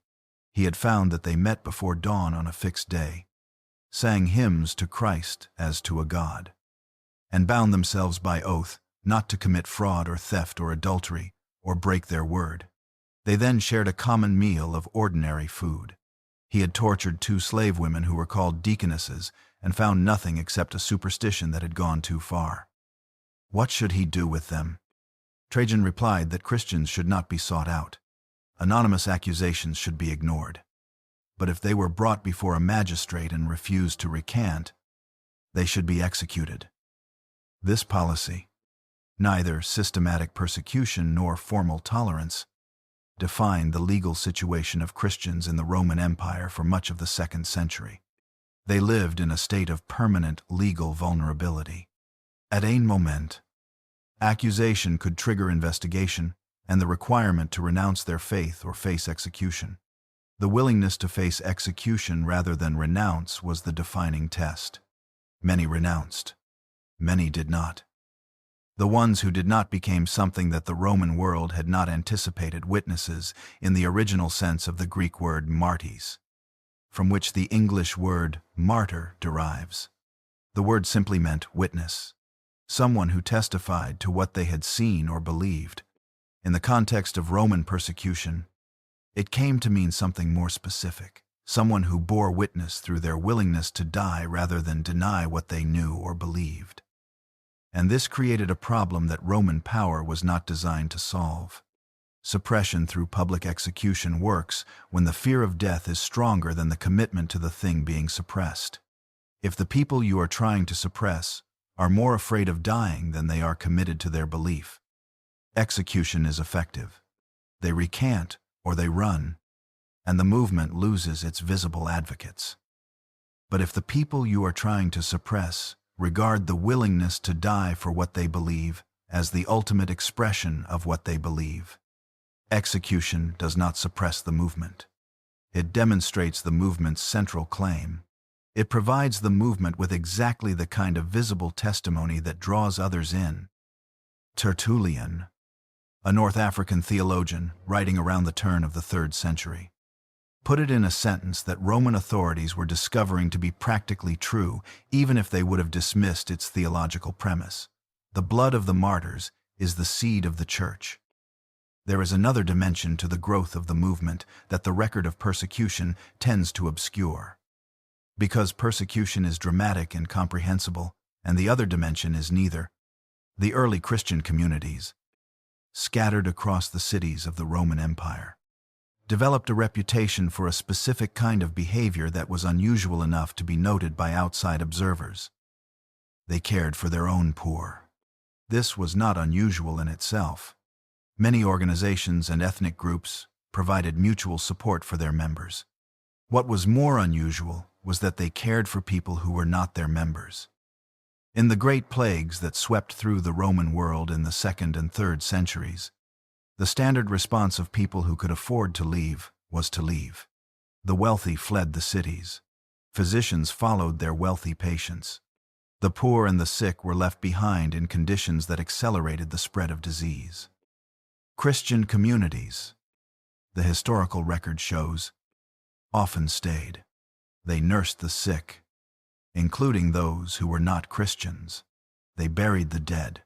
The Alexandrian bishop Dionysius, writing in the 3rd century about a plague that struck his city, described how the Christians had visited the sick without thinking of the danger to themselves, had closed the eyes of the dying and carried the bodies for burial. They also practiced a form of care for the abandoned that struck Roman observers as extraordinary: the abandonment of unwanted infants, typically girls and the disabled, was a common and legally unremarkable practice in the Roman world. Parents who did not want or could not afford a child left the infant at a designated location. Some of these infants were recovered by people who would raise them as slaves. Most died. Christian communities in various cities gathered and raised these abandoned infants. This was not a natural extension of anything in Roman civic culture. It was something that followed from a specific conviction that every human life, regardless of its social utility or the circumstances of its birth, possessed a worth that was not conferred by family or citizenship or physical capacity. That conviction had a source. It came from the teaching of a man who had touched lepers and eaten with tax collectors, and told a story about a father running down a road toward a son who had disgraced himself. By the early 4th century, the Christian movement was present throughout the Roman Empire. From Britain to Mesopotamia, from the Rhine to North Africa, it had survived 3 centuries of intermittent persecution. It had developed a theology, a practice, a body of texts, and a network of communities that spanned the empire and beyond. And then something happened that no one had predicted. The Emperor Constantine. In the year 312 of the Common Era, Constantine was marching toward Rome to contest control of the Western Empire with his rival Maxentius. Before the Battle of the Milvian Bridge, Constantine reported an experience that he interpreted as divine intervention in his favor. He had the Christian symbol placed on the shields of his soldiers. He won the battle. Maxentius drowned in the Tiber. The year following, Constantine issued the Edict of Milan, which extended legal toleration to Christians and ordered the return of confiscated Christian property. The movement that Rome had been trying to suppress for 3 centuries was now under imperial protection. We should be careful about what we say happened here and what we do not say happened. Constantine's conversion, or political alignment with Christianity, is a subject of enormous historical complexity and debate. Whether he experienced a genuine religious transformation or made a calculated political decision to align with a movement that had demonstrated remarkable resilience and reach across the empire is something historians continue to argue. The answer may be that these are not as separable as the question implies. Political calculations and genuine religious experience are not mutually exclusive in the interior life of a person who inhabits both politics and faith. What is not debatable is the effect.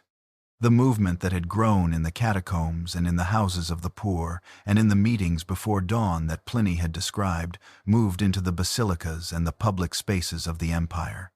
The cross that had been a symbol of criminal shame became the symbol displayed on the standards of the Roman army. The empire did not simply become Christian overnight. The process was gradual and contested and complicated in ways that a single chapter cannot do justice to.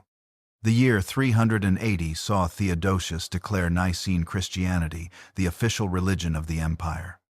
But the reality on the ground was never as uniform as imperial declarations suggested.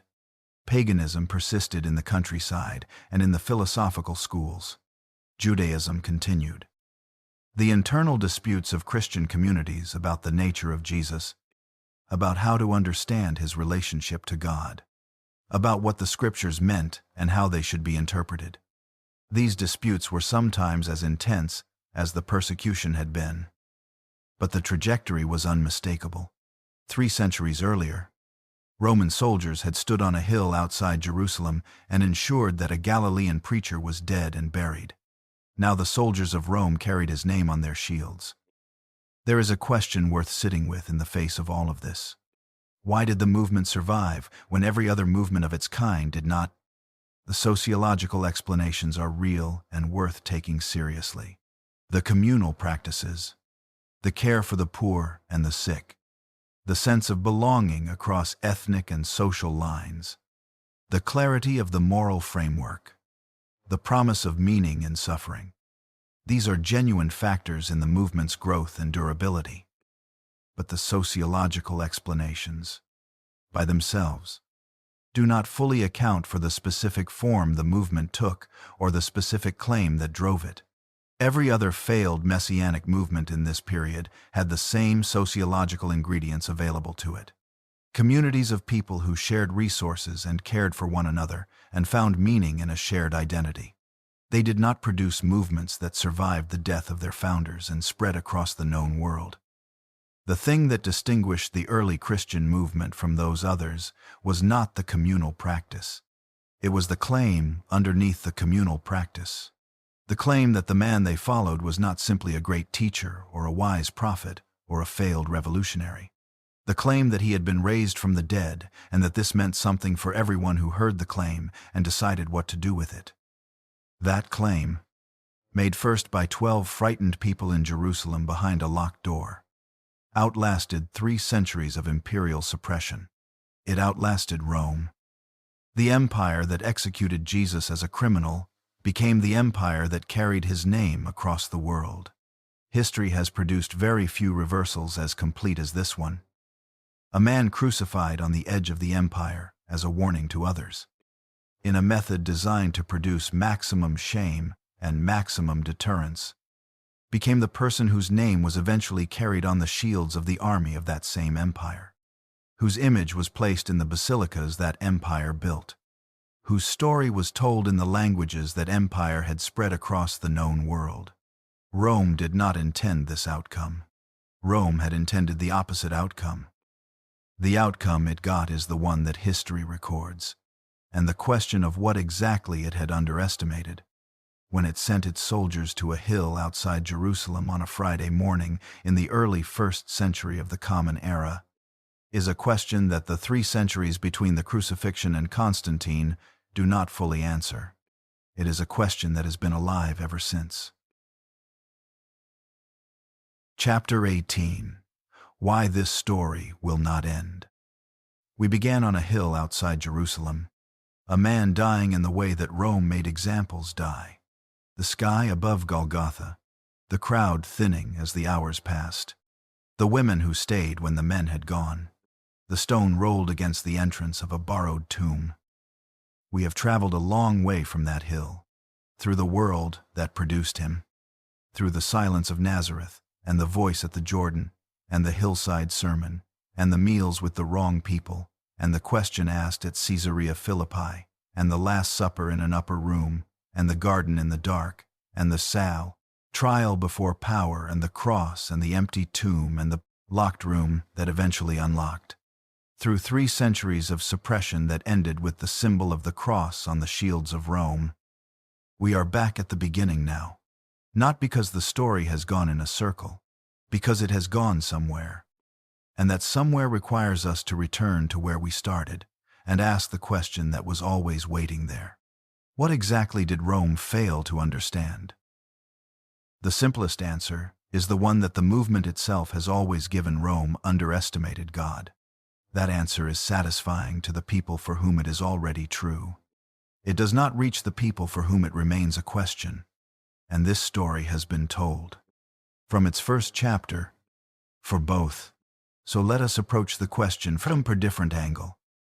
Let us look at what the story has done in the world since the morning the tomb was found empty, not as theological argument, as historical observation, because the historical observation is itself remarkable enough that it demands accounting, regardless of what one believes about its ultimate source.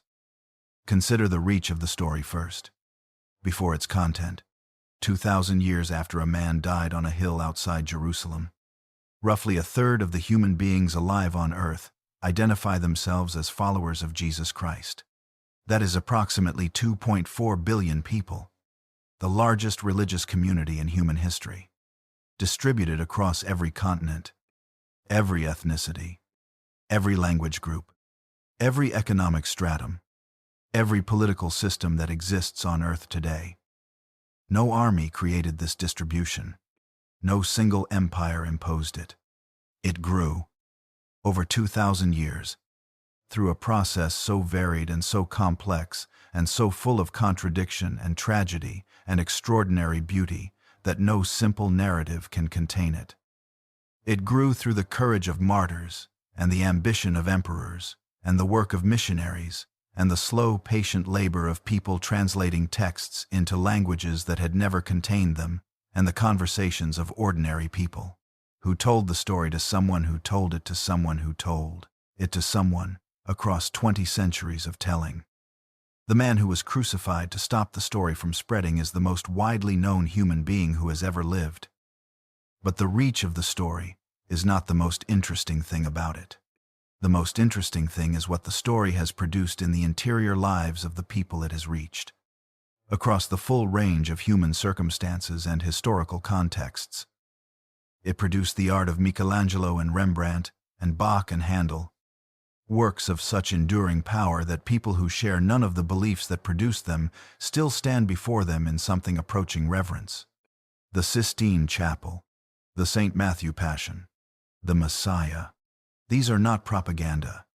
They are the overflow of something that could not be contained within ordinary expression and required the extremity of art to hold it. It produced hospitals, the institution of the hospital, as a place where the sick and the poor could receive care regardless of their ability to pay. Emerged from the conviction that every human body was made in the image of God, and that Jesus had healed the sick without asking first what they could afford. The great hospitals of the medieval world were founded by the Church. Many of the largest hospital systems in the modern United States were founded by religious orders whose founding impulse came directly from this story. It produced universities. Oxford and Cambridge began as institutions for the training of clergy. Harvard was founded to ensure that the Church in the New World would have an educated ministry. Yale, Princeton, Notre Dame, Georgetown. The systematic pursuit of knowledge as a vocation. The idea that the created world was worth understanding because its creator had declared it good was an impulse that the Christian intellectual tradition carried for centuries and that shaped the institutions through which the Western world organized the transmission of knowledge. It produced the abolition of slavery. William Wilberforce, who led the decades-long parliamentary campaign that ended the British slave trade, was an evangelical Christian whose conviction that all human beings were made in the image of God and equal before their Creator was the fuel of his persistence. The majority of the leaders of the American abolitionist movement were motivated by the same conviction. Frederick Douglass, who had experienced slavery from the inside and knew its brutality with the authority of his own body, drew on the language of this story when he described the contradiction of a nation that claimed the inheritance of Christian civilization while practicing human bondage. It produced the civil rights movement. Martin Luther King Jr. spoke the language of the Hebrew prophets and the teachings of Jesus with a fluency and a depth that shaped one of the most significant moral transformations in American history. His letters from Birmingham jail and his speeches from the steps of the Lincoln Memorial are saturated with this story, and their power cannot be fully understood apart from the tradition that formed them. This is not a simple story of a religion producing only good. The same tradition that produced Wilberforce and King also produced the Crusades and the Inquisition and the religious wars that tore Europe apart, and the missionaries who brought the gospel to indigenous peoples in ways that destroyed what they found. The tradition has been used to justify things that are direct contradictions of its central teachings, and to inspire things that are their most faithful expression. That full complexity is part of the historical record, and it cannot be edited out without falsifying what the tradition actually is. But the complexity is itself evidence of something.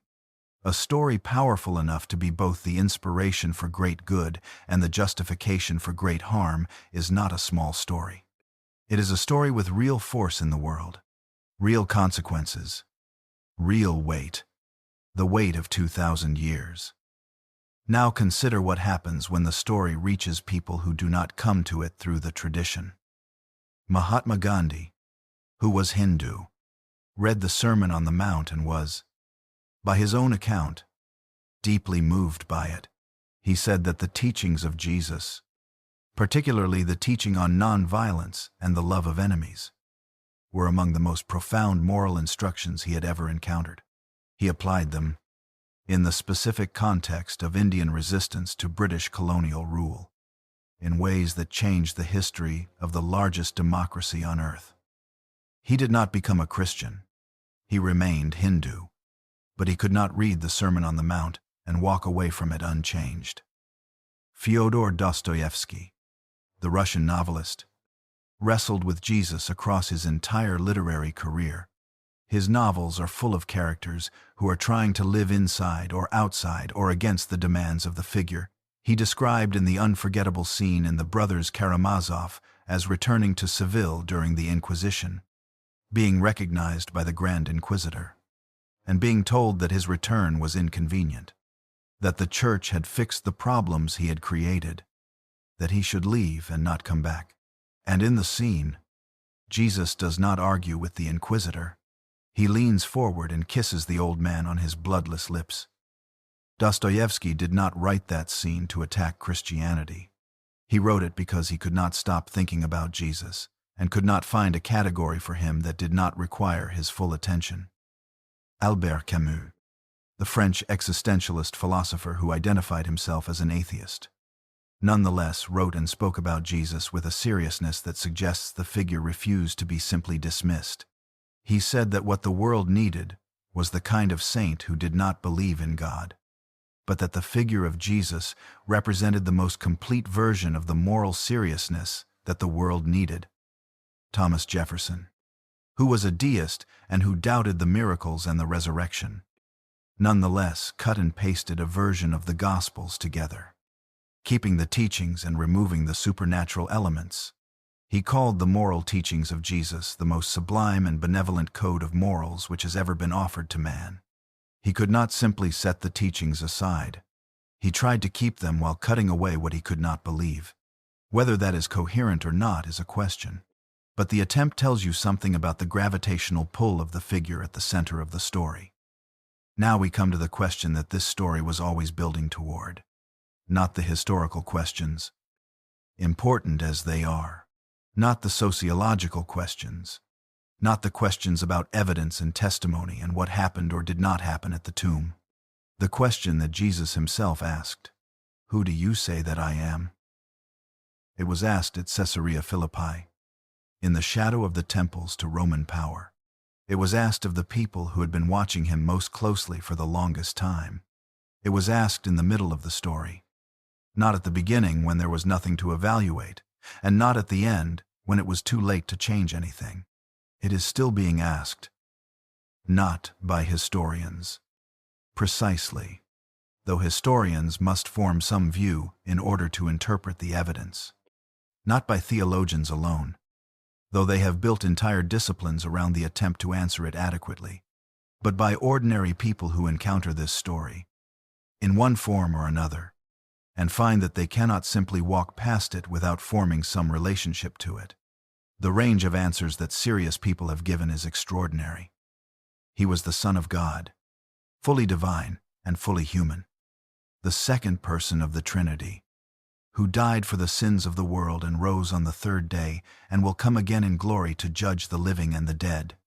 This is the answer of the creeds that the early church hammered out across councils and controversies. The answer that 2 billion people today recite as their understanding of who Jesus was and is. He was a great teacher, perhaps the greatest moral teacher who has ever lived, whose teachings about love and forgiveness and the dignity of every human being contain wisdom that humanity has not yet fully absorbed. This is the answer of many who respect the tradition without sharing its theological commitments. He was a prophet in the tradition of the Hebrew prophets, calling his people back to the demands of the covenant, operating within the framework of Second Temple Judaism, whose movement was taken in directions after his death that he would not have recognized or authorized. This is a significant strand within Jewish scholarship on the historical Jesus. He was a social revolutionary, a peasant from Galilee who challenged the economic and political structures of his world in the name of the God who had always taken the side of the poor and the marginalized. This is the reading of liberation theology and of many who find in Jesus a resource for thinking about justice. He was a wisdom teacher, closer in spirit to the great philosophical and spiritual teachers of the ancient world than to the doctrinal figure that subsequent Christianity constructed. This is the reading of various historical Jesus scholars who emphasize the sayings, traditions over the miracle accounts and the resurrection claim. He was a figure whose significance has been massively overstated by a tradition that made him the center of a religion he did not intend to found. This is the skeptical secular reading, which acknowledges his historical existence but questions the edifice built around it. None of these answers has silenced the question. Each of them has generated its own tradition of argument and counter-argument that continues to this day. 2,000 years of the most rigorous human intellectual effort applied to a single life. And the question is still alive. That fact is itself extraordinary. No other person in human history has generated this quality and quantity of sustained intellectual attention. Philosophers have tried to understand him. Historians have tried to locate him. Theologians have tried to define him. Novelists have tried to imagine him. Filmmakers have tried to depict him. Poets have tried to describe him. Scientists have tried to naturalize his miracles. Skeptics have tried to dissolve his significance. Believers have tried to encompass his mystery within their creeds. None of them has finished the conversation. There is a reason for that, and the reason is woven through everything this story has tried to examine. Jesus does not fit the available categories. He is not a philosopher, though he teaches with a depth that philosophers have been drawing on for 2,000 years. He is not a political revolutionary, though his teachings have fueled more revolutions than any political manifesto. He is not a mystic retreating from the world, though his prayer life and his relationship with God have the quality of the deepest mystical experience. He is not a social activist organizing the poor for their own liberation, though he consistently located himself among the poor and announced that the kingdom belonged to them. He is all of these things, and he overflows all of these categories simultaneously. And the overflowing is not a failure of the categories. It is the sign that the person being categorized exceeds what the categories were designed to hold. Which brings us back to the question. Not the historical question of what happened at the tomb, not the theological question of how to understand his relationship to God, but the existential question, the one that is finally personal, the one that no scholarship or tradition or inherited answer can substitute for. What do you do with Jesus? There have been people across history who have encountered this story and walked away from it. That is an available option. It has been chosen by people of genuine intelligence and genuine seriousness. But it has not been as easy as simply deciding not to engage. The story has a way of following people, of surfacing in unexpected places, of appearing in the arguments of thinkers who explicitly reject it, and in the imaginations of artists who have declared themselves free of it, and in the moral intuitions of people who have never opened a Bible and yet find themselves, at the moment of decision, reaching for standards of justice and compassion that trace back, whether they know it or not, to a hillside in Galilee where a man said, "Blessed are the poor. Blessed are the merciful. Love your enemies." The story does not stay where you put it. It has not stayed where Rome put it. It has not stayed where the Inquisition put it, or where comfortable Christianity put it, or where any of the many institutions that have claimed its authority while contradicting its content have tried to confine it. It keeps getting out. It keeps showing up in the places and among the people that power has decided are too marginal to matter. It keeps asking its question. The Ethiopian official in the book of Acts was riding in his chariot on the road from Jerusalem, reading from the scroll of Isaiah, the passage about the servant who was led like a lamb to slaughter, the one who was pierced for the transgressions of others, the one whose grave was made with the wicked and with a rich man in his death, and he could not understand what he was reading. A man named Philip ran up alongside the chariot and asked, "Do you understand what you are reading?" And the official said the most honest thing anyone can say when they are reading something that exceeds their current framework for understanding it. "How can I, unless someone guides me?" And then he asked the question that Philip was waiting for. The question that this story has always been waiting for. About whom does the prophet say this? About himself, or about someone else? Philip began with that scripture and told him the good news about Jesus. We do not know exactly what Philip said. The text does not give us the argument or the exegesis or the specific chain of reasoning that moved an educated, serious, religiously committed man to ask for baptism at the first body of water they passed. We only know that it started with a question asked by someone who had the honesty to admit that he was reading something larger than his current ability to understand it, and the curiosity to ask for help. The chariot stopped. The official was baptized. He went on his way rejoicing. The story that should have ended on a hill outside Jerusalem did not end. It did not end when the stone was rolled against the tomb. It did not end when the disciples ran. It did not end when Rome turned the full weight of its power against the people who would not stop telling it. It did not end in the catacombs or the arenas or the courts of the emperors who needed it to end. It has not ended in the 2,000 years since. And the question of why it has not ended, the question that this entire story has been circling, is finally not a historical question at all. It is the question that Jesus asked at Caesarea Philippi. The question he is still asking, not who do people say that I am, not what does the tradition say, not what have the councils decided, or the creeds declared, or the scholars concluded. Who do you say that I am? The scroll is still open. The chariot has stopped. The question is in the air. And the answer, whatever it turns out to be, is not one that anyone else can give on your behalf. Rome knew how to make men disappear. It had roads for armies, courts for traitors, and crosses for the kind of people who said the wrong things to the wrong crowds. On a Friday morning outside Jerusalem, it did what it always did. It made an example. And 2,000 years later, the example is still speaking. Not because the world agreed on what to make of him, but because no one, believer or skeptic, worshipper or historian, has been able to look at the life and the death and what came after, and simply walk away. The story that was supposed to end on a hill outside Jerusalem became the story that would not end. And that, perhaps, is the most extraordinary fact of all.